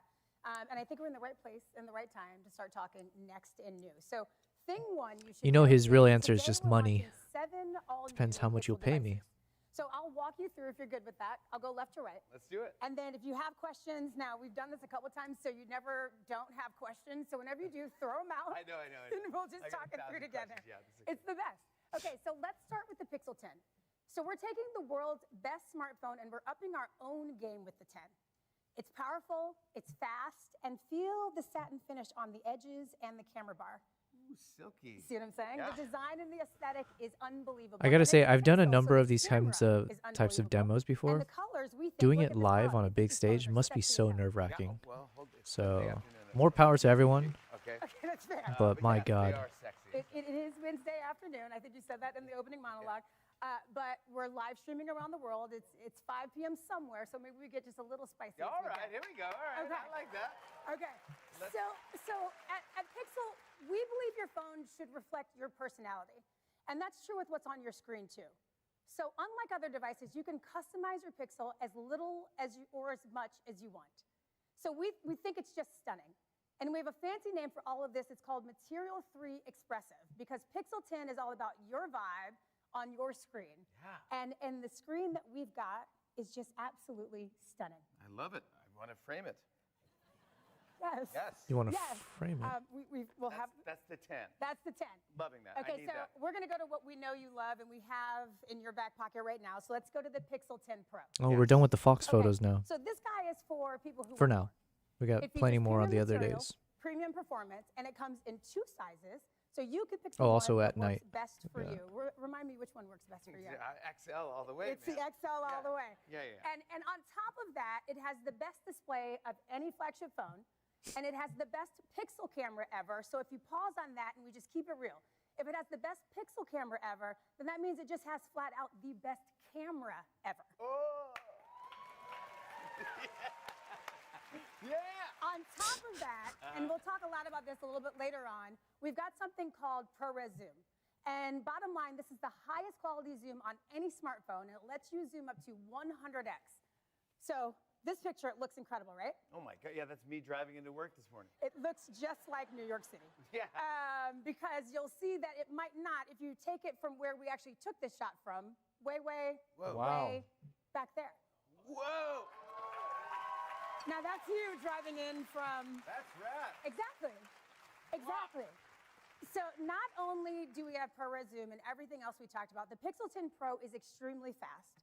Now that's credit to our Google Tensor G5 chip. Tensor! Come on. You know there's Tensor nerds out there know what I'm talking about. Tensor G5! And I just have to tell you, in Mountain View somewhere, there is a Tensor team that is crunk. Because that is perfect. That zoom was actually pretty And on top pretty of that fire chip, though. We have laptop levels of RAM. So there is plenty of power for the latest Gemini features and for all of the AI updates we're going to continue to roll out over the life cycle of this phone. Speaking of which, every Pixel comes with 7 years of OS and security updates. On top of that, you get something that we call Pixel Drops. And that's new software and features that roll out over the life of time so your phone keeps getting better, smarter, faster. That's what I'm talking about. And Okay. now, how about these? They forgot to say these stronger. Colors? I'm loving everything. I'm loving this bluish purple. I'm loving everything. Okay, so as a marketer and our design crew that's in the audience, when you start talking color, you're speaking our language. It's a vibe, it's a feel, it's not just a name. Yes. So maybe we Vanna White a little bit. We'll go real quick. So this, we've got Moonstone. If you pick that guy up, we've got more Moonstone. If you pick this one up. Sorry. I didn't know which one you wanted to pick. Yeah, of course. We've got beautiful jade. Jade, of course. And then on top of that, we've got a luxurious porcelain. Ooh. And then finally, you can get this guy, sleek, powerful obsidian. So at the end of the day, every color, your choice. That's the one I would go it's for. all up to you to decide. Yep. So that is Pro. Now I've got one more for you, and I'm so excited for you to meet the Pixel 10 Pro Fold. Yes! Come on, here we go. Let's go. Now we're talking. Now we're talking. I know where your heart lies. Oh, my goodness. So the Pixel 10, it's in your hands now. Yes, come on. The Pixel 10 Pro Fold really stands out in a crowd because it reimagines what a phone can and should be. As Jimmy is showing us as our model, so rad. It is a phone, it is a tablet, it is a movie screen. We believe it is absolutely incredible. It's so thin. It's so thin. It's so flexible. I gotta say, from the back though, it doesn't look so nice. Because on the back, it just looks like they put two iPhones together. The next many years doing what Jimmy's doing, which is like fascinatingly staring at this phone. And like on a top cat of with a laser. I'm like, where's it go? I can't get it. On top of that, we've got inside this phone IP68 water and dust protection. I knew it was gonna IP68. Let's go. IP68. That's okay. What does this tell us the about? The internet's going crazy right now. Like you made a foldable with IP68. Yeah. 6 is for dust and 8 is for water, right? Yes. Wetness. Yes. Yeah, I know that. Yeah. Yes. Thank you. Yes. I did a little research. Yes. I did my homework. So you could be on the beach. Yep. You can get a little spill on it if you want. Maybe you're at a dusty construction site walking around. Okay, but wait. You know? Okay, legal's in here somewhere, so I can't say all that. Okay. So I'm saying it. IP68 does almost everything Jimmy just said. Yes. So yes.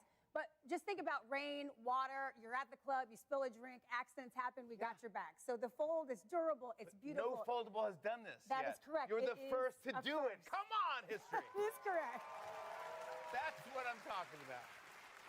Okay, That's so going to be a game changer. on top of the phones that you just walked through, better than me, we've got the Pixel Snap.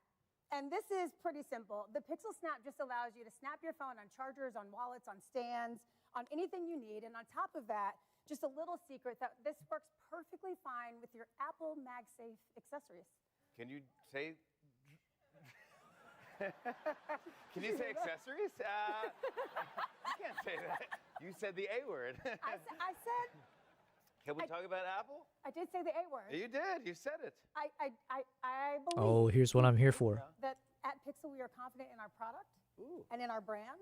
And we love everybody in the game, so we can say anyone's name we want on this stage. That's what Hashtag Team Nikon. All right. Okay, now we're cooking. I know. So let's move on to the Pixel Watch 4. The new Pixel Watch is elegant, it's comfortable, it's simply beautiful, and it's a timepiece. So look, first of all, we match. Twinsies. Second of all, it's arm candy. Yeah. And on top of that, it comes with all of Google's helpfulness. So you get your Fitbit stats, your Gemini Assistant, everything is just one glance away. And of course, with all of these watch faces and all of these bands, you mix it, you match it, you wear it however you want, because we at Pixel think fashion matters, right? Yes, it totally matters. These are stunning. I love all of these stuff. That's right. And on top of this, it's got excellent battery life. So just 15 minutes in this charger gets you up to 15 hours of use. 15 minutes gives you 15 hours. It's that simple. I love talking about battery life. And on top of that, and just on a little bit more of a serious note, Yeah. the Pixel Watch is the only smartwatch, yes, the only one, that can detect a loss of pulse. And it automatically places a call to emergency services for you. Now, we hope our community never needs these features, but you need to know that Pixel always has your back. That's fantastic. Okay. Great. Now, on a lighter And note, Apple doesn't. That's what they didn't say, but they wanted you to know. Okay. So the first announcement is They're saying rolling Apple out won't many save new your life. features We to our will. Pixel Buds Pro 2 just next month. There are new head gestures that let you shake your head to decline a call or nod your head to accept a text. No way. Yes. And on top of that, you could talk to Gemini Live in noisy places like busy cafes. And on top of that, you get the new adaptive audio. And that's just great for those moments where you need to block out some noise, but let the important sounds come through. Yep. On top of that, we're adding loud noise protection. I don't need to describe what that means. I think we all know. Yep. And so if you already own a pair of Pixel Buds Pro 2, just like we talked about earlier with new features rolling out constantly, your buds just got better. So congratulations. Wow. Wow. That's it. So if you own it already, you're getting an update. BC, what are you saying whoa about? I come back in, just see the world circle jerk in chat. What the F did I miss? Oh, we're watching a bit of a Google, That's right. And we're gonna hope what is it called? Made by Google. We're watching their live event. That's right. Okay. And the way they talk to each other, and like, it's, yeah. Now 2A. Ah. Okay, so these are the best of Pixel Buds, but at an incredible value. You get active noise cancellation, crystal clear audio, all-day battery life, and they're smaller, lighter, and super comfortable. They also have this very cool twist-to-adjust stabilizer, so you can get the exact right fit. Okay, so we talked buds, we talked watches, we talked Pixel Snaps, and of course devices. That is it. These are the latest additions to the Pixel family. You are a pro. Come on, that's how you do it. BC says Google users are the type to circle jerk. You are a pro.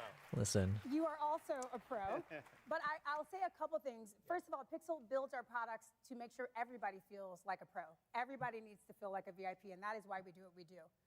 And I want to hit one more topic that's a little bit touchier, right?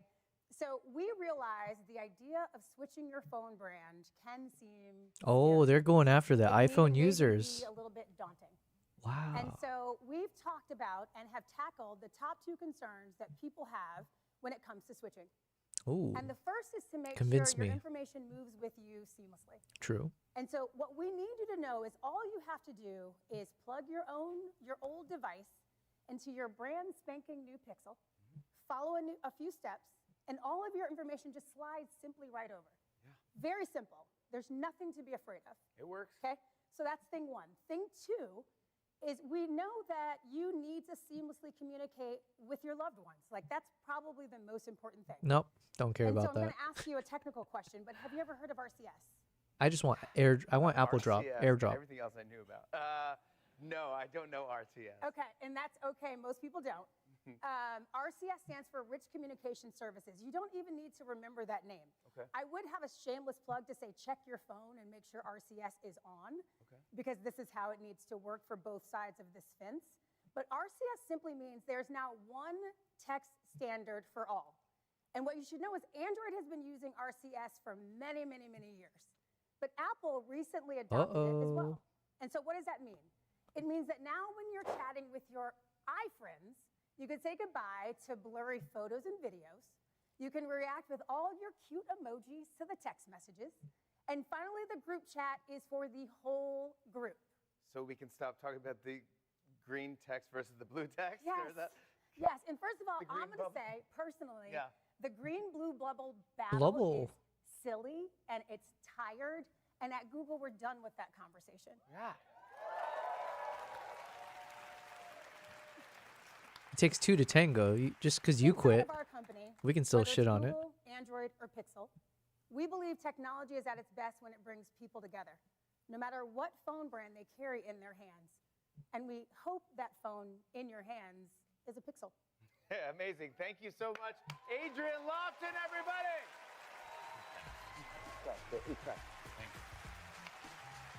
Now that we know what we're working with here, it's time for me to take a deeper dive into all of these new products. So right now, I'm going to be joined by a few more Googlers for some live demos. You get ready to get started with this? All right, up first, to teach me how to keep up with my overflowing inbox, let's say hello to Tyler. Hey, bud. Nice to see you, bud. Hey, how's it going? Everything's fantastic. This is great. Tyler, my inbox is out of control, and you said that my Pixel 10 can help with that. Absolutely. Green bubble assholes always Magic wrong View. group It's text. perfect Ruining, for always keeping on top of ruining your messages and so much group more. text. Wanna give it a try? Yeah. All right. Take it away. No, Jimmy, that's your phone, which means this is also gonna be your demo. Okay. Okay. Everyone's about to see my phone. Here we go. All right. So let's see what we got. This is my text. So you've been ignoring some of your friends here. Yeah. It's a balance. It's a balance. But we can help you out. We can Thank help you. you out here. Let's Okay. let's start at the top. Actually, that's my boss, Rick. Yep. So he messaged you. Let's get back to him. Yep. There's Rick there. He says, Where to are we me, getting when are we getting dinner dinner tonight? Now, have I already made reservations? Yep. And so at the bottom there, that button. Wow, BC that's making it back Magic up. Queue at work. And look, you can see it already found the name of the restaurant for you. Right from the booking email that you had, you can just tap it to send. It's that easy. That's great. Right? Magic Queue uses Gemini capabilities to understand what you're trying to do, and then it connects the dots across all the different apps on your phone. That's so cool. Let's do some more. Take it away. Steph Curry, what time do you land in the Bay? So this is me going to San Francisco, and then it found when I am going to San Francisco. Like That is actually, That's it. that seems like an interesting You can feature, find actually. Just the right bit of information that you need, and then bring it straight to you. Wow. All right, so he knows that too. Yep. Let's give it another go. All right, Lando, we were talking earlier. What was the new Jonas Brothers song Tim was saying I should listen to? That's I Can't Lose. That's the one we're talking about today. It's a good song. It's like your friend is Jonas messaging Brothers. you, Found that. but it's really just messaging a ChatGPT, it sounds like. Yep. You don't have to dig back through your old messages or group chats that you have. Magic Q. Yep. Does all the work for BC you. said, wasn't Miles our Gemini voice? No, no, no. Miles was the Sesame voice, although I don't know if Sesame is connected to Yeah. Well, I hosted a talk show. Gemini. I forget what it's like based off of. But yeah, he was very depressing. It was a little bit. Alex says, can you share that photo of Gary in the hat? Yeah, so this is cool here. So Magic Q can do more than just find the information you need, but it can also help you get things done, like searching for exactly the photos that a friend's asking for. Check it out. So I go to share photos. There's Gary. And turns out Gary's a dog. Gary is my dog. Yes. Yeah, Gary. So there's a picture of Gary in the hat. I just click on Gary and then done. Send. Look at that. Pretty magical, right? Easy. Oh, here's a question. Do you think he's actually tapping real things there, or this is just a screen recording and he's pretending like he's tapping? Right on your pixel, which means all the processing, all the AI, and My money is on. He's just fake tapping right now on the phone. I got another one back from Rick. He's back. Yeah. Let's see what he needs. All right. Well, he says, can you call the restaurant and push the time back? Yeah. So Magic Q can actually help you out with that too. You can see here that it's provided you with the exact number that you need to call. Let's give it a shot. That's wild. Oh, it might be real, actually. That's the number right there. That's the one. We're calling them. And check it out. Magic Q can connect the dots across more than just your messaging apps. Like here, when you're on a phone call, it'll bring the information right to you. Yeah, that's my reservation. Are we on the phone with them now? We can call them back. We should call them back. We can call them back. As you can see, Magic Q is just one way that Pixel 10 anticipates your needs and makes life just a little bit Actually, I don't know. I'm easier. 50-50. That might have been Even fully more faked. Personalized AI experiences rolling out across Gemini, Search, and lots more in the coming weeks ahead. Thank you, Tyler. Great work, Jimmy. That was great, bud. Thanks, man. Yeah. Okay, I'm going to go with he completely faked all of it. He pretend tapped and stuff because they don't want to risk. With the amazing Alex Cooper. I feel like they don't want to risk it not working live. So they just have the pre-recording and then they're just like playing it along at the same time. That's what I'm going to guess. That's my conspiracy hat. Jimmy. You are actually crushing it. It's amazing. So He my sounds job surprised. On the Pixel camera team is to help everyone be their most creative self. That's why I'm so excited to be here with the one and only Alex Cooper. Who's Alex She's Cooper? the founding father of the wildly popular podcast Call Her Daddy, CEO of Unwell Network, and a self-taught creative superstar. Oh my God, Kenny, thank you so much. Thank you for having me, everyone. I'm really excited. Literally anytime. Yo, pump the brakes there, So, Kenny. As you know, we have some fun demos. Coming for on too everyone today. strong. First, I'm actually pretty curious. How did you get started as a creator? I have actually been a creator my entire life. As a kid, if I wasn't on the soccer field, I was in my basement making and editing videos with my best friends. And I'm still creating every single day, but now it's just on a much larger scale with Call Her Daddy. But what have you been up to over there, Kenny? Literally nothing. No, but I'm just helping to build the world's best smartphone camera. Of course. Her podcast is Call Her Daddy. I have heard of it because But I am a creator myself on the side, but we're not going to talk about that. Well, we are going to talk it's like a really big podcast, right? I think it's like one of the top in the world or something. It's like massive. I mean, I agree with you. I think a lot of people really assume that you need to spend a ton of money or get this equipment for editing tools. But in reality, you can really create so much with just your phone, and it looks just as good, if not sometimes better. And as you know, we've been really working hard to make creativity as easy as possible with Pixel 10, especially for people who don't have a lot of experience with photo editing or taking that perfect picture. Should we get started with some editing, Alex? Let's do it. Yeah, this is kind of a poignant thing to watch And I got a photo while we do our with photo Jimmy edits. Fallon, obviously, to send to my mom. And so I will be honest, we were in a rush, and I didn't get my favorite best photo. So I think we need a little bit of editing, right? We can pick it up. The good news is it's all fixable. Okay. Now you can ask Google Photos to edit pictures for you. Even if you don't know anything about photo editing, you just type what you want to improve. And All right, it'll do it for you. let's see if my conspiracy is true. Looking at it, my personal preference would be. Is she actually I want to typing? Fix the lighting, and I'm gonna fix the. Oh, it might be real framing. because she's not spelling it So correctly. Let's put that in. Okay, you see this kind of sparkly vibe that's going on? Yep. That is the Gemini models that work. So they're identifying the people, and they're actually changing the background, fixing the lighting, and Oh my boom. god. Oh my god. There you go. I'll be real, as someone who spends hours in the past editing photos, this is truly a game changer for me as a creator. Also, my favorite thing about this is I love that there is no need to go back and forth between a bunch of different apps. It is right here on this. The switching back and forth is one of my pet peeves. So Yeah. now We I don't can have say, time, Kenny. We don't have time. We know, it's done, it's done. Also, well, let's be honest, the goal is always to just catch the perfect shot. You are absolutely right. And again, Pixel has used AI to improve your photos in the past, but now we're also using AI. BC now says we never can improve sorry. the Photographer too. Yo, 78,000 people how it PPs. Good on you. I Damn. think so. I do think we need a different kind of model, though. I did No, pretty you well. look great, Kenny, Okay. but I was thinking more. Jimmy, can you come back out here really quick for me? Yeah, Jimmy. How you doing? No, listen. I need you to give me full model. Get on the couch. There you go. Get on the couch. Let's go. Give me sexy model pose. Yes. I feel like that's I like just this. too much for Google. Get up. Just get up. Okay. Close your legs. Close your legs. Thank you very much.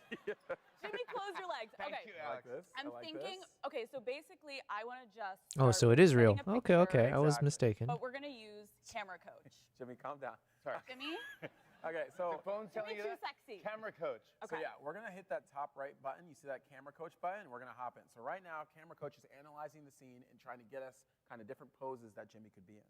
And ooh, we got a few. So right now we have host on the sofa. We have a close-up on the host, which I do really like that. That's amazing. We have man on blue sofa. Who is that? And we have studio backdrop. So they're giving me kind of. It's kind of amazing. There's like zero latency almost. Personally, we need to go right for the moneymaker. We got to go close up on Jimmy, okay? So we're going close up. Here we go. We're picking this. Right now, Gemini just created a bunch of different steps for us to get that perfect photo. So go ahead, Alex, lead the Sorry, charge. look at Jimmy's face. Okay, so at the top, it's giving me suggestions of how to make this the optimal photo. So it says zoom in to his chest. Yo, that'd be kind of and go interesting up. if they had this technology in like our professional cameras. Perfect. Okay. Okay. We're coming close to the chest. Yeah. Next, it says place his head in the upper part of the frame. So Yeah. we're going to come down a little bit Jimmy, more. place your head in the upper part of the frame. Yeah. Jimmy, just don't move, Jimmy, okay? Trust me. Okay, lower the camera to his eye level. All right, we're Here we getting there. go. And then we're going to take this gorgeous photo. But you know what? I think I'm going to go portrait because, Kenny, you know I'm obsessed with portrait. Boom. Ooh, Money, baby. There we go. Money. There we go. We're gonna Here see we it. go. Let's pull it up. Did I do it? No, wait. Did I do it? Okay, I'm taking Oh, she's messing up. I'm taking a lot of selfies What today. I will say is it looked pretty good in my This is mind. why I they don't know, usually I will liked it. not do it live. That's camera coach. There we go. That's pretty good. This I is like called that. a, I this like is called a model. I feel like one. What I will say though is That's so funny. It sounds like they had to disconnect the phone or something. you know how hard it is to train your boyfriend or your husband to get that perfect shot. BC says, P.S. And I'll be now streaming all day Camera Coach Monday can just train all the boys for us. when I get back from Kentucky, as I have that day off and get back early in the morning. Oh, nice. Maybe we'll be able to catch you streaming then. All right.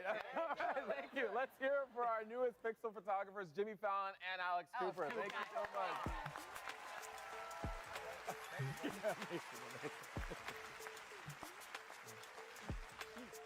Yeah, this must be so stressful to run this. My goodness. So that just happened.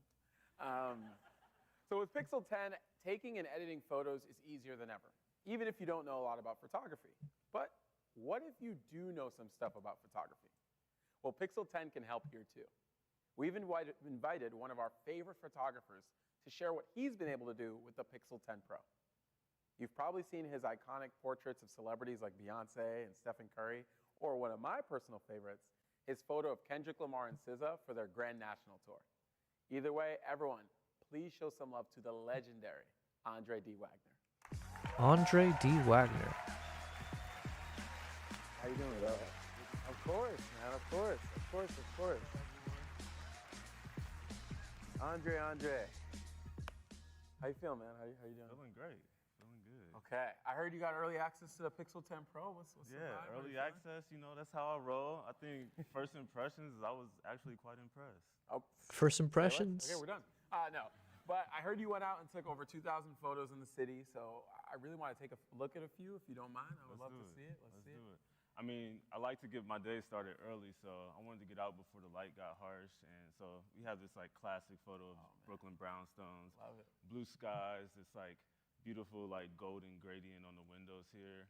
And then on the right, I actually ended up going up to Harlem, and I caught this brother just taking his sisters to a bodega. So just like a lovely scene right here. To a bodega. That's so dope. I love that scene you caught on the right with the family and taking them. That's so precious. Like amazing how you capture that. But to me, I'm like, I just moved to New York. I'm on my brownstone vibe. I love this like Brooklyn brownstone, and more importantly, it feels so quintessential New York. You know. And the thing that we've really worked on this year with our camera is to make sure all the colors are true to life. So you see the reds of the brownstone, the blue of the sky. These should be like exactly how you remember them that day. Yeah, actually, both of these photographs I did no edit, so these are just like how the colors and how it just renders straight out of the box. So. Man, we got to keep going. Let me see another set. I got to keep going.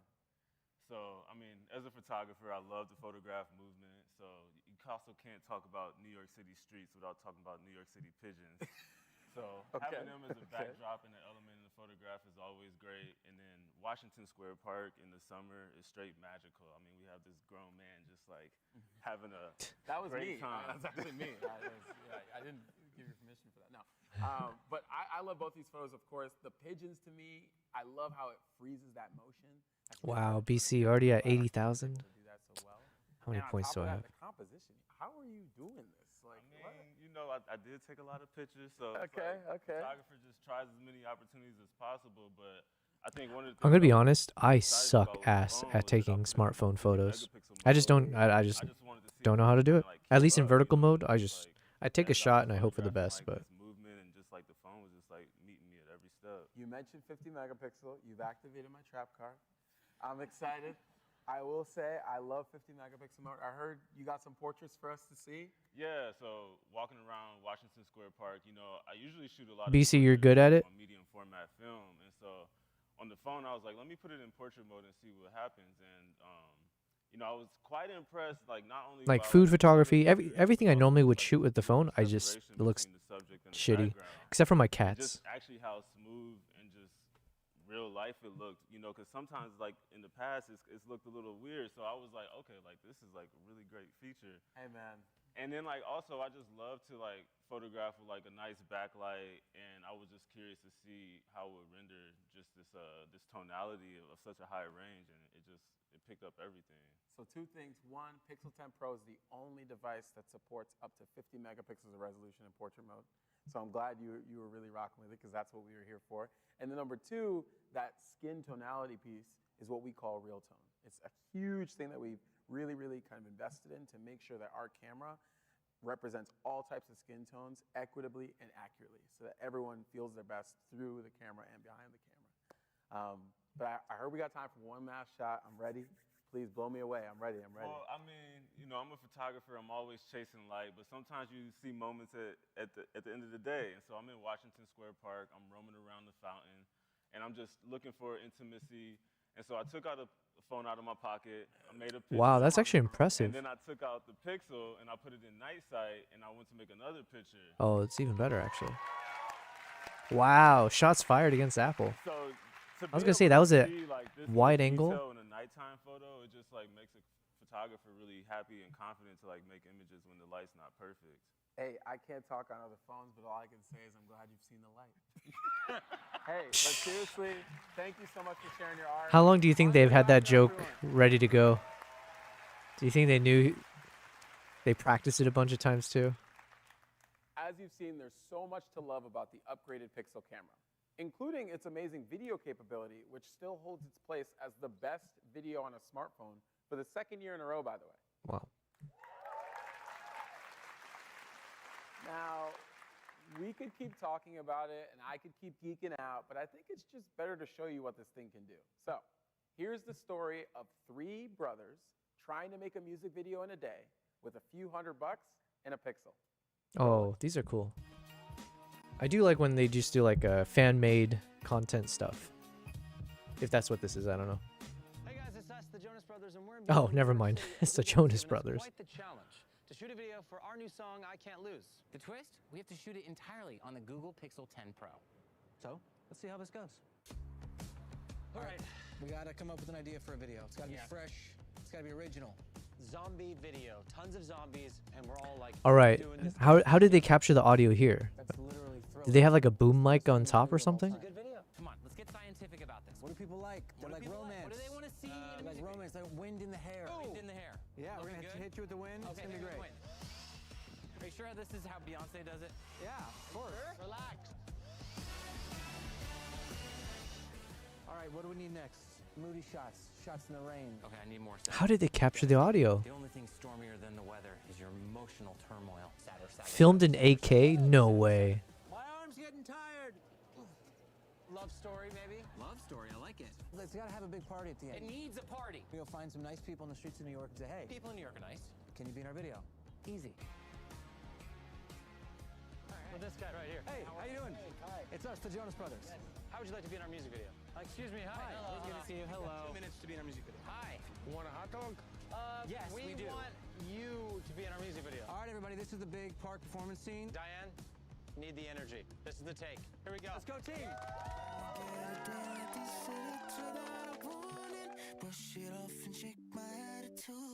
So we thought maybe like a busking scene would be good. Busking? Who does busking anymore? Everybody does busking. Ed Sheeran does busking. What do we call that in the States? We don't say busking, right? We just call it street performers, maybe, or? Go in slowly. Nick, look at us. Come on, Nick, really work for it here. Nick, we're up here, we're getting a wide. Wait, are the Jonas Brothers still? Here we go. Do they still? Are they a band? Stop zooming in so much. I'm sorry. It's getting pretty dark. You think we can keep filming? Of course we can keep filming. We ready for the end of the video? Yeah, I got that covered too. All right. They're called Monica and Luke. It's their 10-year anniversary, and they've got no idea we're coming to play at their party. Oh shoot! Am I gonna be copyright struck for this? Surprise! Yo, Conan. Conan, give it a moment. We're just watching some like Google event thing right now. But hello. Good to see you. We're watching some live event right now. Oh my god. I'm so nervous with music playing. Don't copyright strike me.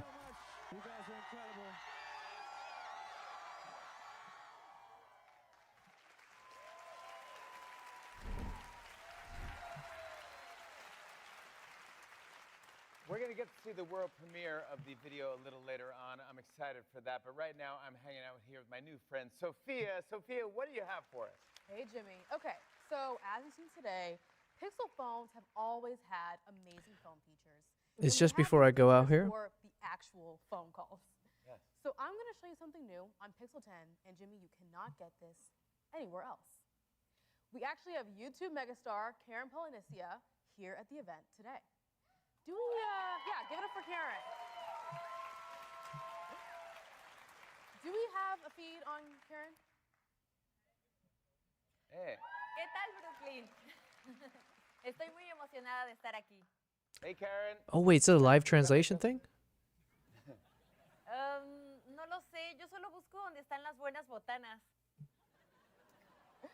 Hey, Karen, so you have your phone with you, right? I'm just going to give you a quick call. We're going to show Jimmy a new feature. Is that cool? Yo, if they have like a real, if they have a live translation thing, that's really Pixel cool. can now translate phone calls in real time. And Jimmy, we do this in your own voice, inflections and everything, okay? Oh my god, and I need this right we have now. a conversation in Spanish, Japanese, Hindi, and more. And the thing is, Pixel Conan, this looks great.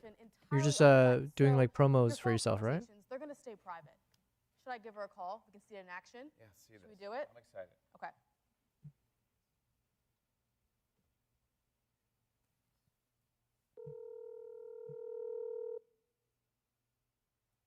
Yeah, Conan, I think it's good. Yeah. Hola, Sofía. Hola, Jimmy. Hola, Karen. All right, so we'll turn on the translation feature. I head to Call Assist, Voice Translate, choose the language, and Call is translated by Google AI. In each speaker's voice, audio is not saved. Hi, Karen. Can you hear me? Does this work? Hola, Karen. ¿Puedes oírme? ¿Funciona esto? Whoa. But gotta go now. I'm going to my enjoy, Kun. Have fun. Okay, this is really cool. I can't believe how fast it's working. Esto es realmente genial. No puedo creer lo rápido que está funcionando. Wait, I need this right now because I need to call some places in Japan to do like some bookings. The incredible news I just heard. Por primera vez, Google Pixel 10. For the first time, Google Pixel 10 will be available in Mexico. What? That is so exciting. Thanks so much, Karen. Sí, muy emocionante. Muchas gracias, Karen. Okay, you know what would be really funny? And this would be the very fun conspiracy hat. What if they just had some Mexican dude that sounds like Jimmy Fallon that just played that role, and then everything else is pre-recorded? A tiny translator in our phones, and Google Pixel 10 is coming to Mexico. That's a big deal. Give it up for Sophia, everybody. Thank you, bud. I think every phone should have a built-in voice translator. That's just my hot take. I don't know. Excuse me, did you just say a hot take? You know that's my thing, Jimmy. No. What's his name? It's Kareem from Subway Takes, everybody. I just said I had a hot take. I didn't know. Oh, I thought this was the Hulk. Just be in our audience. What's up? Well, we just Mark Ruffalo? Subway Takes, and I think it might just work for this whole made by Google thing. Oh, what's the take? I don't want to spoil it, but let's just think that maybe the wire that's supposed to keep us connected is actually what's stopping us from listening. Wait, are you talking about earbuds? Let's roll the tape. Doesn't that guy sound like and look like Mark Ruffalo? Is it just me?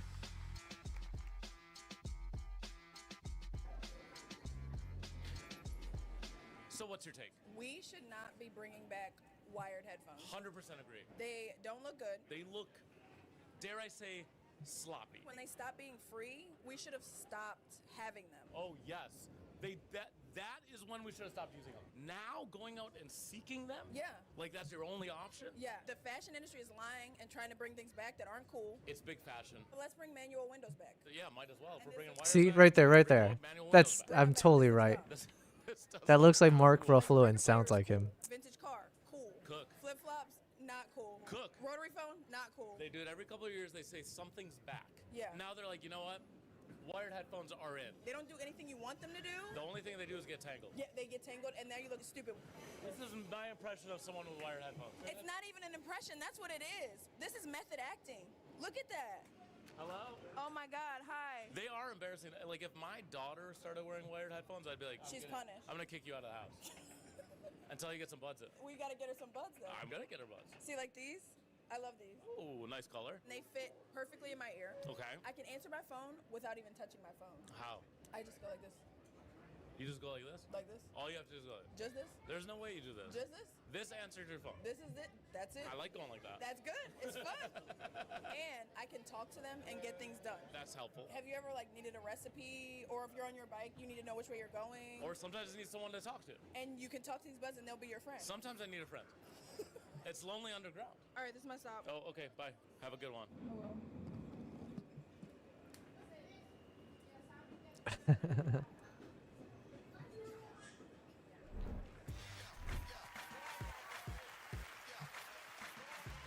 Hi, everybody. I'm Noah, and I'm here to tell you that Pixel Watch 4 is a smartwatch that's ready for anything, from race day to date night. It's stunning. The first of its kind Actua 360 display is literally domed. It pushes pixels to the edge, making it bigger, brighter, and everything you do with it that much better. But what I really love is how it's an incredible fitness watch that makes me feel like I've got a coach right on my wrist. And what about a coach on the stage? Who is this? Man, I don't know anything about celebrities. I'm like so behind on everything. Cody Rigsby? Aguilera is shaking. Although I did know who Mark Ruffalo was, so there's that. But I'm a metaphor for what your watch can do, and if the Jonas Brothers can film a video on a phone, you can slay a 30-minute hit workout. Let's go. I will say so far, this guy's the best actor, or he doesn't sound. Jonas, if you are watching, what are you doing later? He doesn't sound robotic, so he's actually so far my favorite. Who is this guy? Today's weather and how Car ready I am to something take on a Rigsby? workout with my readiness score. And mine looks pretty high today, so Cody, I think we can get some more intensity in. Oh yes, we love a well-rested king. You want more intensity? He's got more energy in his voice compared to like Jimmy Fallon and everyone else. This guy should be doing Jimmy's job. Last night, Noah. Now, heart rate is the foundation for fitness and health tracking. And Pixel Watch 4's heart rate accuracy is on the level of a chest strap. Oh, do not get me started with chest straps and chafing. Cardio load tracks how hard my heart is working, and it gives me a personalized target for how much to take on. Like right now, it looks like I can go a little harder, so sorry, I'm gonna save my breath for these last few reps. Oh, okay, that's the key to building fitness, babe. And while Noah is working so hard, shameless plug time. You can work out with me and some of your favorite Peloton hotties in the Fitbit app. There'll be even more workouts for you later this fall. Man, how can you work out and talk at the same time? Welcome to my world, babe. Now try looking cute with one of these mics on your face. During workouts, real-time guidance helps me stay in the zone so I can hit my goals. It's almost like having Cody in my life 24/7. No, if I could only find a man who wants to be in my life that much. Jesus. During a run, it keeps me at my target pace.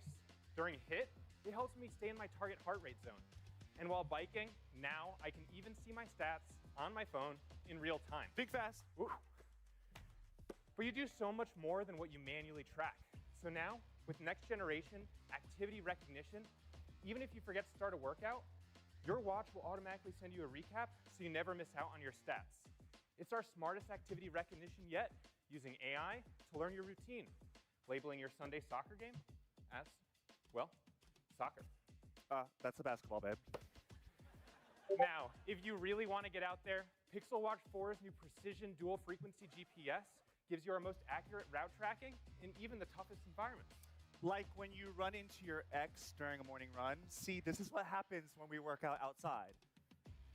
And for the first time ever on a smartwatch, you can use on-device satellite communications to contact emergency services even when you're off the grid. It's just the latest part of a whole suite of safety features like fall, car crash, and loss of pulse detection, helping you stay safe on every adventure. Wow, I guess you could say it watches over you? Okay, sorry, girl, sorry. Keep going. And there are so many ways Pixel Watch helps you stay connected and stay ahead. With the new Raise to Talk, you'll be able to get help from Gemini hands-free. No button presses, no hey Google. I can just raise my wrist and say, move my workout with Cody tomorrow an hour later so I can sleep in. Okay, let's see your readiness score tomorrow. We'll chat, but you're doing great, babe. Now remember, wig on tight, look into camera 3. Oh, gorgeous. My job is done here. Bye, booze. Actually, that was like a standout performance from whoever that dude was. He didn't misspeak a single time. Look, everyone Didn't deserves sound a coach robotic. like Cody, who can help Was put a it all bit together. much, obviously, So we're taking the way he things a talks, step but further with a new good acting. personal AI health I need that kind of energy from It's a new everyone kind on of my coach team, built with okay? Gemini, that's always available, always adapting, backed by science, and uniquely tailored to you. Starting in October in the US, Fitbit Premium users will be able to preview the coach in the completely redesigned Fitbit app. We are super excited about what's coming. Woo! It's a beautiful day. Haha. It's a beautiful day. Yeah. All right, still no copyright strike. Today's a good day for that reason.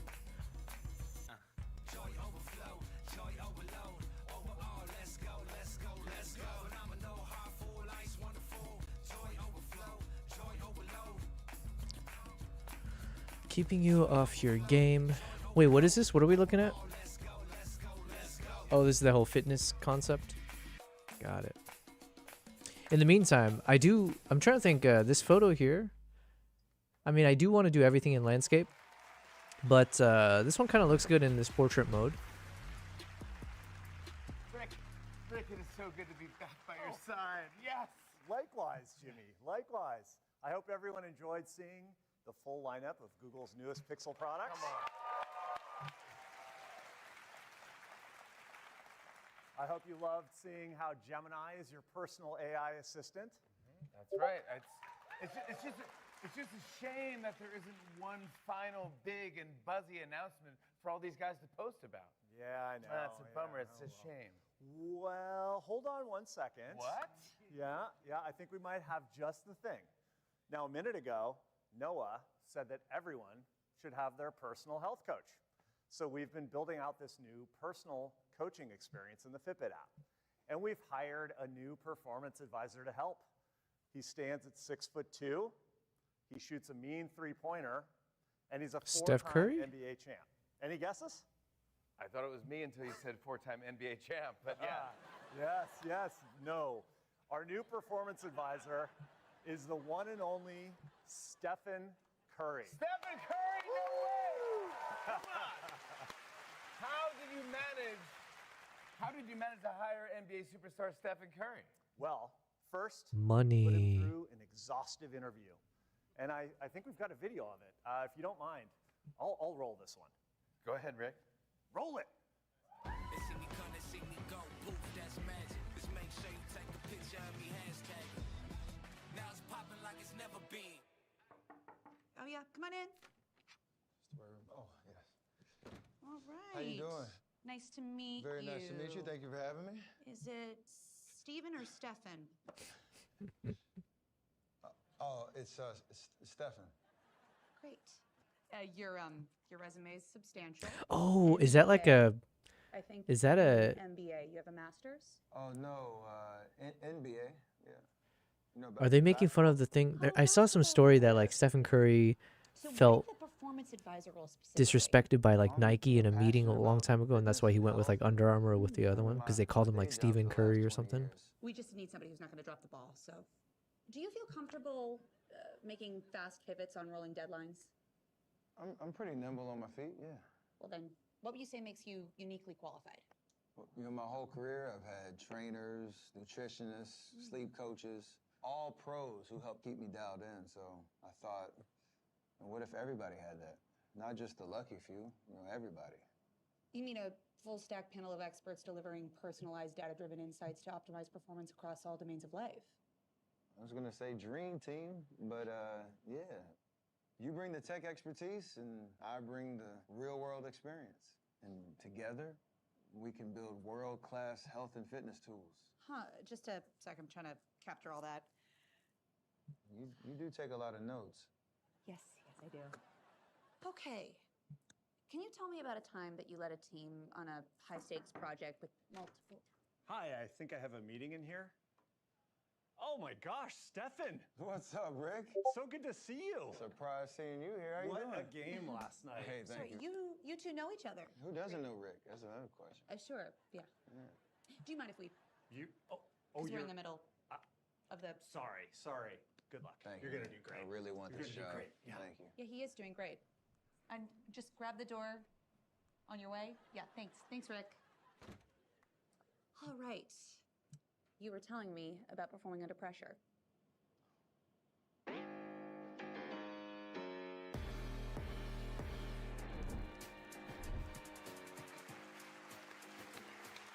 Well, that was a great show.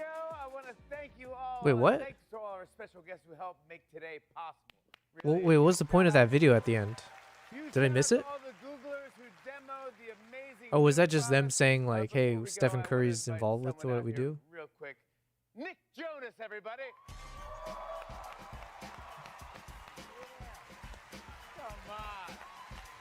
Come on. Always great to see you. Thanks for being here. Nick, you guys filmed an entire music video on a Pixel. What was that like? Oh, it was the best experience. We had an amazing time goofing around. We felt like kids again, getting used to Google Pixel 10. To shoot this thing was an absolute dream. The camera features blew us away. It was an all-around great experience to bring something unique to our fans all over the world. Yeah, it looks fantastic. Should we show them? We have to. Let's do it. Without further ado, Here is the world premiere of our music video for I Can't Lose, shot entirely on the all-new Pixel 10 Pro. Now, if I get copyright struck for this, I'll be so upset. Just in case. My paranoia is kicking in.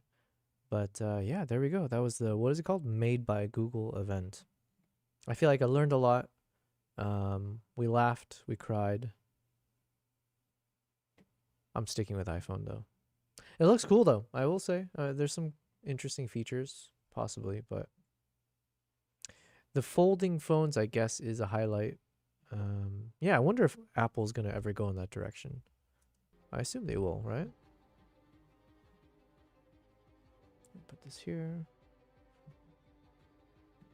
What do you think, Kimbap? Yes, good boy. Good boy. Why do you like to headbutt the camera like that? Good boy. You're not gonna throw up, are you? Alright, good. Okay, so in the meantime, yeah. Thank you very much. Was it Kevin who suggested this? Yeah. I think Google's going somewhere, right? Maybe one of these days they'll catch up to iPhones. But I'm very much an iPhone person. I still have my iPhone. I don't even know what version this is. I haven't bought the latest ones. But yeah, this thing's fantastic. Oh, shoot. I was supposed to post... This is the second day in a row. I was supposed to post something on Instagram. But now it's like 10 p.m., so it's a little late. You know what? Let me do this. Hey, Siri.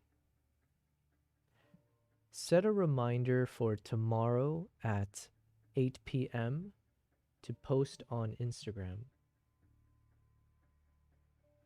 Perfect. Okay. I've set a reminder. And then let me check lens distortions. I'm still waiting to see if they're going to release coming soon. Still only one song. Okay, fine.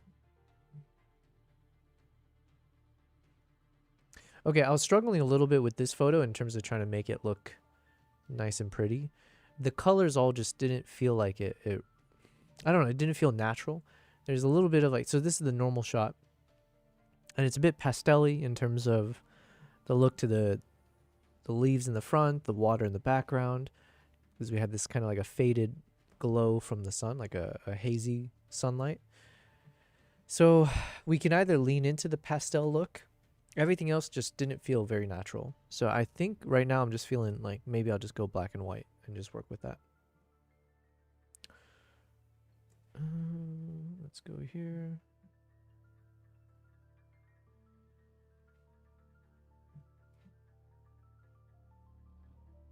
Okay. In the meantime, what did ChatGPT say? Let's go ahead and expand this a bit. All right, so I said, let's try again. So I'm still struggling with the title. Let's see if it's got something better for us. Got it. Thanks for clarifying the core takeaway. A human, values-driven portrait where community, wild traditions, family, and toughness sit side by side with the landscape as the shaper. Below are SEO-forward titles that lead with a high-intent query, use plain readable language, express a single unifying idea. Yes, that's what I want. Not a noun list. Yes. And keep part 2 at the end. I guess it's not as important. BC, you still gambling right now. Yo, what are you at? 80,000? Okay. I feel like I swear, I feel like you found some kind of trick to the system here. So I'm going to join you on this heist. I want to be a part of this. How much? I don't even know how many points I have. Let's go with 1,000.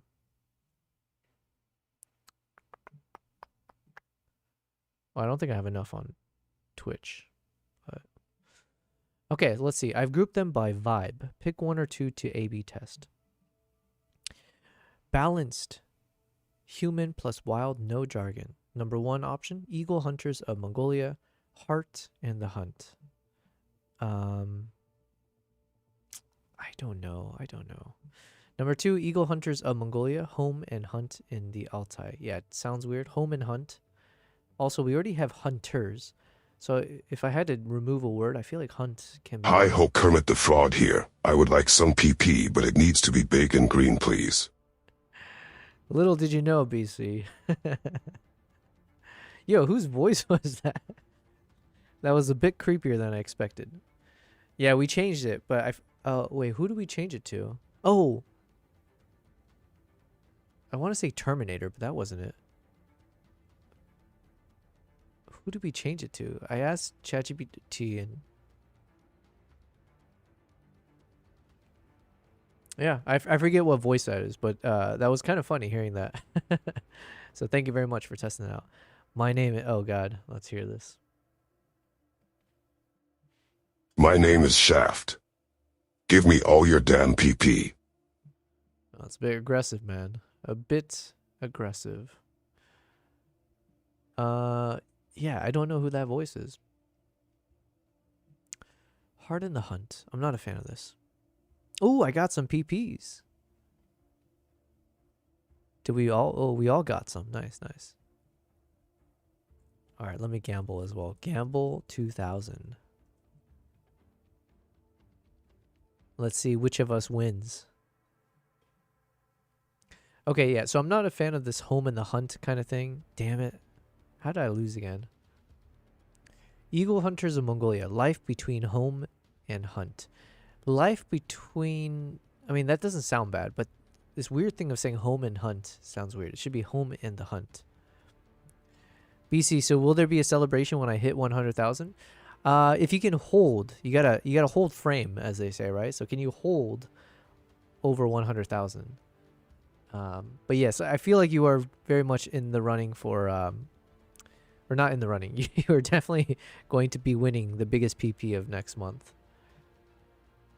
We'll have to figure something out for 100,000. That is a big number.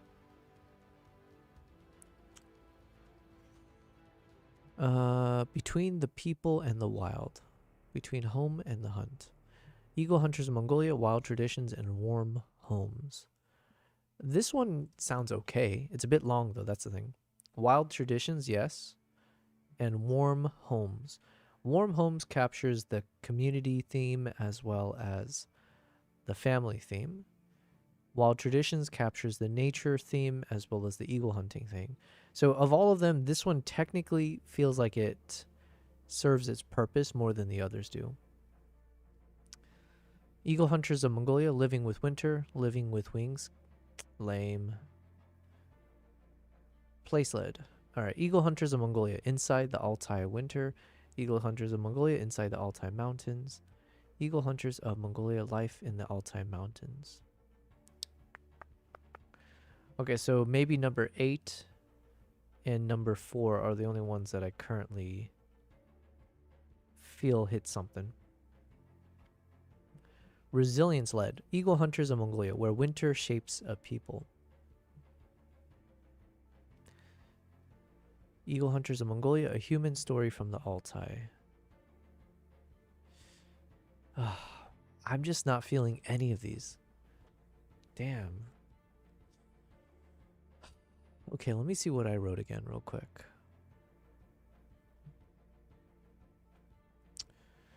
Glimpse into the heart of its people.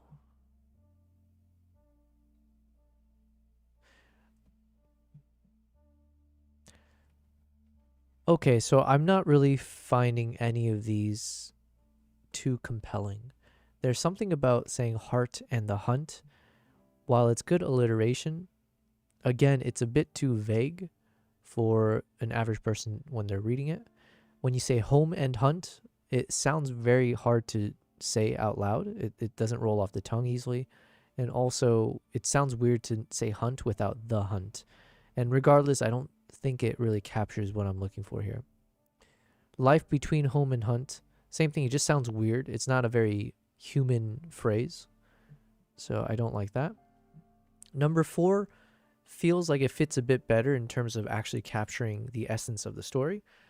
Because Wild Traditions captures 2 of the themes and Warm Homes captures the other 2. So overall, it does cover everything. And then the Eagle Hunters of Mongolia captures everything else. So that one technically fits better. but it still feels a little bit broad or unclear. Like, what are we about to watch? Are we watching Eagle Hunches in Mongolia, but then Wild Traditions and Warm Homes? What is Warm Homes? That also sounds a little bit weird. So while the essence is there, it's just not hitting as hard. Number 5, I don't like it at all. Number 6 and 7, I do like the phrase inside, but again, it feels weird to say inside the Altai winter or inside the Altai mountains. Either way, it doesn't really convey that we're here to learn about the culture of the people in that area. And the last one, number 8, that says life in the Altai mountains. While that is a little bit talking about the life of the people there, yeah, it's a bit long-winded. It kind of works, but it's not. There's something about it I also still don't like it. Number 9 and 10 I also don't like.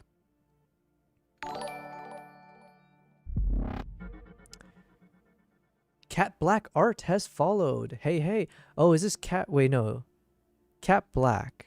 Oh, we have a different cat in the chat, but that can't be you because she's on Twitch as well. KG. Hello, hello, Cat Black. Thank you for the follow. Yo, did that actually do something to my Ooh, let me see. Did that HP go down? Yes, yes. The HP went down. It does work. Okay, guys, that stream boss thing actually works. Hello, hello. Welcome. Yes, yes. Thanks for being here. Cat Black. I'm assuming you're a photographer or something to that effect. I'm going to go ahead and give you a follow as well. Cat Black Art is offline. You do League of Legends. Nice, nice. I don't play League of Legends, but my God, that show Arcane is still right now my favorite.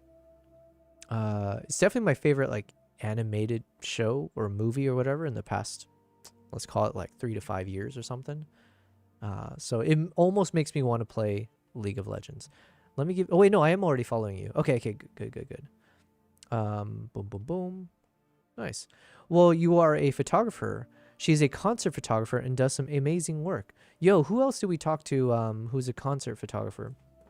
I think Elle in the chat earlier.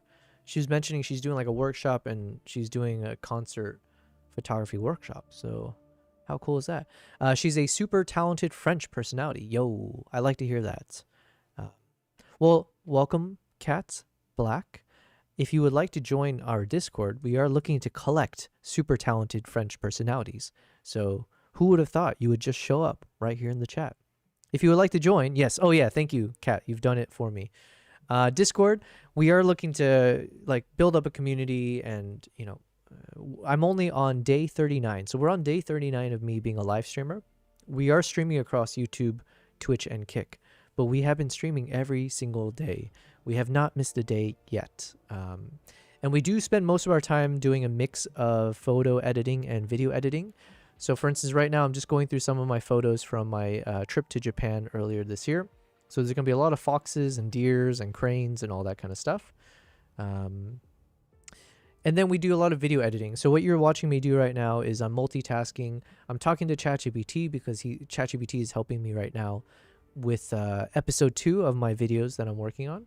Actually, let me go ahead and show you a very, very brief clip. This is just the intro trailer. It's not finished by any means, but this is somewhat what style we're going to go for. Ignore the text because that's from episode 1, but let's go ahead and play you this so you'll have a good sense of who I am. And let me blast that music. There we go.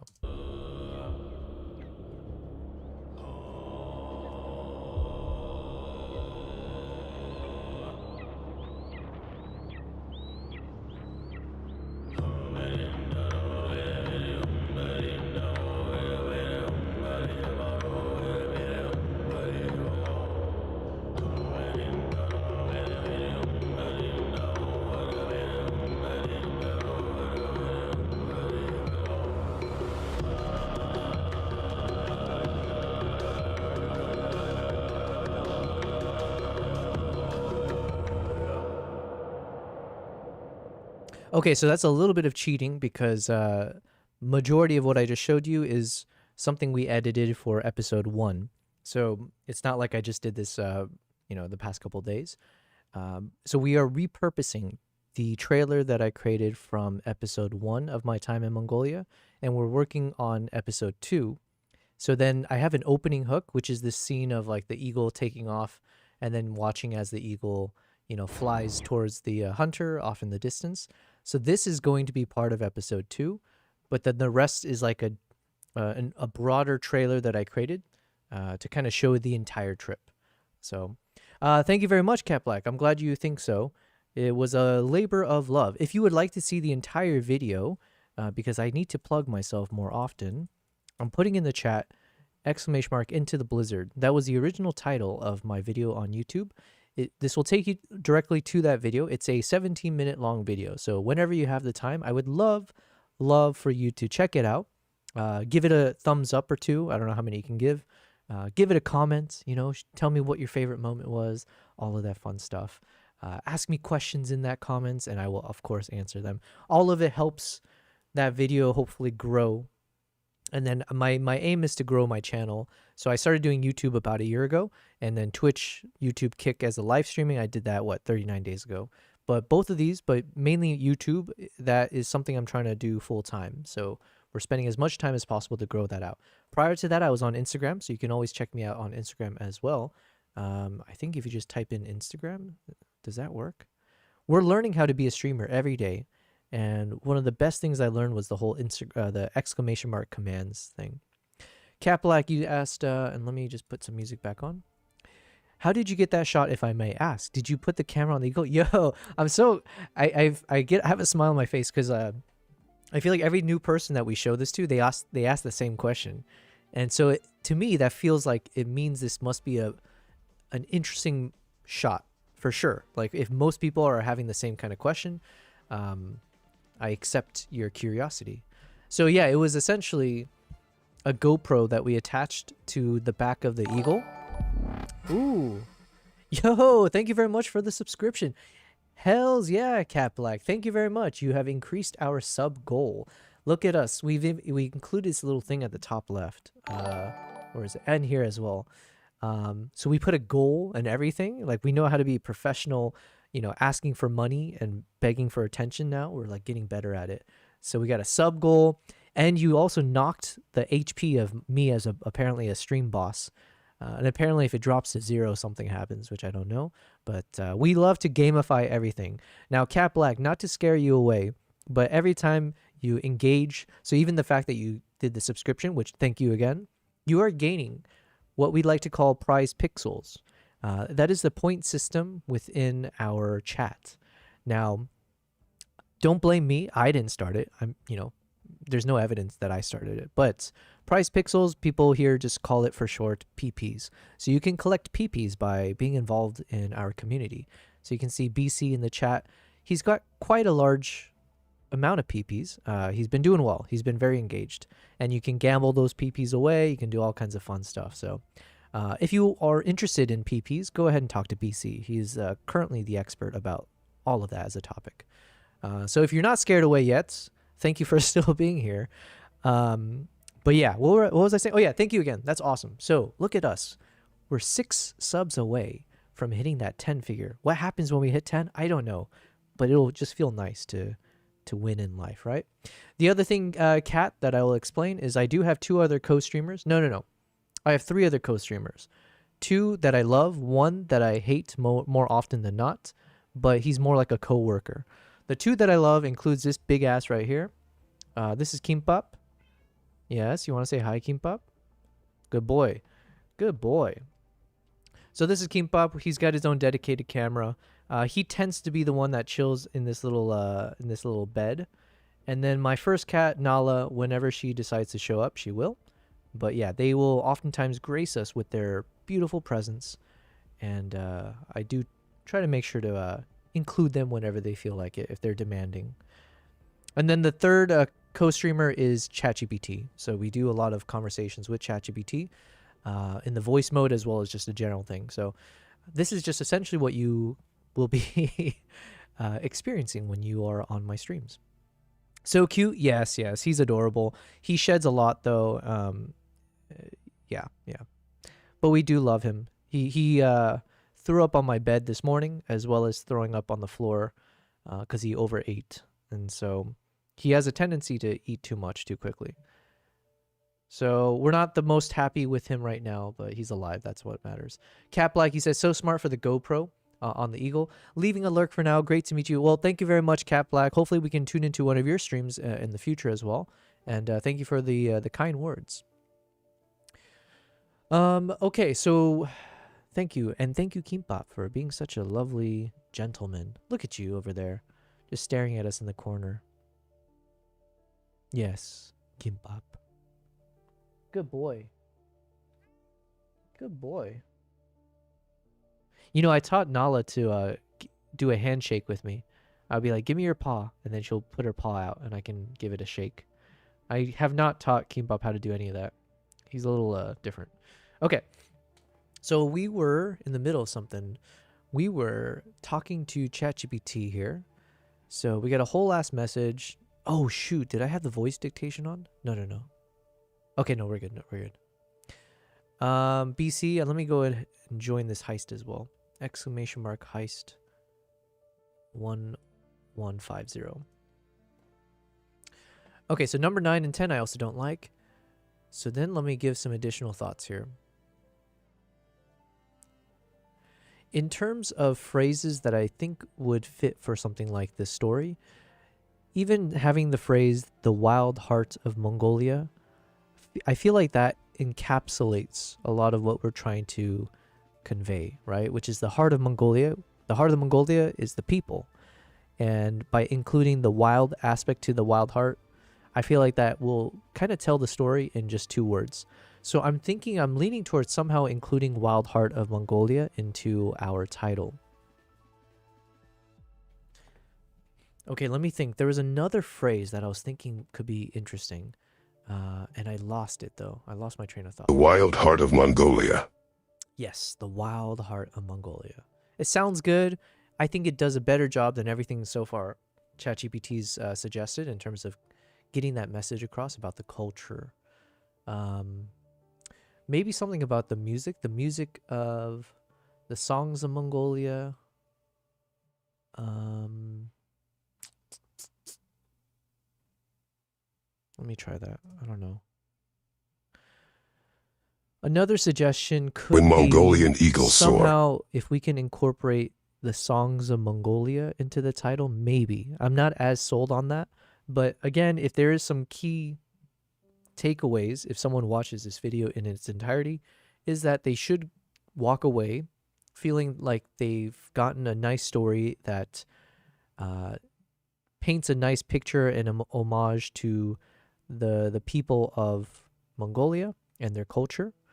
But then separately, it's the fact that they were able to listen to local songs being played by the locals throughout this video while still kind of sharing a broader message besides just, hearing them perform.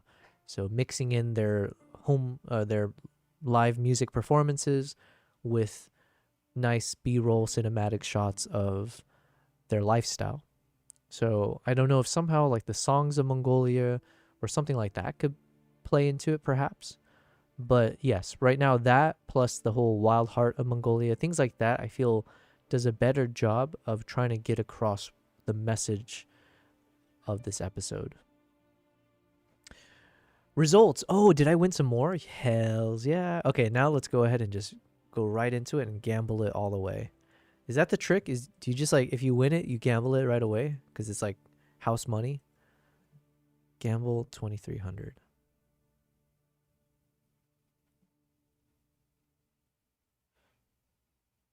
God dang it. Whatever. Okay, is there any other thoughts? What else comes to my mind when I'm thinking about this story? When Mongolian eagles soar. Yeah, BC, I like that too. But in some ways it's like the eagles are a side story, right? Like we're throwing in the eagles in flight as an intermission and a palate cleanser, but it's not really why I want people to tune into the video. Like it is going to be very cinematic, hopefully, and we have to find the right music to kind of tie into it. So the hope is that those eagle moments add a level of interest and intrigue, but the theme of the episode is more just around like a tribute. Tribute might be too strong of a word, but it is very much like a glimpse into the life of the way of the Mongolian hunter. Maybe something like that. Okay, let me add that. Some other phrases or words that could work is something like, if we're talking that this is a glimpse into the life of Mongolian eagle hunters, or if we say something like the way of the eagle hunters, something like that, right? Because there's something about saying the words the way of that conveys some level of like, this is a cultural or traditional explainer. So the way of its people, right? That kind of thing. So if we somehow can incorporate the wild heart of Mongolia, the way of the eagle hunters, something like that. What do you think? BC said, ouch, I should have just stopped when I said I was going to. Wait, you dropped, okay, you dropped down to 70,000. All right, well, you're still on top though. Okay, let me hit send before I lose all this. So here's my current thoughts.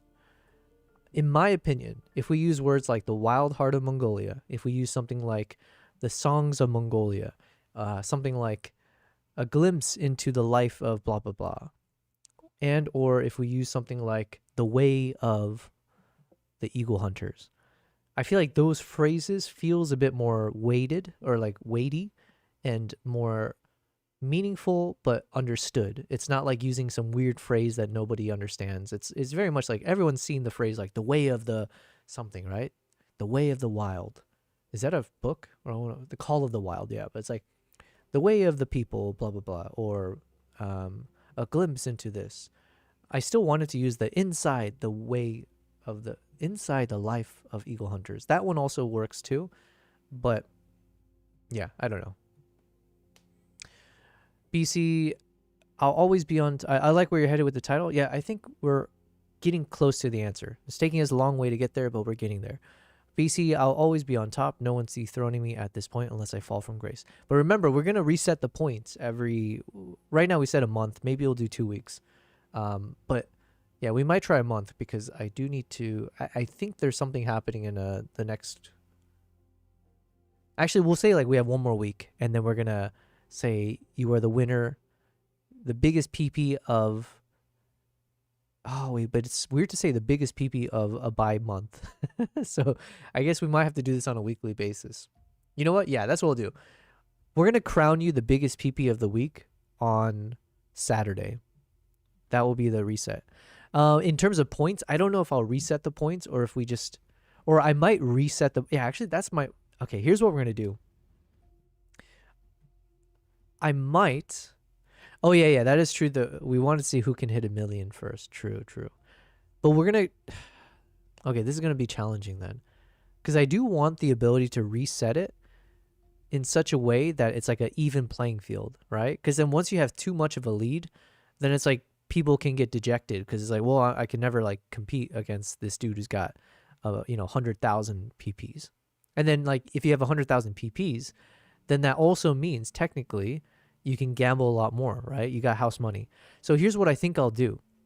I'm going to make a leaderboard that's like maybe on my Twitch or somewhere, right? So we'll have a visual leaderboard and it'll show your aggregate PPs. So let's say by the end of this week, if you hit 100,000 PPs, then when I crown you the biggest PP of the week, on that static image, it'll show like for week XYZ, here's your points. And it will show that you have 100,000 PPs. However, at that point, we will do a hard reset of the PPs that are available. So it's an even playing field. So now it's like every week you start over and you have to see how many you can earn. But you have the potential technically to continue earning in the aggregate. Okay, that's my current thoughts. Let me know what you think. But obviously you're biased, BC, because you are the one with the most PPs. Photo, you said you're heading for an Icarus talking like that. Yeah. Exactly. But yeah, I think this way it will make things, I would argue, BC, would make things exciting for you as well. Because at some point, let's say you're running with it, you got like 500,000 PPs, and everyone's on their lowly, 50 to 100 to a few thousand. You're just gonna be like, yeah, what's the point? You're on top. No one's gonna take you over. So then your heart's not gonna be in it, right? We want the wild heart of BC and the PP system. So I think that's what I'm leaning towards.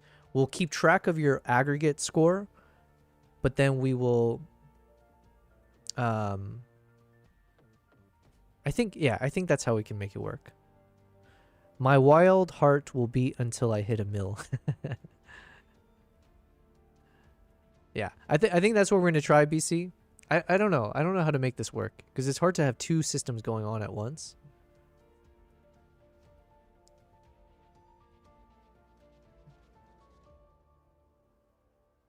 Also, I wanted you guys to start burning the PPs, right? So we do want a burn system. So it shouldn't be like you're hoarding the PPs, but what we yeah. So we're there's like conflicting concepts here. One is about like who can just get to 1 million, but then two is like doing a weekly competition kind of, and the ability to also burn through your PPs. So, and we could even make it where maybe it's not even about burning the PPs. It's just whoever is considered the biggest PP of the week is able to, you're granted a wish kind of a thing, or, like equivalent of that. I'm not sure. All right, let me read what ChatGPT says. Totally hear you. Let's anchor the title on clear SEO plus your core idea, using phrases you actually like, such as Wild Heart of Mongolia, songs, and the Way of the Eagle Hunters. Below are tight, readable options that avoid obscure wording, don't feel AI-ish, and still surface the main query. All right, here we go. First one, Wild Heart of Mongolia. You preferred core ideas. Number 1, Eagle Hunters of Mongolia, Wild Heart of the Altai. I like this one. Yeah. It's got a bunch of keywords in there. It doesn't repeat the words, but now we're able to throw in Wild Heart of the Altai. And so then the Altai just has a cool ring to the word itself, like the Altai. So I'm feeling this one a bit. The rationale front loads a key query, adds place, and Wild Heart equals people plus landscape plus tradition. Yes. Okay, we're heading somewhere. Number 2, Eagle Hunters of Mongolia. Wild Heart of Mongolia. Yikes. No, because redundant. Yeah, he even said it. Redundant Mongolia, but very clear and memorable on mobile. Yeah, F that. We don't want to repeat that. So, number 3, Wild Heart of Mongolia. Eagle Hunters of the Altai. Kind of. I can't pinpoint why I don't like this one as much.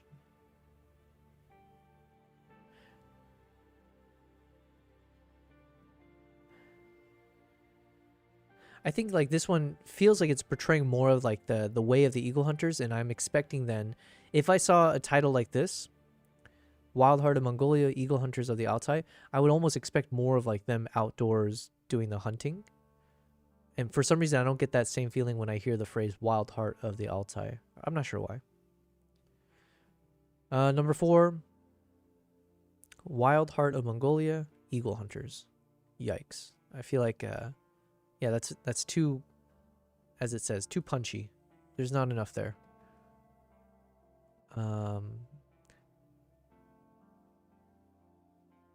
Yeah, if it was up to me, I'd say something like the Wild Heart of Mongolia, the Way of the Eagle Hunters. That's what I would say. All right, so letter B, second version, the Way of the Eagle Hunters, cultural/traditional framing. So here's the 5th option, Eagle Hunters of Mongolia, the Eagle Hunters Way. Yeah, F that as well. That's just not a phrasing that anyone hears. Eagle Hunters of Mongolia, the Way of the Eagle Hunters. Yo, repeating itself. The Way of the Eagle Hunters. I think I liked my suggestion the most, but let's see what else it's got. Eagle Hunters of Mongolia, Songs of a Wild Heart.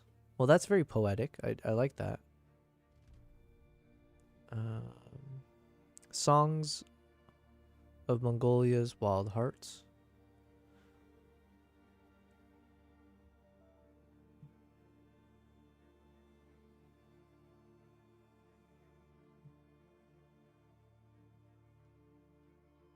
Okay. Let me think about it. The way of the eagle hunters. Songs from the wild heart of Mongolia. I feel like that's a little bit too long, right? Is this title above too long? Technically, this feels like what I'm looking for. Capturing the way of the people while inserting wild heart of place or people, and including songs as the whole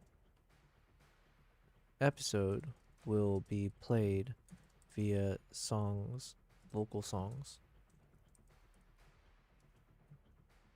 Alternatively, maybe we cannot include songs if you are saying the title is too long. Then I'm leaning more towards a title like the wild, what is it? Wild Heart of Mongolia.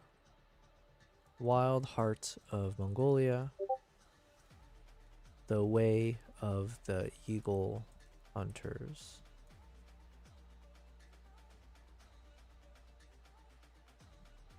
Okay, let's see what he says. Let's see.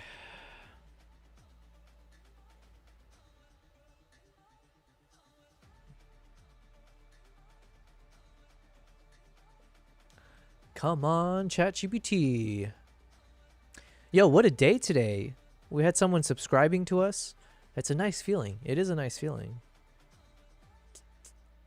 Now, the big challenge, though, is I need to get people to subscribe on Kick as well as YouTube. Now, we do have our lovely Tier 2 subber from Will, and then he gifted a sub as well. But I'm curious if we can build up followings on these other two platforms. That would be very nice. So we have a lot of goals in front of us in terms of what we want to achieve, and hopefully the type of audience we can resonate with. Okay, in the meantime, I do want to hear some of the other songs, because you know what? There's a problem, which is I've listened to the songs, but I haven't listened to it in its I haven't listened carefully enough. And what if it turns out all the songs I want to use, it just doesn't hit? In which case, all of the conversation I'm having with ChatGPT now is for nothing. So let's see if we can find...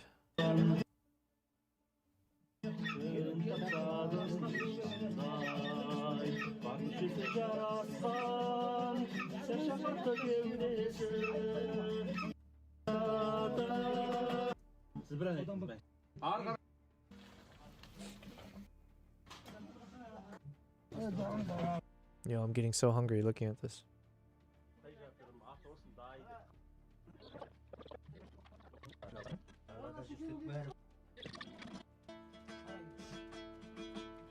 Alright, so this one I think we said we're going to use, right? So this will be the song that represents the kind of the family theme. Let me pause the music.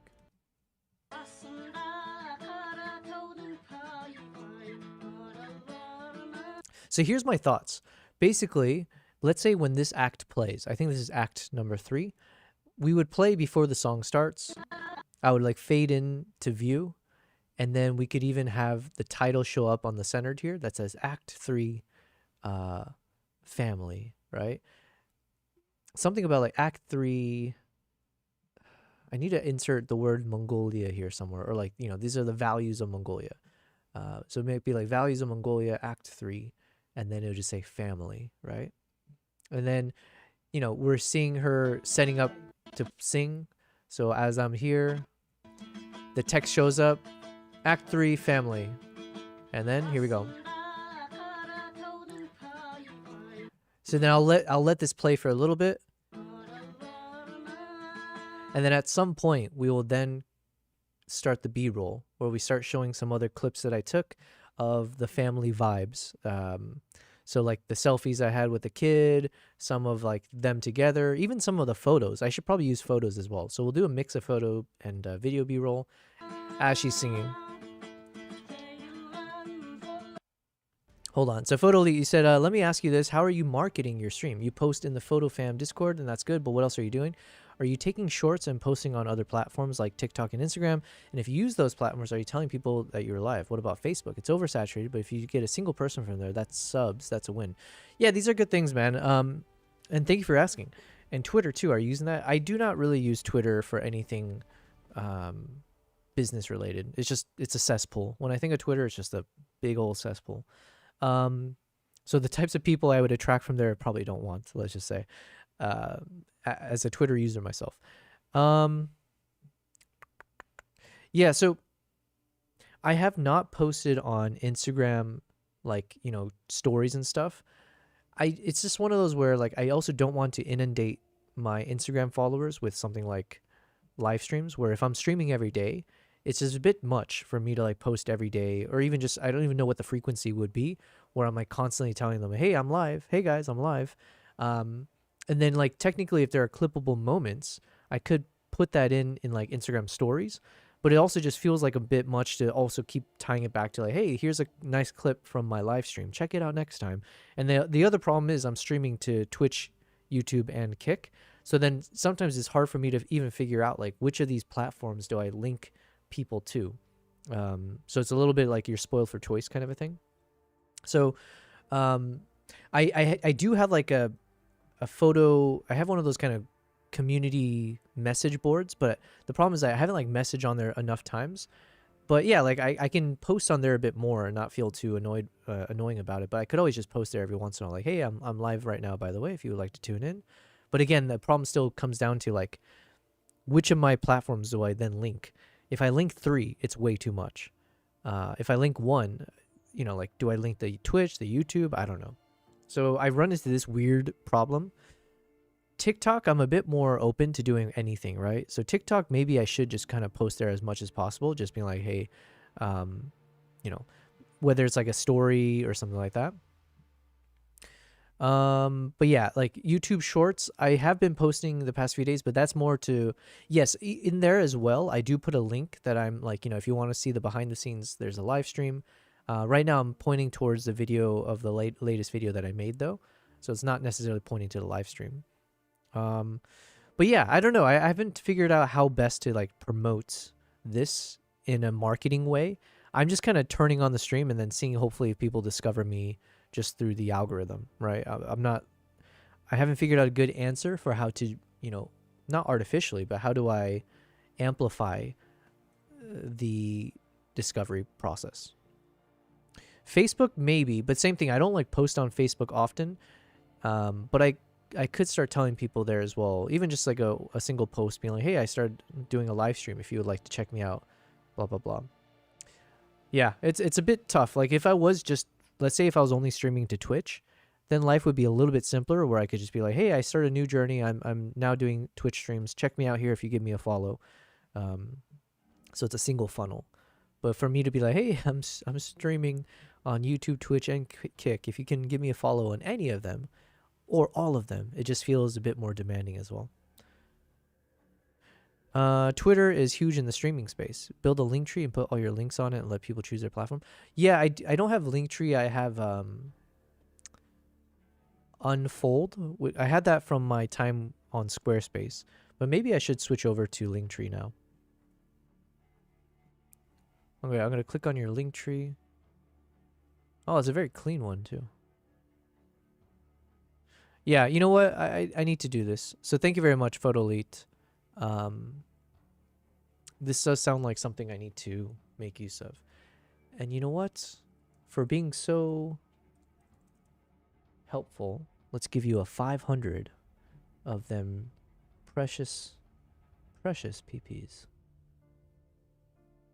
Going to the loyalty. Let's find your name here.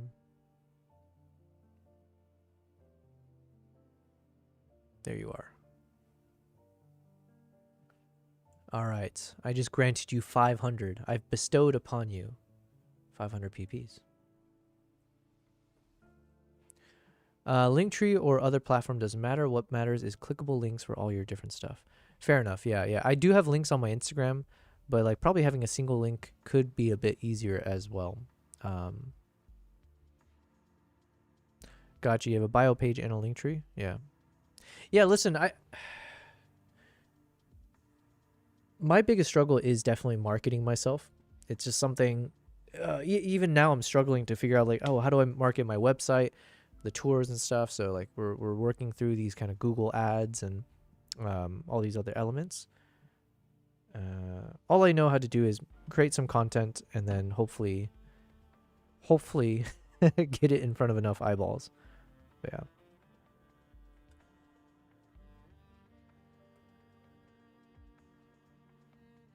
These are excellent questions. Yeah, I guess I should think about it a bit more too. Like, how do we want to market ourselves going forward? One is definitely posting more YouTube shorts, but then that one is more to garner YouTube audience. In terms of like getting more Twitch followers or Kick. Yeah, Kick is a bit confusing for me because it is technically a smaller platform. Not as many people know about it from like a normie perspective.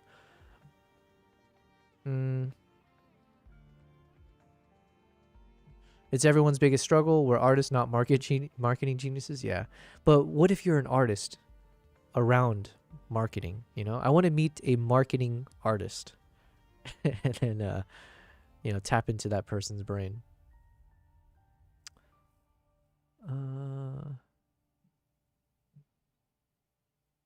Yeah, there are some like, there is like some shortcuts potentially I can look into, but yeah, it's just, for me, it's just like more that I'm not the type of person, I usually find it very hard for me to like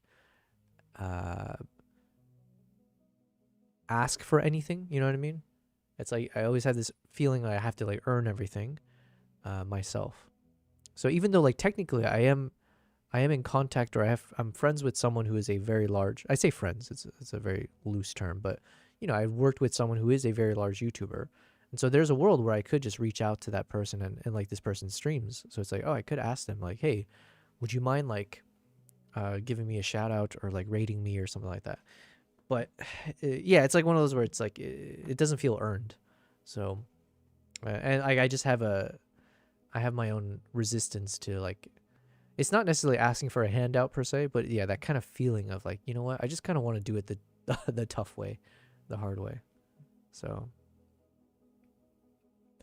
I know one of those, his photos are, in my opinion, dog shit, but he still gets big gigs. Yeah, you know, listen, more power to them. I don't feel like general feelings of jealousy or things like that. If people, you know, get your bag is what they say, right? Like, yeah, more power to you.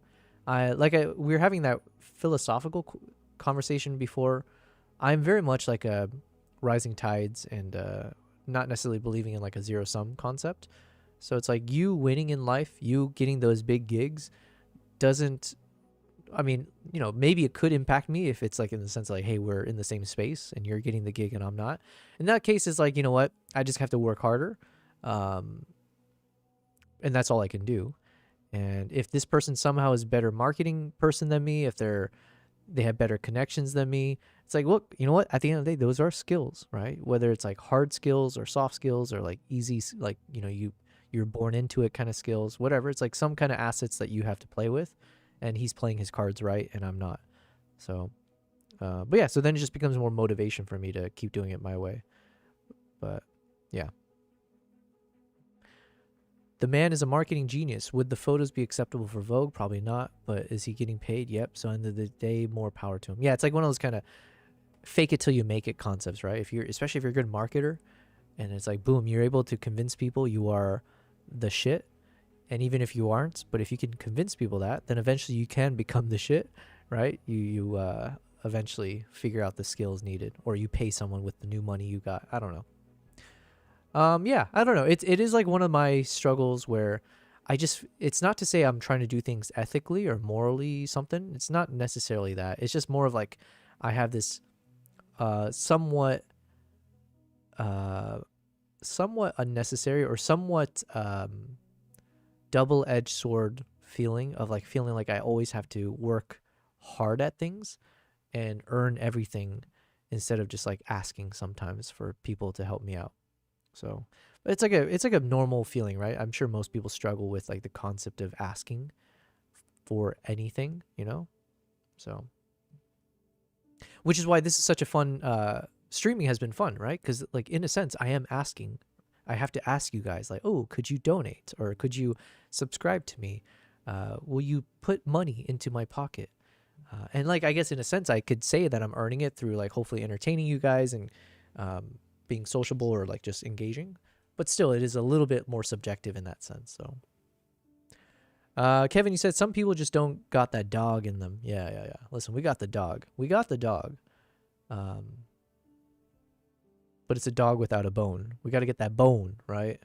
We gotta make that living off of this. Okay, let's see. What did ChatGPT say though?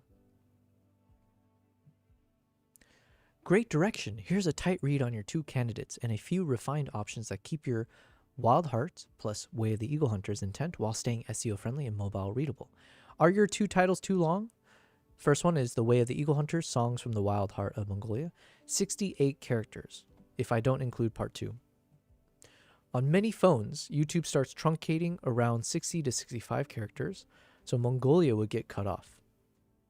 And adding part 2 would push it into the 70s. If you want songs in the title, we should compress. Wild Heart of Mongolia, The Way of the Eagle Hunters is 53 characters without part 2. This is comfortably within mobile range, reads cleanly, and carries both phrases you care about. With part 2, it's 62, which is still good. Keep your idea tightening the wording. So if you want songs in the title, number 1 option is The Eagle Hunter's Way. Why does I don't know. That sounds weird, doesn't it? The Eagle Hunter's Way. Songs of Mongolia's Wild Hearts. I don't know. Something about this just feels weird to me. I'm not sure why. The Eagle Hunter's Way. Songs of Mongolia's Wild Hearts. Keep way, blah, blah, blah, blah. Put Eagle Hunters of Mongolia in the first description. Number 2 option. Wild Heart of Mongolia. Songs of the Eagle Hunter's Way. What did I say again?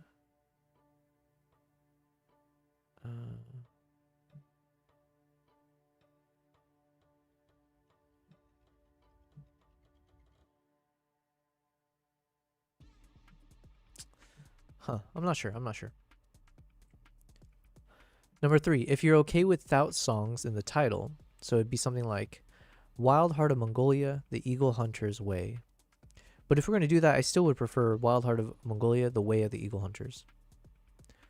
Eagle Hunters of Mongolia, The Eagle Hunter's Way. I don't want that. Okay, let me just start speaking to ChatGPT here. Okay, so let me give it some thought. Do we need to have part 2 in the title? I don't think so. While it is technically part 2 of our videos, in some ways this can last, or it can be viewed on its own. So, and we can also include part 2 in the description as needed. Or we can even shorten it to just have P2 instead of spelling out part 2, if needed. If you're telling me having more than 65 characters is an issue, is there any issue other than readability? Because if it's only readability, I'm okay if part of it gets cut off at the mobile level. The 2 that I mentioned, it seems like Wild Heart of Mongolia, The Way of the Eagle Hunters, seems to fit comfortably. It just doesn't have the word song in there, but maybe we can include that, like you said, in the description, which I'm okay with. For the other ones, let me see real quick. Photo Elite, you said, if you market yourself, you are earning it. You are putting your stuff out there and grinding for it. Part of it is at the end of your stream on Twitch, raid. Oh, yeah, exactly. So we've been raiding a few times in the past. So yesterday we raided to Primal Nation. So shout out to that guy. And we'll see if I need to be better about following more people through the Discord communities. Today was a bit rough for me. I couldn't like just turn on my computer and like lurk. just because I was in between like phone calls and then shutting down my computer and stuff. But we're going to try doing that on our off-stream time, is just have someone on lurk at the very least. Anybody from the photo fam or somewhere else, doesn't matter. Just rate someone. Don't have anyone in your follow list. Check the art category and just pick somebody at random. Gotcha. Yeah, I'll do that.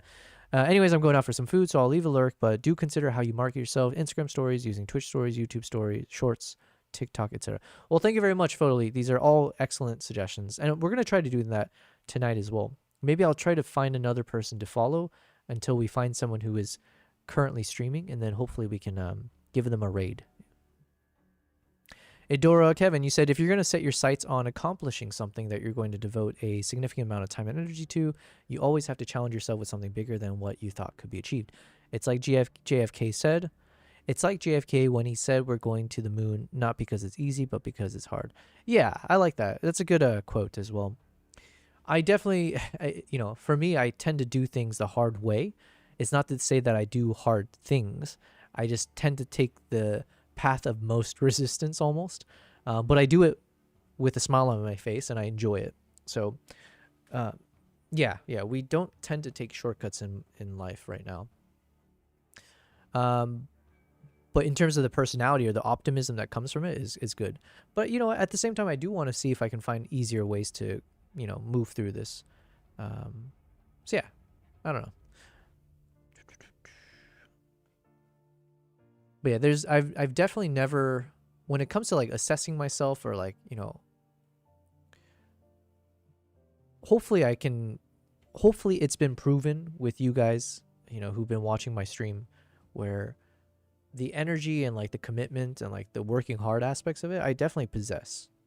So that one I'm very confident in myself about. And then in terms of like my skill set, I'm definitely confident in myself in terms of like, do I believe myself to be a creative individual that has like artistic talents? Like, I think so, but it's also kind of like a yes, but in a very raw format where it's like, there's a lot of things I just don't know about the things that I do. It's a lot by feeling and by practice, a lot of practice and just trying. And so the thing that I possess that many people don't possess is the fact that I've been able to commit so much of my time towards a craft. So like I said, I've been traveling all year. I have hours and hours, 100 terabytes plus of footages. That's all me attempting to like do something. And that's more than most people can afford to do in life. So it doesn't make me a more talented person than someone else. It just means I've cultivated more opportunities or experience to hopefully build talent off of. Kevin, you said, for example, real estate photography. Have you ever met anyone that was truly passionate about real estate photography? As of now, no. I guess not. But like, I kind of put that in the same category as a lot of the other freelance related like service photography stuff. So, it's in the same way. I'm sure it's kind of hard to find. There might be some, but it's still probably hard to find a lot of like very passionate wedding photographers or very passionate event photographers, or maybe pet photography. There might be people passionate about that. I can give that a pass. Yeah, usually things where it's like you're being paid to do something, it kind of takes away the joy at times, or it makes it much more business and cold and calculated, as opposed to like a thing of passion. They'll take anyone with a heartbeat. Yeah. Listen, like I said, I might go into wedding photography if I have to. That is where the money's at, but that is where the money's at. All right, let me keep saying something to ChatGPT here. I think I missed a few messages.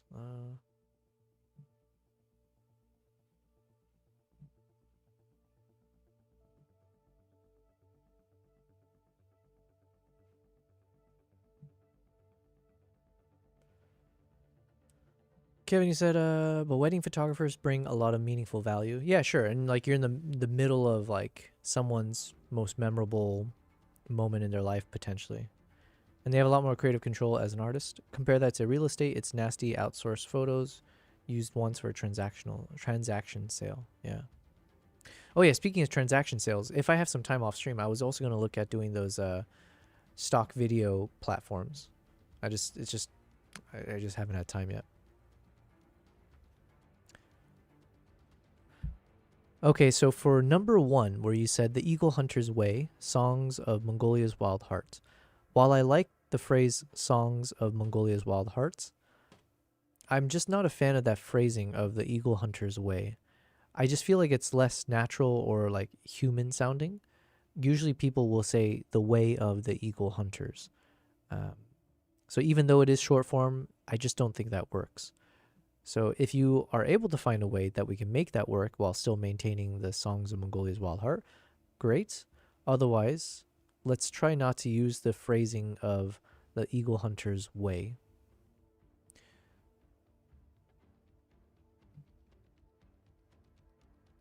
So the same criticism applies to number 2 and number 3 and number 4. With number 4, just an extra comment is I really don't like when we're being redundant and repeating certain words. So the fact that we have eagle hunters twice in that title is unacceptable.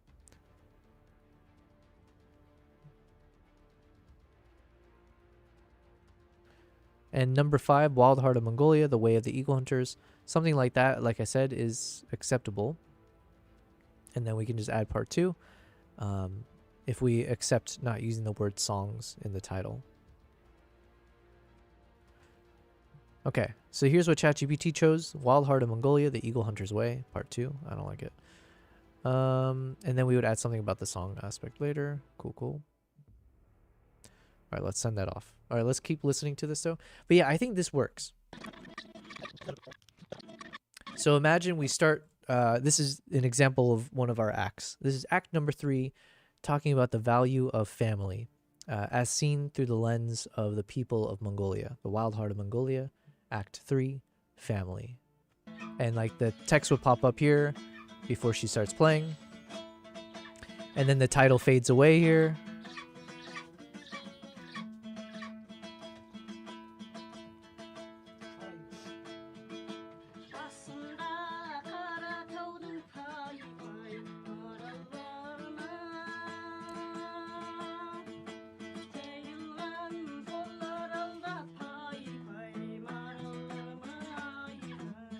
So maybe somewhere around here we switch to B-roll and then hop over to now some of the family shots and stuff. So we gave enough time for it to breathe, being in the moment. Then we hop out to show some hopefully nice scenes around.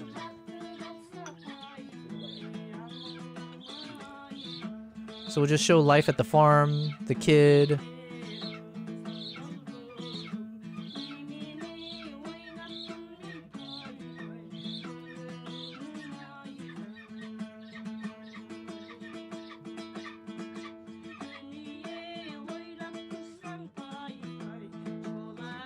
And then we can always hop back to this after if we don't have enough B-roll, we just go back to this scene here. Because it is nicely shot, the colors look good, lighting is good.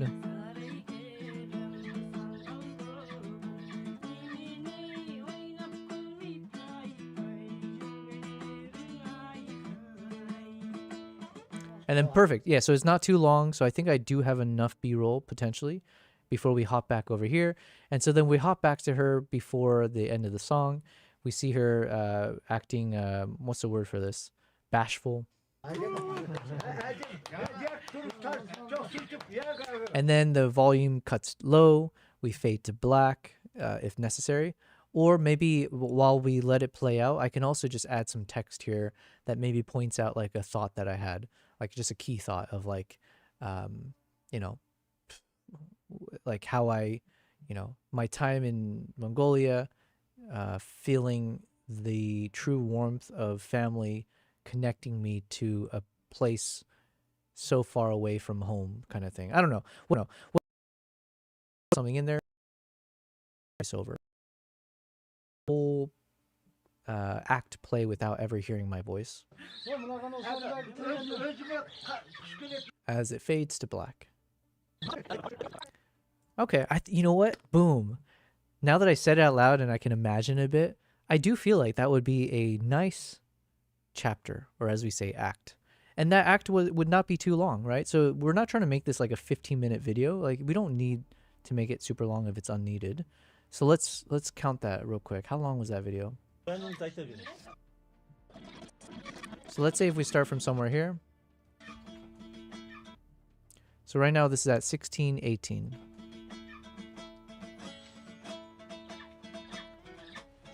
16:18 up until 16:18.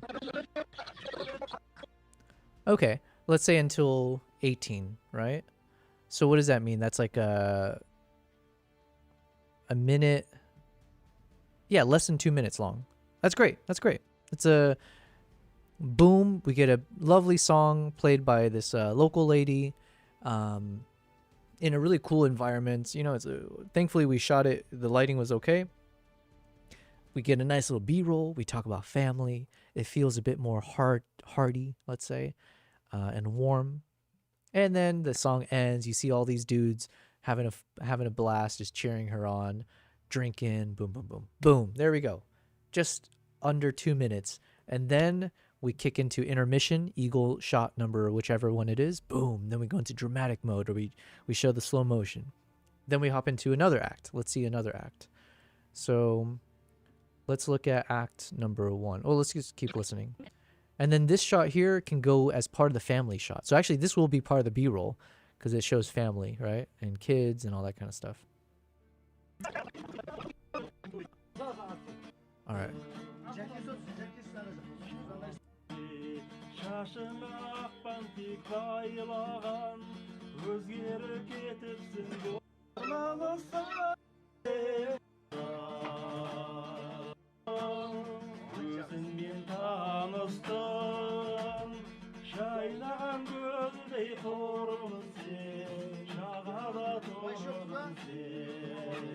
Okay, that might be the dramatic one. Kevin, you said real estate photography hurts the architectural photography market too. Some clients get used to paying scraps for like 50 images, no licensing, quick turnaround, and they will undercut, creating stupid expectations from some clients. And then you get the folks that got into real estate photography because it was easy, and then they see architectural and interior photography and think, oh, I'll do that. I can make way more money. Their work sucks because they've been learning it the wrong way the entire time. True. I can see that. I did at one point, someone did reach out to me asking if I can do real estate photography for them, but they're actually asking for video. So they're asking if I could do like, you know, Instagram reels, like film them when they're walking around the homes and stuff. Ultimately, I didn't end up pulling the trigger on that, but I guess videography could be another angle to this where people might be more interested in paying for video stuff in terms of like doing indoor tours or whatever for like real estate. Another thought, I remember maybe someone expressed it, but like if you can invest in a good drone, and if you live in an area where drone photography or whatever is accepted, then I guess you can actually do like drone shots of different homes and stuff. And that's a bit more niche, but that means, you know, you have fewer competition, and yeah, that could be an interesting way to also, you know, put yourself out there or make it harder to replicate. Some add it onto their package. Gotcha. Yeah, listen, the kinds of things I would like to do, if I had to do more freelance stuff, it would be things like pet photography. So if I could actually do like, you know, I think that would be fun, but I don't know how much that necessarily pays. It's just fun because I do love like animal stuff. Another one could be like doing, because I did do a couple of these for like collaborations, but I do have contacts with people who own like horse stables or whatever. Like they get paid by usually women who want to ride the horses and then like get photos or videos of them while they're riding the horse in the desert or along the beach. And so technically I have all the equipment if needed to like be able to capture really cinematic shots of them. But the thing is, like, I need to be able to price that high enough to be worth my time as well, because like going out to the desert and all that's not easy, especially since I don't have a car. But like doing that kind of like horse action kind of niche thing and just like branding myself that way, because I do have a few examples of that I posted on my social media that I did a really good job of. Like I was happy with how it turned out. So we can use that to market. Otherwise, most likely it is going to be doing like event photography. Because Kevin, I'm telling you, that is the other cheat code. If you have contacts in like corporate spaces, it just tends to pay better, right? Because like companies have more money than individuals usually. They're a bit more open to opening up their wallets than people might. So yeah, and it's like you can justify it as well because it's like you're doing something for a large business as opposed to an individual for like personal reasons. Like this is for a business reason. So yeah, anyways, I find that actually, if I was smart, I would be putting my website together where I'm just fully just focusing on putting together, because at this point I have like hundreds and hundreds, if not over 1,000 photos of different events that I've done photos for just for like a couple clients, right? Like I haven't advertised myself. It's just more from like previous jobs and like word of mouth.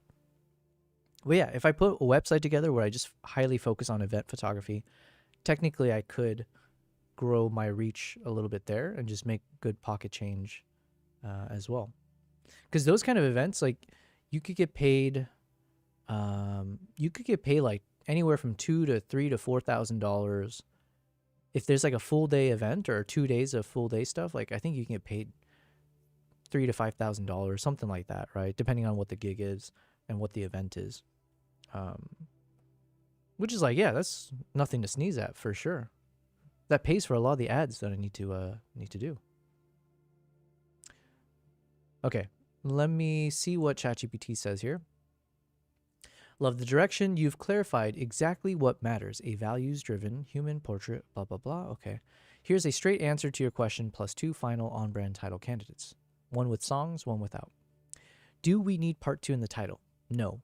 There's no ranking boost for part 2. The 2 real trade-offs are readability / click-through rate. Longer titles truncate on mobile. Part 2 can also deter new viewers who think they must watch part 1 first. Exactly. I didn't think about that though. Series clarity. Still easy to convey in the description, pinned comment, end screen, and playlist. My recommendation, omit part 2 in the title. Well, then why did you suggest it, you mother? Put part 2 of my Mongolia series in line 1 or 2 of the description. Got it. Is greater than 65 characters a problem? Not for ranking. The main issue is truncation on mobile, which can lower CTR if key meanings get cut, for sure. If you're okay with partial truncation, it's fine, just front load meaning. Title candidates, tight, human, and aligned with your phrasing. Number 1, primary, no songs, super readable. Wild Heart of Mongolia, The Way of the Eagle Hunters. Yes, I mean, I'm a fan of that. If I do say so myself, no thanks to ChatGPT. This came straight from me, from my Wild Heart of Yobel. This is the way of my title creation. But thank you, ChatGPT, for agreeing with me on that one.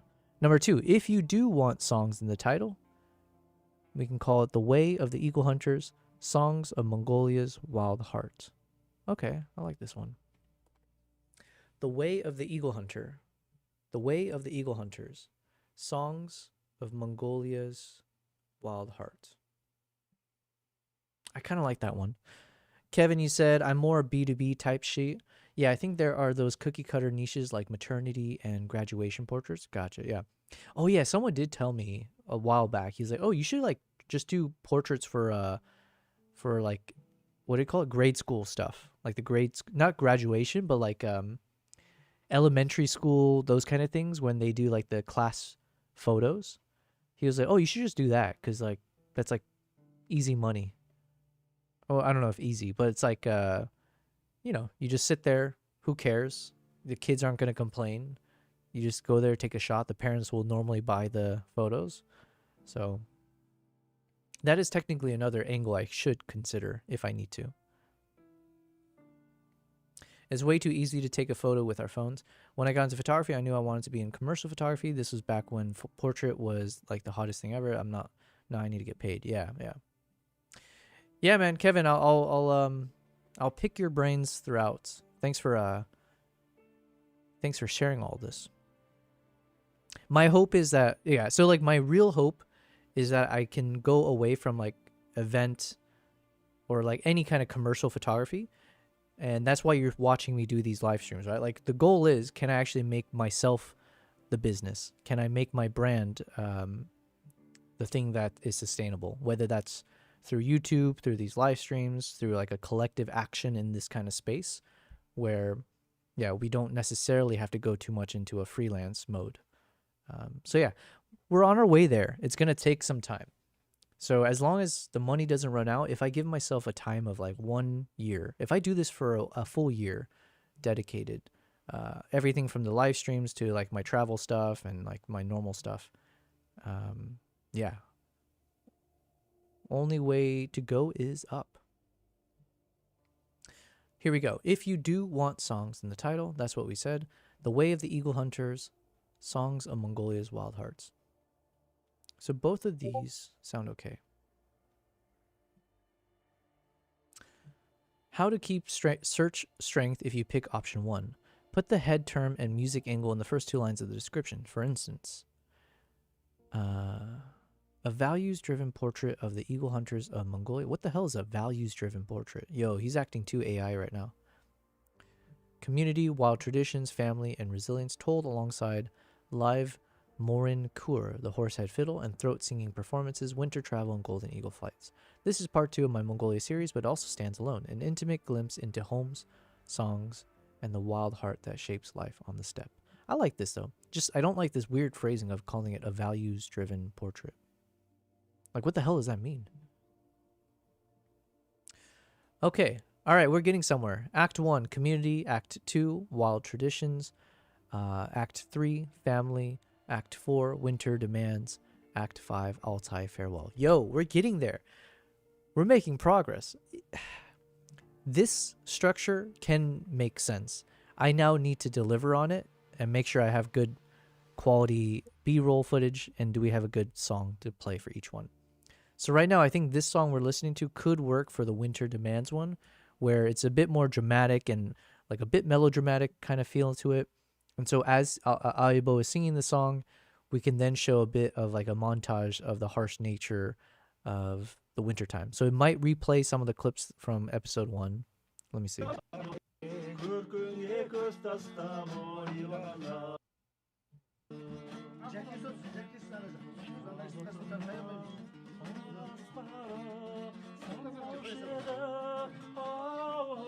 So imagine even this, like assuming the rest of this sounds good or not, I don't know. Let's say this is act number 4. So it fades into view. Then same thing, we have like some white centered title text that says blah, blah, blah, act 4, winter demands, right? And so again, just making it very clear, these are all acts that are focused on the way of, what do we call it? The way of the eagle hunters, or like the Mongolian traditions or something. Songs of Mongolia's Wild Hearts. Yeah, something like that. So it could literally, we might just have that title somewhere and like say, Songs of Mongolia's Wild Hearts, Act 4, and it's called Winter Demands. So the title's here, and eventually fades away.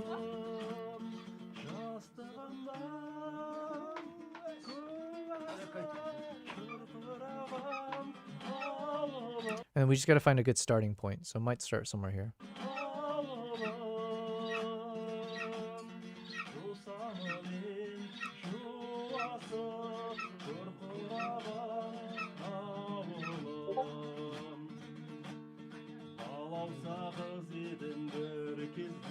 Or maybe there. Let's see. So right now this is at 23:31.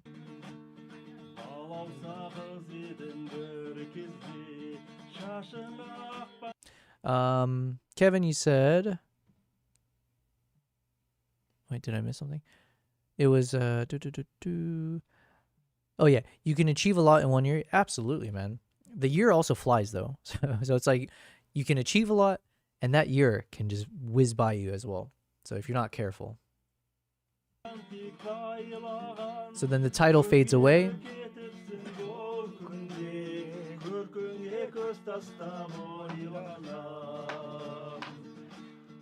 So then maybe around here, we then switch into B-roll, and then I just do a montage of the harsh nature of the winter. Oh, you know what? And the whole time, I guess I could also have like subtitles just without my voice, as I explain a little bit of like, you know, Act 4, Winter's Demands. One of my learnings from my time here, blah, blah, blah. So I can use subtitles to kind of convey my message. And then eventually we switch over to the B-roll shots.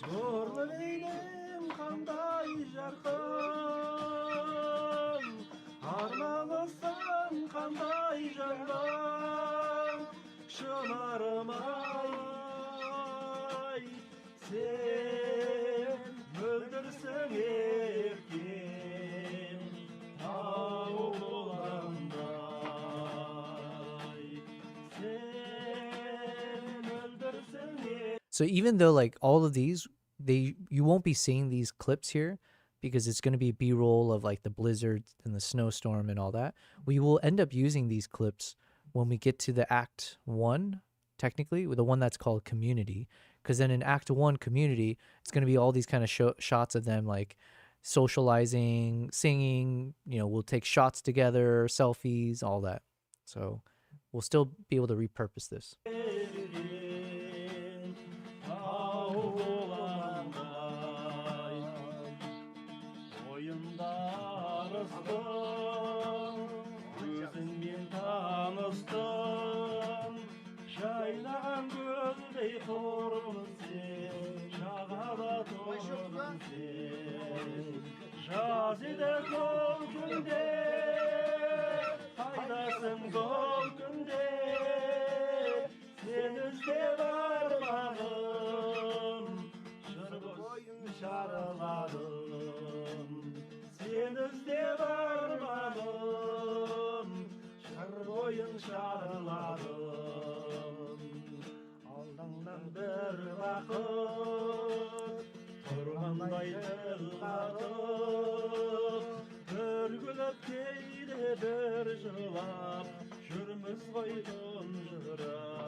Okay, so then basically that's the end of the song. So basically roughly, you know, right before we fade back into this view, and then maybe we have some text again. Otherwise, it just fades to black, and that is the end of Act 1, whatever that is, Act 4. Okay, so far 2 of the acts I think can work with these songs. Let's check out what other acts. Where'd it go? All right, let's check out either Community, Community and Wild Traditions, and the Altai Farewell. So Community, that's from Aibo. Is it this one? Ooh, we have a second version. Is this better? Oh, it might be cut off, actually. Let's see.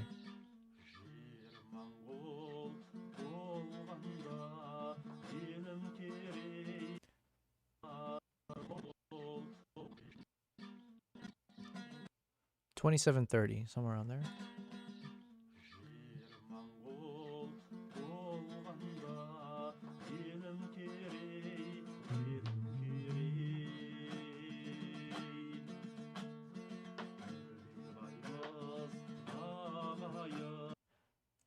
This one might be the one we use, actually.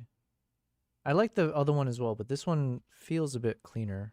For now, anyways. Let's see. Let me turn up the volume, though. Damn it.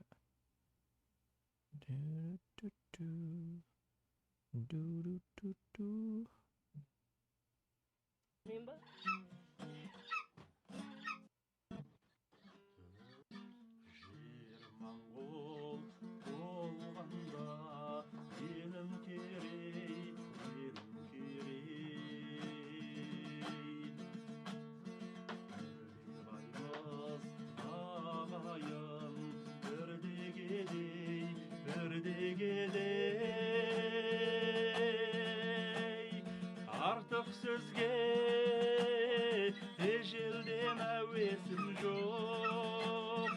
Ölüm dese sayraydı gönlüm köri. Şahsı bolsan ağayım.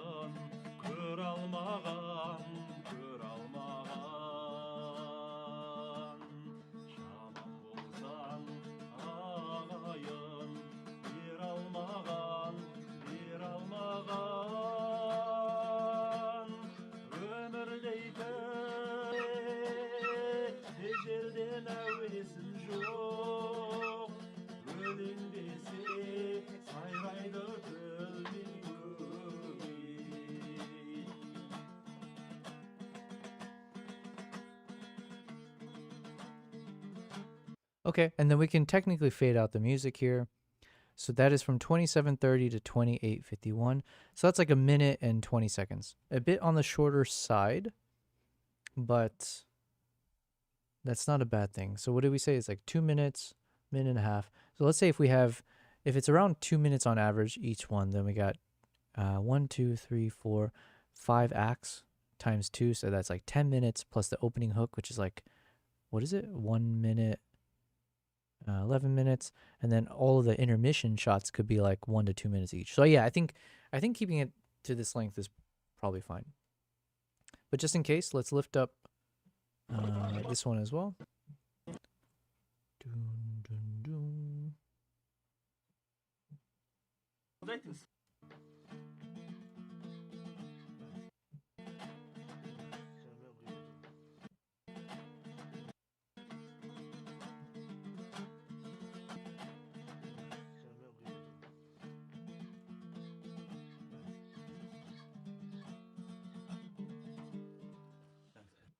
Okay.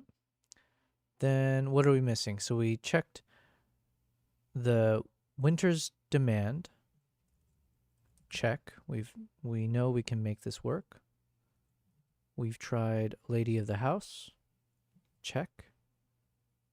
Now we need the throat singing and the community one. All right, so I think this is the community one. Yeah, okay. So same thing, let's imagine this is actually the first act. So after the trailer plays, this fades into view. We had the nice little title thing that says Songs of Mongolia, blah, blah, blah. Act 1, community, or whatever word. Fades away.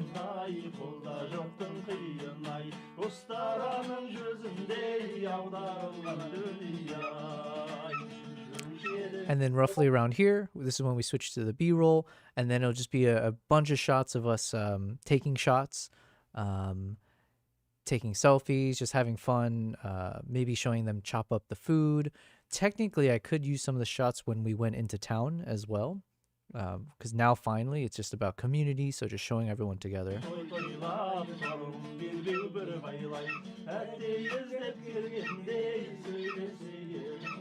And I don't mind the eagle chirping, it just adds more to it.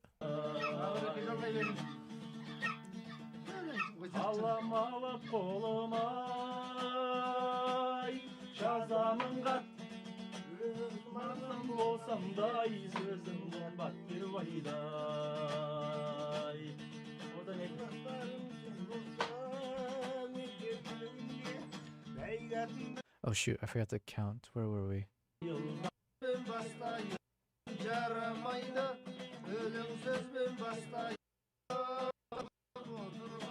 Alright, let's just start from the beginning.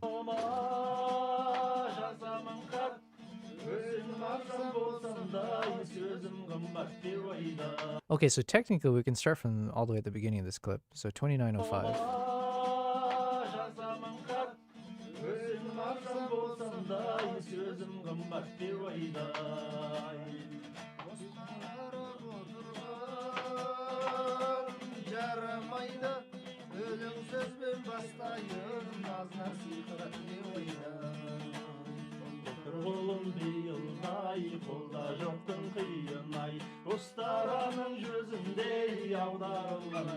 Actually, I think this works pretty well. Because I kind of like when he starts smiling when they like get into one of the moments here. Yeah, that part here. Let me see. Yeah, this part. I like when he looks over here and then like, you know, he's in a mood, and it's over 30 seconds in. But I'm okay not showing the B-roll up until here because this is Act 1. So instead of hearing my voiceover, I will make use of having subtitles pop in here as I give a bit of context of like saying, you know, in my time spent in Mongolia, I got to enjoy the company of blah, blah, blah, these eagle hunters who welcomed me into their home as we went, as I got to explore their lives. Blah, yeah, so I'll just have these like kind of subtitles pop in for the first 30 seconds. And then I'll say like, you know, these are the key values that I took away from my time spent with them, right? Starting with, and then I can show the Act 1 title a bit later. So we can actually have it show up later as opposed to the other acts where it shows up at the beginning. So I'll be like, oh, and so these are the values I took away from my time there, starting with, and then boom, it'll say Songs of Mongolia, Act 1, Community, or whatever that term is, right? So that'll all be done in the first 30 seconds. Yo, I think we're onto something. We're getting somewhere. And it's actually, this is a good act to start with because we started with our dramatic trailer music and the dramatic epicness of the trailer, and now we get a nice little palette cleanser with upbeat but very energetic vibes, right? So the text pops up here. Act 1. So right here is Act 1, Community, or whatever that word is, camaraderie, blah blah blah. And then after he looks over here, and then there's a nice pause in the music. So right here, we start doing the B-roll of us all having fun. BC, you can do it. Oh wait, let me join. I want to join this heist. Damn it, I missed the heist.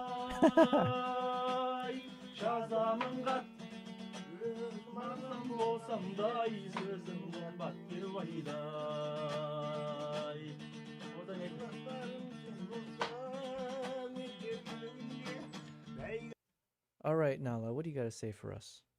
You got something to say for the stream? Are you a good girl? Are you a good girl? Good girl. The silent one today. BC, you lost. Oh, dude, how are you? Oh, you're exact 70,000. She's so cute. Yeah, she is. I don't know where my other cat is, but yeah, she does. So Kimbap does not like being picked up, and he also doesn't like cuddling, right? Like he's just kind of one of those, yo, I project a lot of body heat, so leave me the F alone, right? But he wants to be close. So he'll sleep next to me, like on the bed, on like one of my pillows. So he just kind of curls up on one of the pillows next to me. Nala is the type where she will usually bury herself under the covers. She doesn't mind being picked up, but at some point she gets annoyed. So she'll tolerate it up until a certain point, and then she'll just like kick her way out, or she freaks out. So it is what it is, Nala. Yes. You want to say that to the microphone? Do you know how to sing in Mongolian?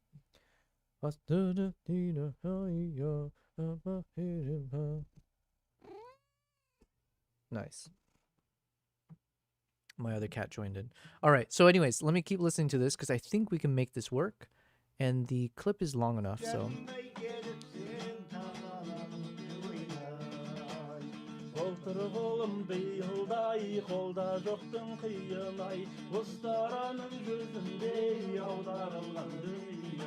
And I also like the fact that all of them are singing. So, you know, if it's about community, to have them all singing kind of is the reason why I thought this song could work. It's upbeat. It's a group effort, all that. Ooh, we got our second cat. Yo, everyone's just gathering around today. Gather around for this song about community. How poignant. Yes, good boy, Kimbap. Yes, yes. We would never forget about you. All right, let's keep listening to this, though.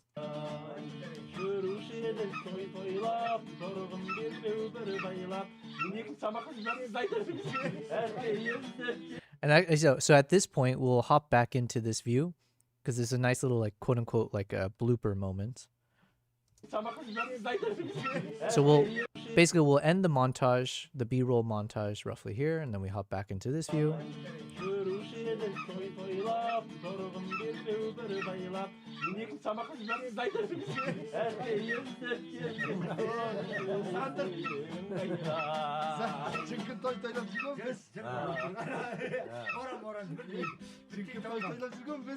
And so at any point from this moment on, we can always just cut the chapter. So we can fade it out to black, reduce the volume.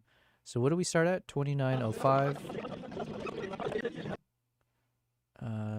So it's like a minute. Yeah, same thing. It's like what, less than 2 minutes each. So each song is like less than 2 minutes. I think that's a good pacing, and so far it's been somewhat consistent in the length. But we have how many more songs to check out? So bum bum bum bum bum bum bum bum bum. We did The Winter's Demand. We just did Community. So the final two, Wild Heart, which is a throat singing song.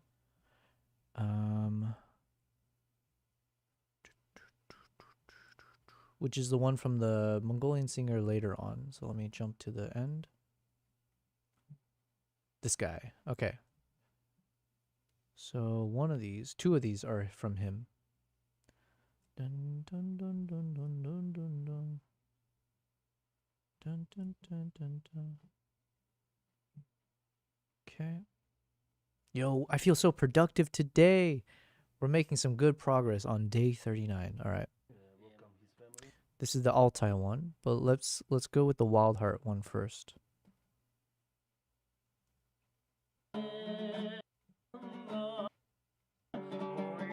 Okay. So this would be act number 2, which is the what do we call this one?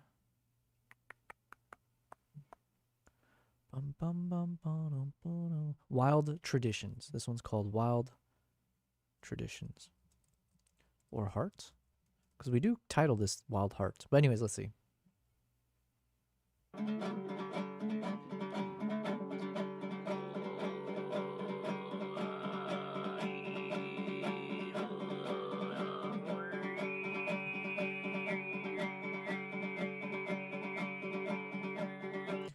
So while he's doing this intro, same thing. I guess I could have some text here giving some context. So I could be like, on this day, we met with a local,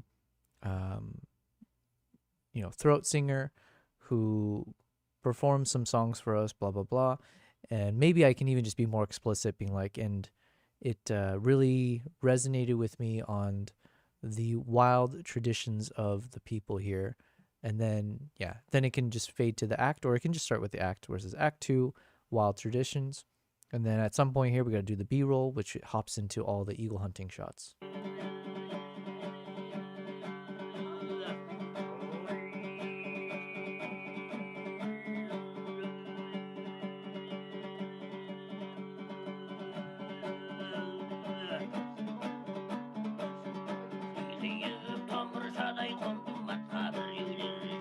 So maybe even there, when the music kind of has a turn, so then at that point we can switch over to B-roll. Or actually, it could be earlier as well. It depends on the scene.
Okay, yeah. So I think, how long is that one? 56:42 until 59:16. Oh, and yeah, so actually I'm kind of happy. This one is a slightly longer, right? So this is over 2 minutes. Probably like a 2.5 minutes. And so then I want this one to be longer anyways, because this is the one where we're actually going to show all the action shots. So these are all the like slow motion, normal speed, the hunters out in the wild, on horseback, charging, being with their eagles, all that kind of epic stuff. So we're timing it, or we're tying it up with this like throat singing, action, upbeat, traditional sounding wild song. So perfect. Okay. So everything's working out so far. That's act number 2. Then we have our intermission stuff, and then the final act. Let me see here. Whoops. So let me drop these ones down. Bum, bum, bum, bum, bum, bum. Okay, so then this is, I believe, the final act, the close. Altai farewell. Altai farewell. Altai farewell. Welcome his family. Let's turn that up. Thank you. How was your trip in Mongolia? That was beautiful, yeah. I'll be back. He's gonna introduce about himself. Okay. Yeah. He has 3 children and 1 wife. Yeah. Family. Yeah. But he's from talent family. Brothers. Yeah. And he's just like a normal eagle hunter like others. Yeah.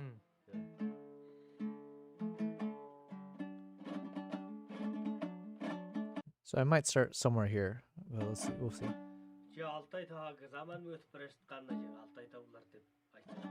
gonna sing a song about slopes of Altai Mountains. This song describes the lifestyle of Kazakh nomads. Yeah.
life is like waving its hand, you know. It is. Yeah, and then we can fade this out, fade to black, the audio, and then, yeah, and then either we do some end credits afterwards. I have some thoughts about that. We can do like some rolling credits, show some of the top photos that I still haven't shared yet, and then boom, we're done. So I think each of these songs have actually worked out where they all feel distinct. They all can be played start to finish with very little like interruptions or anything to cut out. And duration wise, let's see, this one's a bit longer, right? 45, 55. Oh wait, no, we start from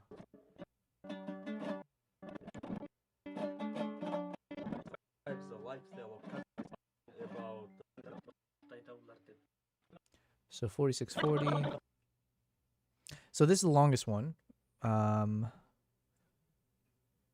It's like what, 3 minutes, 3.5 minutes, something like that.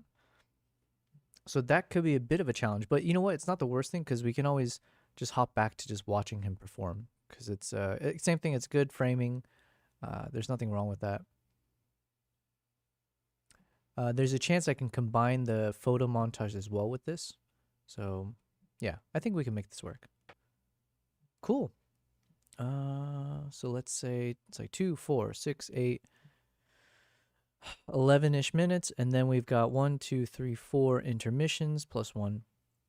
So really, we're already kind of cutting up on 15 minutes plus if we're not careful with it. So, actually, let's do the math now.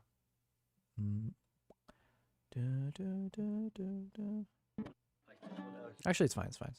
Okay, so then we need to cut in with the intermission eagle shots. And we still need to find soundtracks for the eagle shots as well. So we got a lot of work ahead of us. But actually, in some ways, we might be able to get through this in the next 1 to 2 weeks almost. For sure. Because there's really not much voiceover, if at all. We might actually do this one cleanly without voiceover. Except for maybe at the beginning and maybe at the end. So, yeah, that saves us a lot of time, right? We wasted, I say waste, but we spent a lot of time trying to figure out the scripting and stuff. Okay. So now we just got to figure out the right shots that goes into each intermission. My thinking is, since we started with the opening hook of that GoPro shot, we can save that for maybe the last one. You know, because like people got a taste of it. We want to keep people watching till the end. So that could be our final intermission eagle shot.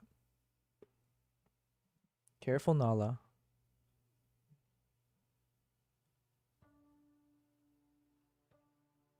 Good girl. Good girl. Look at them. They're being loving for a change. Now I just got 2 asses. This is what my TikTok stream will be. I'm just going to have a TikTok stream where it's just a camera pointing at my cats. And we're going to get like 100,000 followers, 100,000 viewers just watching 2 cats facing their ass towards the camera. That is the content that people want.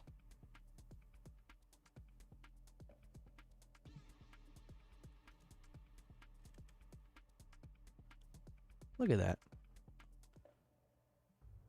I don't know how long this is going to last. Usually at some point, someone's going to get annoyed by the other one being in their space. Let's see who does what.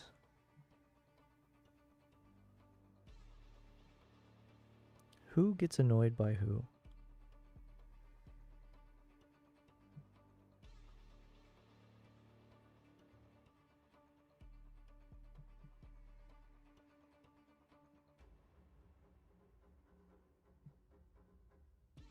Hey. I saw that. She tried to bite his ear for a second there.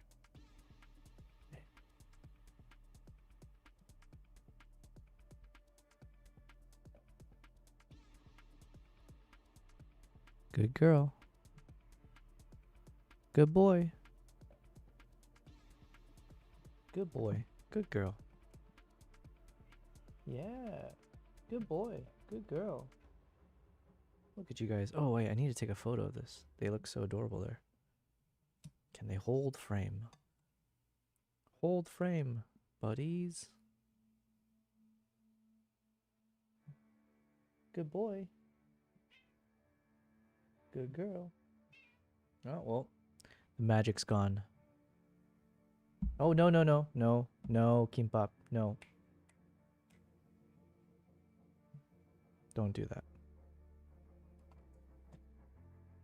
Okay, anyways, where were we? Making progress. Oh, guys, it's also midnight.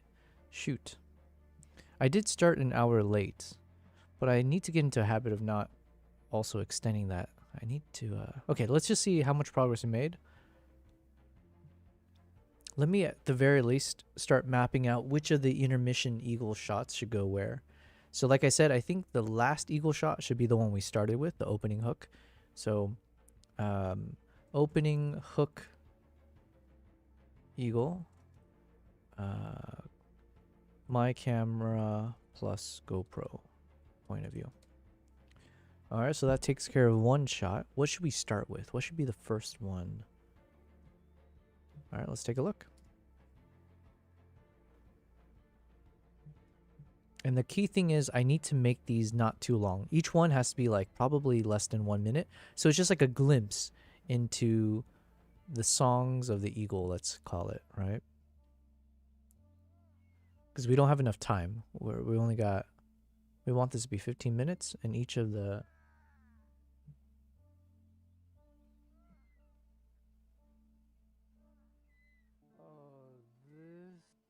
I think it can work, but let's see. All right, here we go. This one.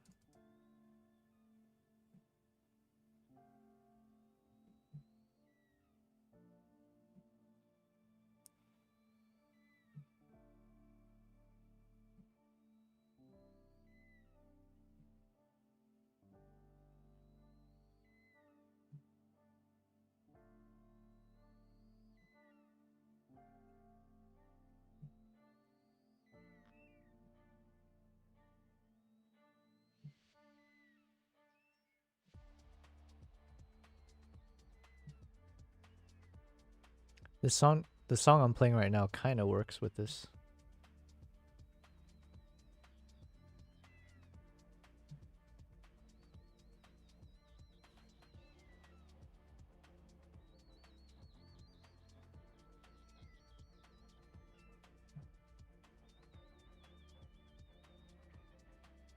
Okay, so how long was that?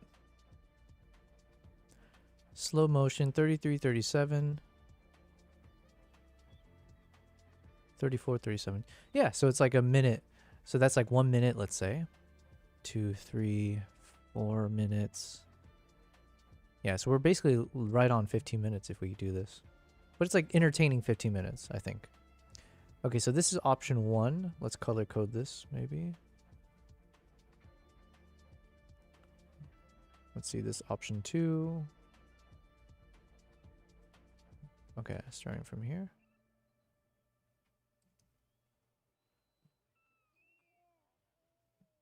And I think I want to start the first eagle intermission should technically be our second or the best one, I think. Because we need to kind of set into the minds of the viewers that we have a bunch of these intermissions, all of them will be really nice.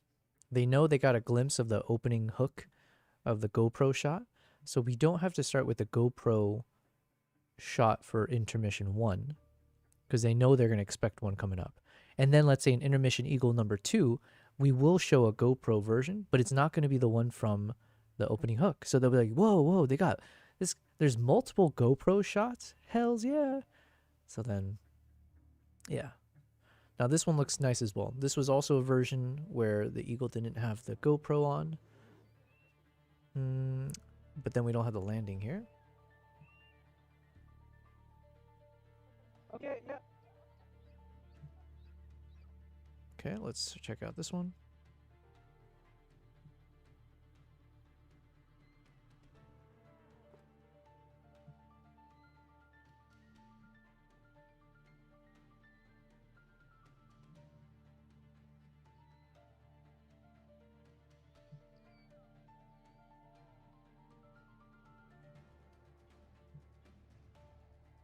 And we don't have to technically use all the clips. I think we just need to commit to like maybe 1 minute or so of each of the intermissions. It is an intermission, so the intermission shouldn't be longer than the actual acts. So like for instance, a shot like this, we may not end up using this in our video. We'll end up using it in the next video I make, which is like taking all the slow motion of any of the eagle shots that we put into one. But for this one, I don't think it works. This one I think is our money shot. This might be the hero shot. Yeah, this is the top one. So we might start with this. This might be intermission eagle number 1.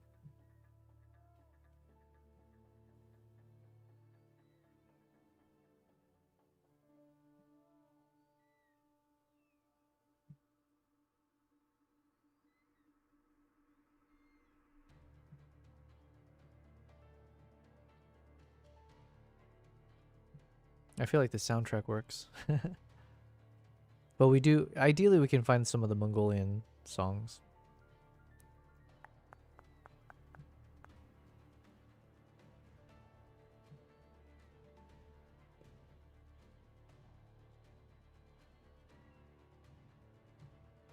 Man, this would be a really good Instagram reel, YouTube short as well.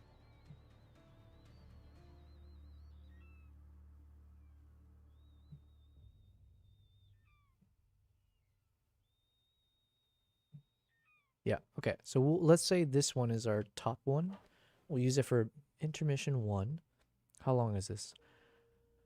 39:03 until 40:07. Just over a minute. Nice, nice. Okay, this is working. Guys, this is working out. We're actually getting this to fit. Yo, if I just like rewind less than a week ago when we were looking at this project, I was like, there's no shot we're going to be able to tell a good story here. I have no idea what to do. How do we tie all this together? How do we tell a coherent, interesting narrative? And I think we're doing it. I think we're doing it. So we'll call this one. Let me just color code it for now. Or actually, maybe I'll color code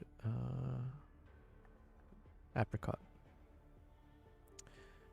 Best eagle shot without GoPro. Apricot coded. Apricot color.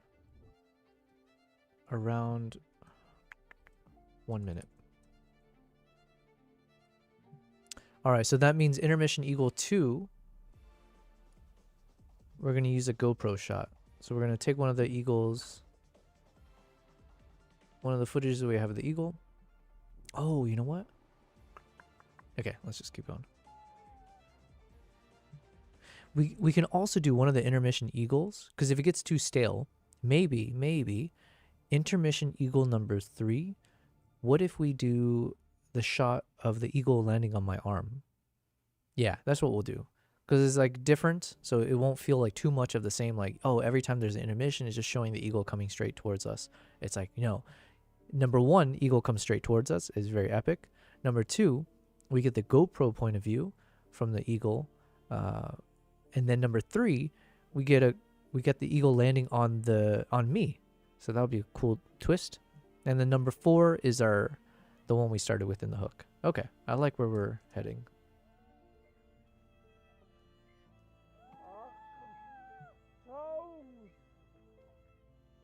And I might try to synchronize this with the GoPro shot and try to share both at the same time.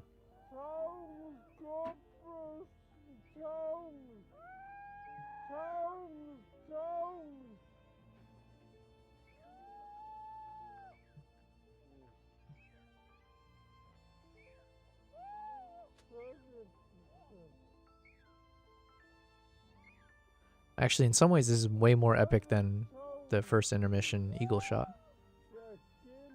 Where we get some nice clean moments when... And we get the epic landing here, I remember. Boom. So then, yeah, we'll combine this with the associated GoPro shot. Let's color this one lime. Okay, so now we gotta find the GoPro shot that goes with that. Intermission Eagle number 2. Eagle with GoPro lime color.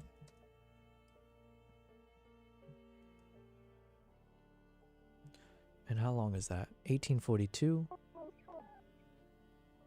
19. Yo, dude. We're like hitting everything in stride right now.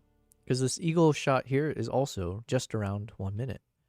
So we're almost in perfect stride with all of the key sections being roughly 2 minutes for the acts, 1 minute for the intermission, and then the farewell one being about 3.5 minutes, but that's where we can combine our photo montage, reflections, and all that. So then, and then our opening hook plus trailer, I think, is within 1 minute. Okay, so we got that eagle shot. Let's find the GoPro. So let me look at this again. So it flies, goes off to the left, goes off to the right, and then curves to the left, lands in the snow nearby. Okay, let's find it. Where are you? And it was like fairly, it wasn't too dark out.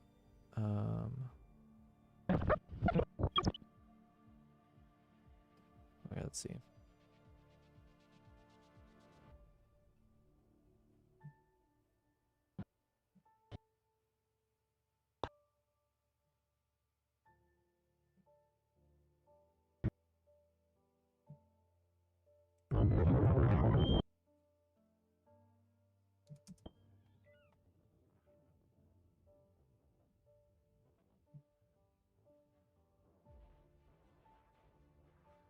Man, all these songs are working with the shots. Actually, you know what? I want to turn up the volume a bit. I don't think I'll use any of these songs for this, though. We do want like a Mongolian vibe. Pot stickers and kimchi kind of vibe today. Yo, that sounds really good, actually. I'm hungry. I haven't eaten all day. I've just had kettle cooked chips and veggie chips. Pot stickers and kimchi, yo. Oh, I have kimchi. I don't have pot stickers.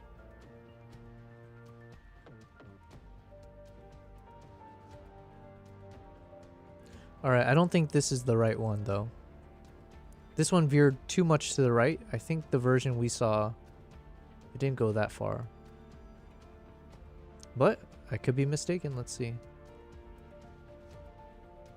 It did land in the ground near us. Oh, wait, this one landed on the arm? Oh, that is a good one, though. Damn, that's a good one. Shit, I kind of want to use that. Okay, okay. Well, how do we do that? Oh, and then here's part number 2, maybe?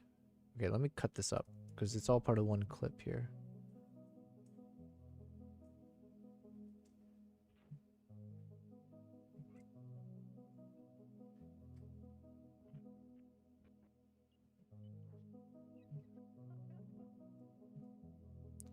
Alright, so where's attempt number 2?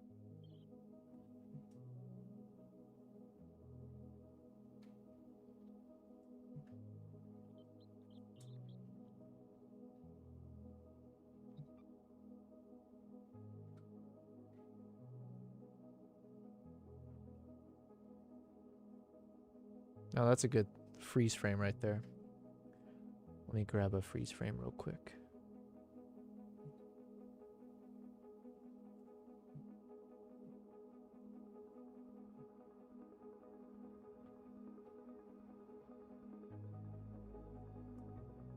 Okay, so this is attempt number 2. Let's see if this is the one. Basically, we just need to synchronize the GoPro shot with the camera shot and see if we can show it on the same screen.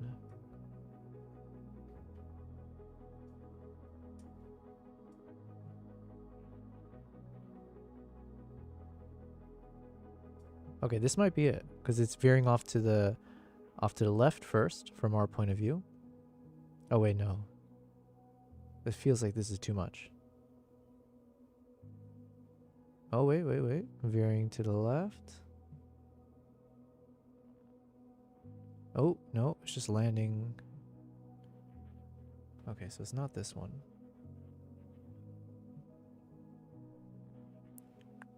Oh, this is the one that we said we're not going to show, at least the camera version.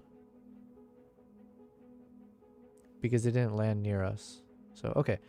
As good as that is, it's not the one. Let's color code this. Teal. And let's color code this one. Navy. Alright, where is it?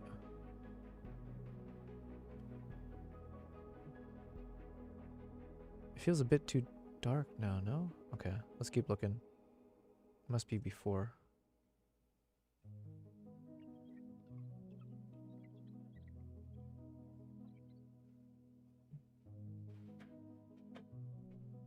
That's also a funny key, still. Oh wait, no, I already grabbed this earlier. Okay.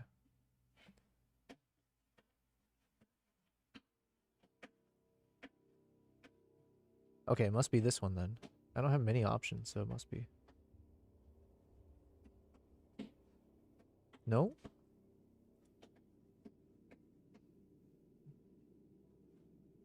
Wait, this is the one we already saw. Okay, I do feel like we need to use this one though, because it lands on his arm pretty nicely. But where the hell is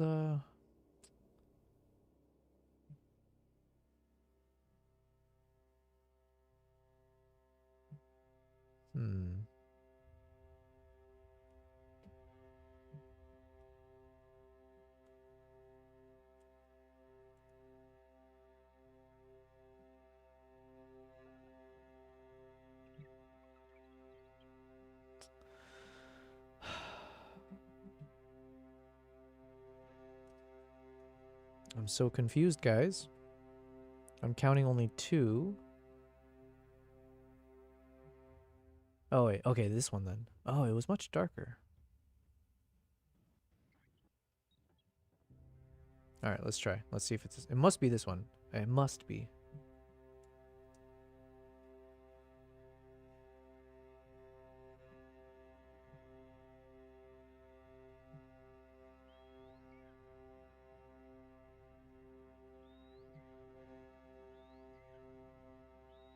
Yep, veering off to the right.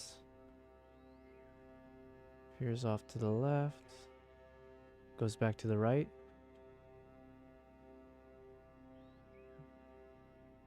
And then it should land in the snow, yeah?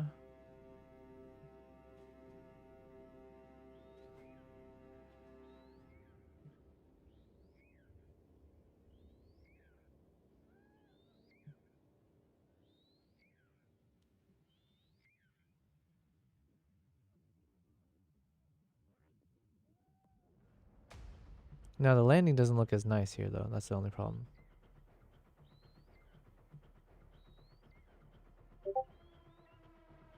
Okay, at least we found it though. So basically this moment ties in, and we call this one, this is lime color.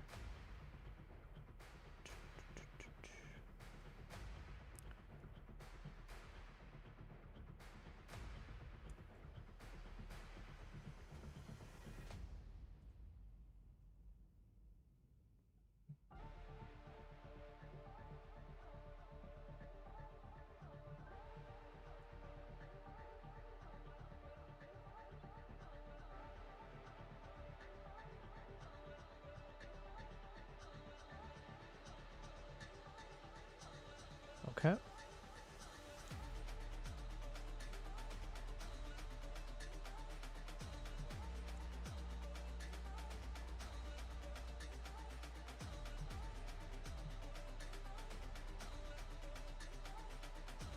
All right, so we got these two moments tied together. Let's just take a look at this again.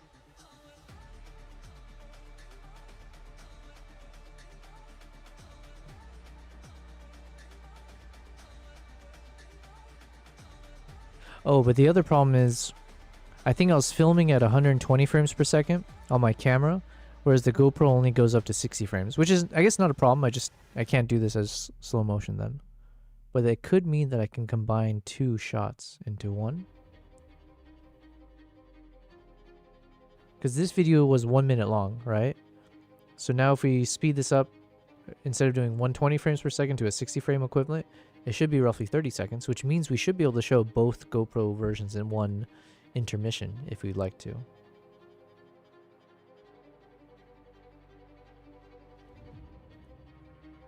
Okay. Then let's combine the other versions here. Which one's this?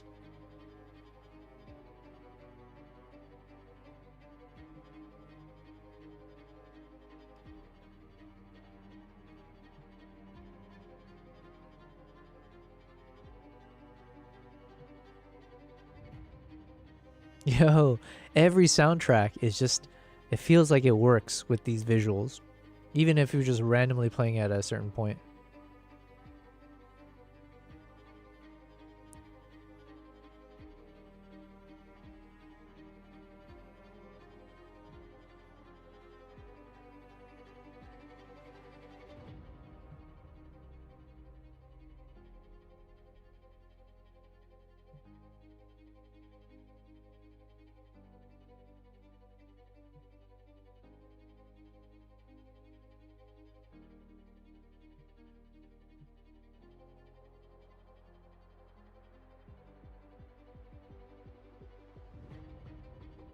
Okay.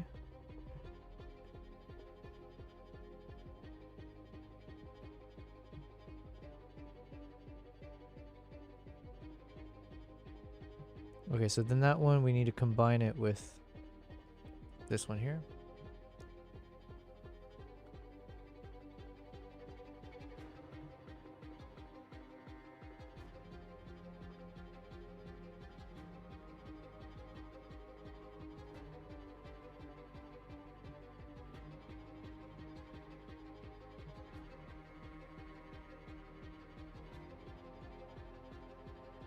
Three, 1. Dude, how cool is that? It actually took off with the music. That's hilarious.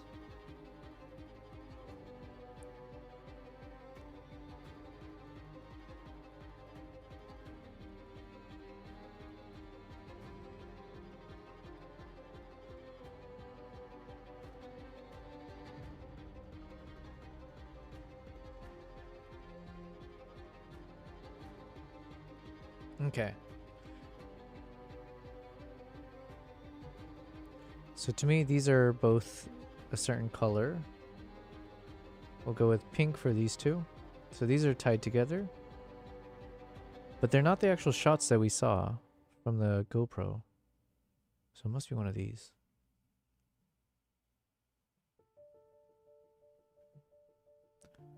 Oh yeah, so this one landed on this hunter.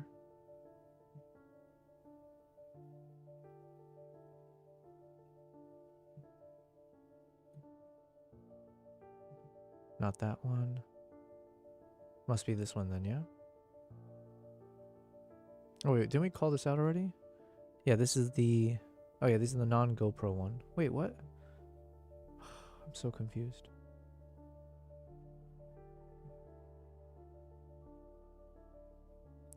Because I feel like the GoPro shots we saw, let's just watch it again. Is this the one that lands to the right?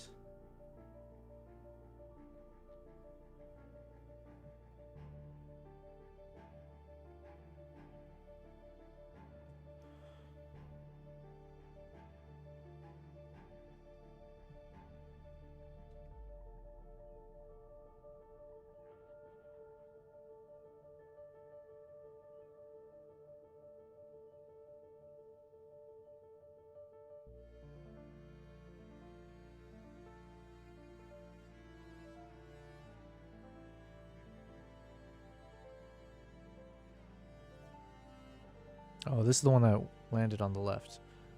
So this is the one that we won't use, most likely. So what about this one?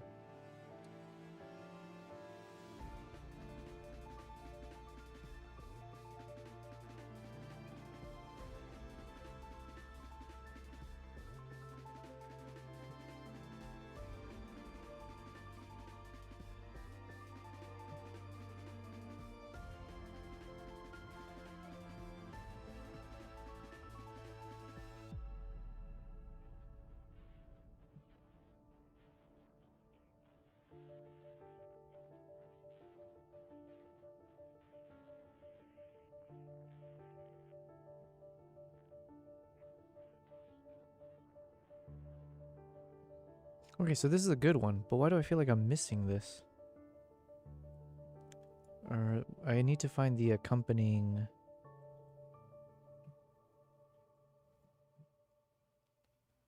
I need to find the camera version of this. Navy? Where are you? So it's landing on Arctic's arm, right? That's Arctic? I believe.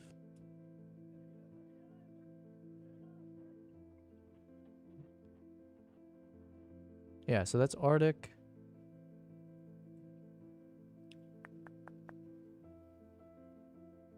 But how come I can't find it?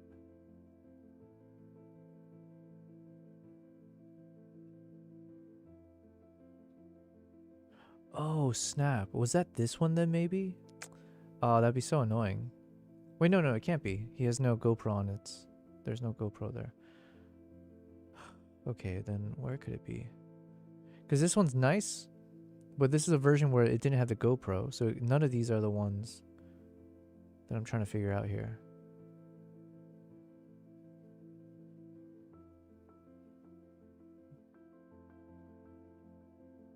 Where are you hiding?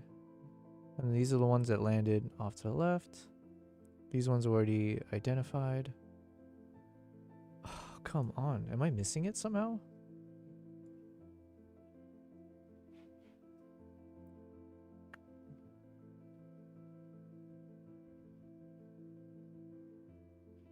What is going on?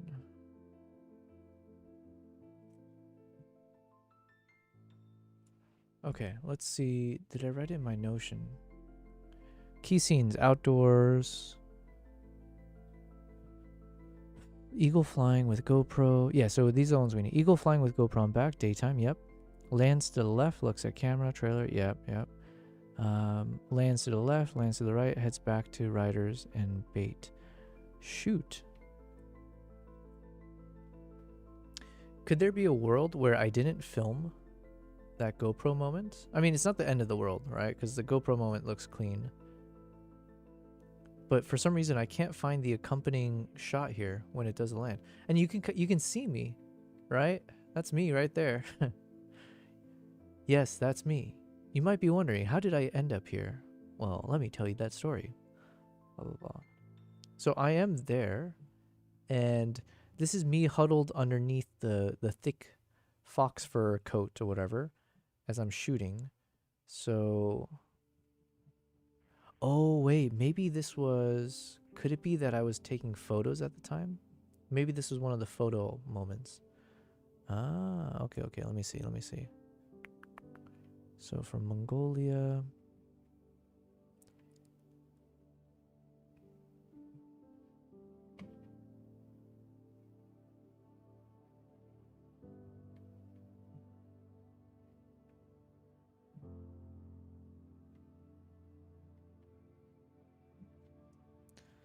I need to solve this mystery. Because all of these are the eagles without anything on our back.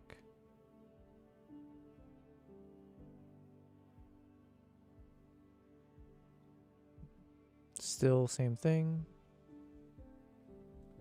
Huh.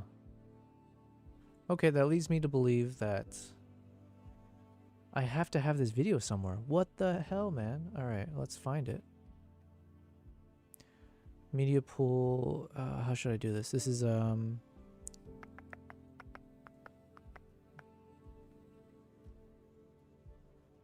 February 19th.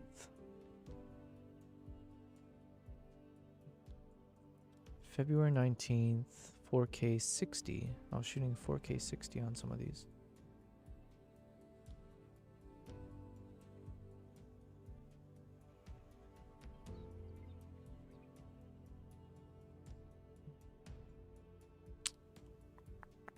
All right, let's look at February 19th in the raw clips.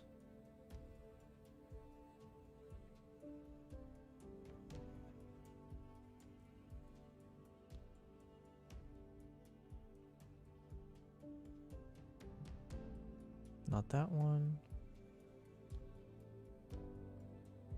That one we already have. This one doesn't have the GoPro.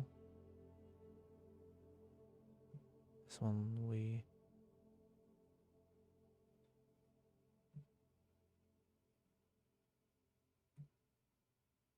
Lands to the left. No GoPro. No GoPro.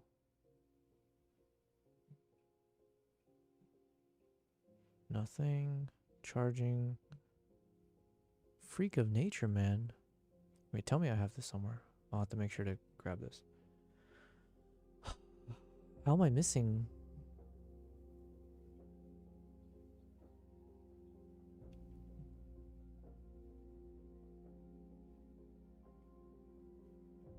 Somehow I am missing that shot. Unless I was an idiot and like I wasn't recording. Which, I mean, listen, I wouldn't put it past my stupidity. Okay. Oh, wait. No. It's a good one because it lands, but...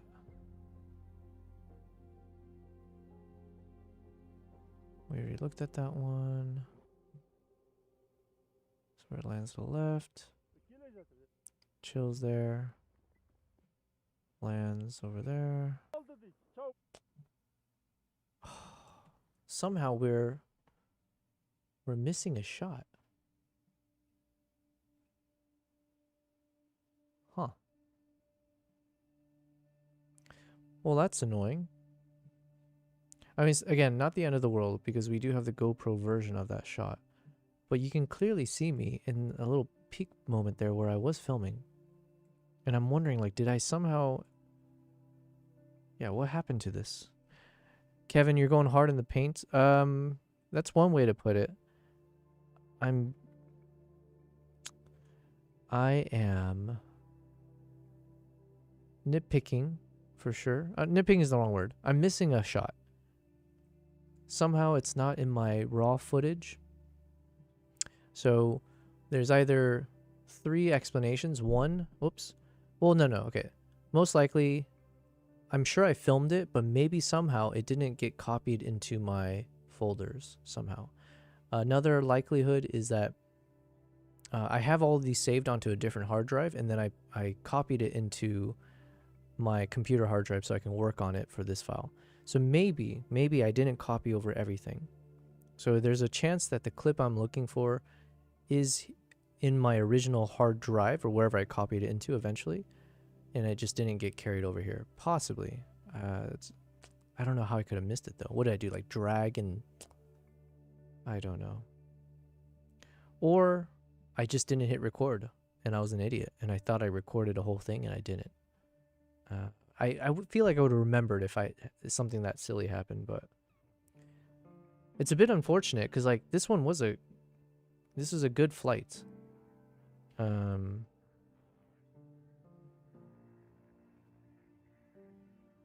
Veers off all the way to one side, turns around, and then it lands right on his arm.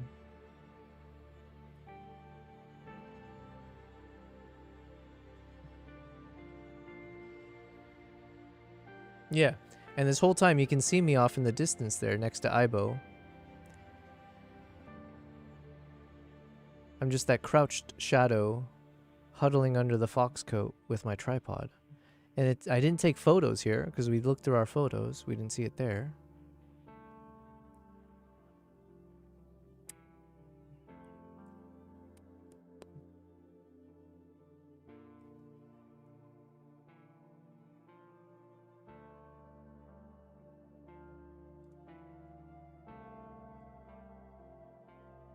I'm about to lose my mind. Do I seriously not have a single...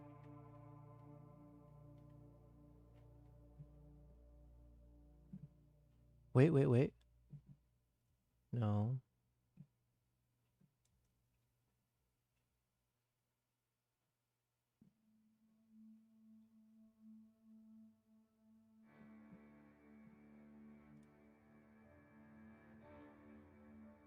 Oh, we got some cool photos to still edit.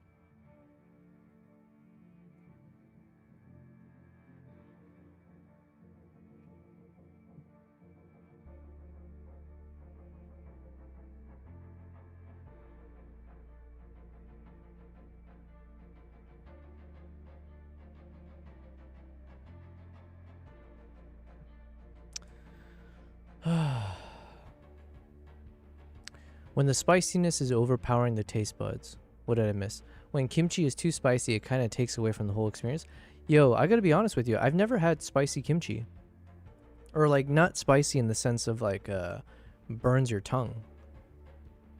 But if I'm following you, sometimes yeah, if the taste, yeah, so I don't even want to call it spicy, but when the taste of kimchi is, you know, because it is powerful, right? It's almost like not bitter, but yeah. It's like bitter in the same way lemon is, I guess. But if you have too much of it and you don't have enough accompanying like savoriness or whatever, no, don't do that. Come on.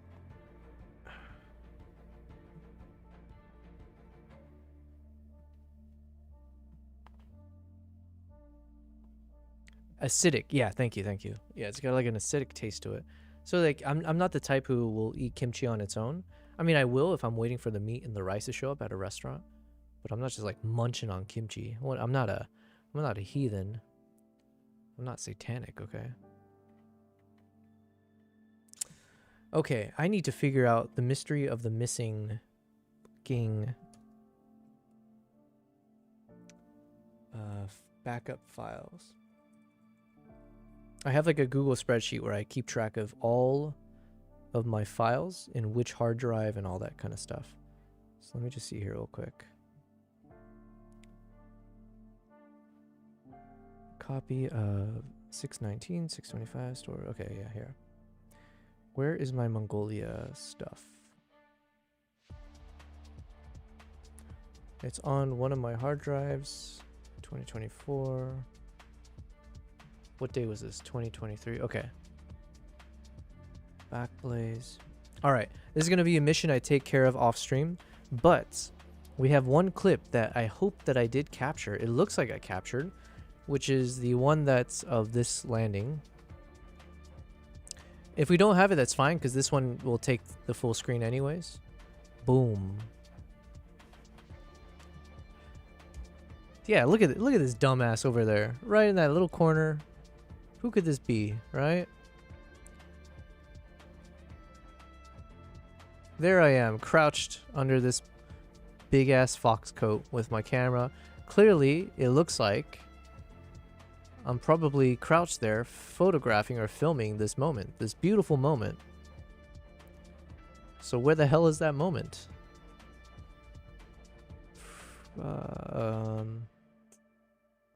Yeah, it's not hiding anywhere else. Could I have put it? I don't know. I'm like grasping at straws here. I'm like, could I have put it somehow on another day? Or it could be that like, what if, because the time zones were off, what if, you know, it got carried over to the next day, but I'm not seeing it on the next day either. Yeah, these are the...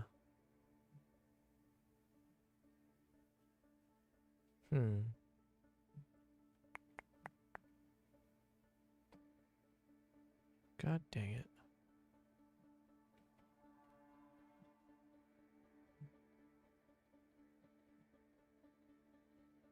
Wait, why does this shot look so new to me? I'll be so annoyed if there's a bunch of these footages that I somehow forgot to export. Because some of these shots look a bit new to me.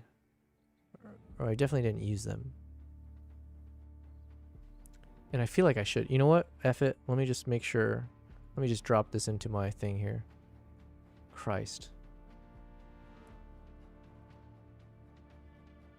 Some of this looks familiar. Yeah, so this I remember we editing. But like, some of them just looks new. This we got. Kevin, you're saying you don't make backups when you travel and shoot? I do, but like the memory cards that I shot this with, it's already at this point long gone, right? So like the memory cards I used, they don't hold it anymore because that was over a year ago. Then when I save it onto like portable SSDs, but same thing, those SSDs have been repurposed already because I had way too many trips after this one. So all of like the drives that I would normally save to on the day of the shoots and during the travel, it's been wiped and repurposed. So then my only hope is that usually when I get home, I'll then, you know, transfer it over to one of my hard drives. And then at this point, the original hard drive where I must have transferred it all to, that's also been repurposed. But I have it backed up to the cloud. So I use Backblaze. And so then at some point, I was able to purchase and have delivered to me a physical 8 terabyte Backblaze drive that includes all of my Mongolia footage on there. And so what I did is I took that Backblaze drive, took all of the Mongolia stuff, and then I exported it into my Mac Studio, like just directly there, so that I can edit off of it without using an external hard drive. So if I had 100% copied everything over as I'm supposed to from that Backblaze drive, it should have included this clip, but it's not. So unless I was an idiot and somehow I missed like one specific file somehow, somewhere, the only explanation maybe is that I did a backup. Maybe I exported a backup from Backblaze before it had... Let me take a step back. Perhaps I chose a day in the past when I did a Backblaze backup where I said, oh, this one seems to have all of my Mongolia footages. So then from that day, I decided to download all, or like have it put into an 8 terabyte footage or a drive. But that version didn't actually have all of the Mongolia footages backed up to the cloud at that point. So maybe that one clip was still in the process of being backed up and I just chose the wrong day. I don't know. I'm just spitballing here. You should have a Nas.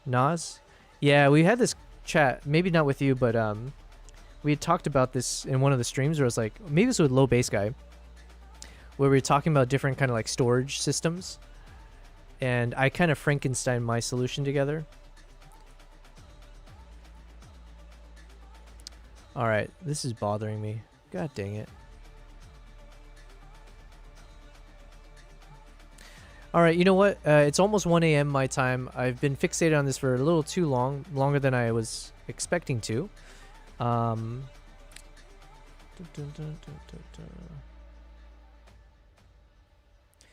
yeah, now I do have some tasks I gotta take care of, hopefully get the answer to. I have a few things I need to do also from those phone calls that I had to take during the stream. So, unfortunately for me, I'm probably going to be up for another hour or so just getting some work done, but we'll take care of it off stream. Fortunately for you guys, not really, but maybe, I'll be back tomorrow, and the next day, and the next day. So, tomorrow we're going to do the exact same thing. We're going to start at around 4 p.m., if I can get all my shit done in the next hour or so. Oh yeah, I need to eat dinner as well. Yeah, we'll do our best to be productive. But thank you guys. This was a very fun stream. Every day has been fun. I've never had a bad stream yet, to be honest with you guys. And it's thanks to everyone who's contributed in the chat. So I appreciate all of you. Yeah, I think we're going to end the stream here. I got to take care of some business. But the good news is we made awesome progress. We've identified the key structure of our story now. So I'm pretty confident we can make this work. We've got Act 1, 2, 3, 4, 5. Each act, essentially, except for the final act, which is more of like a farewell kind of thing.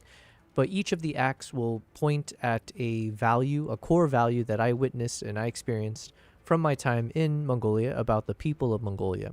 Hence, what do we call it? The wild heart of Mongolia. The Way of the Eagle Hunter, or in some ordering, right?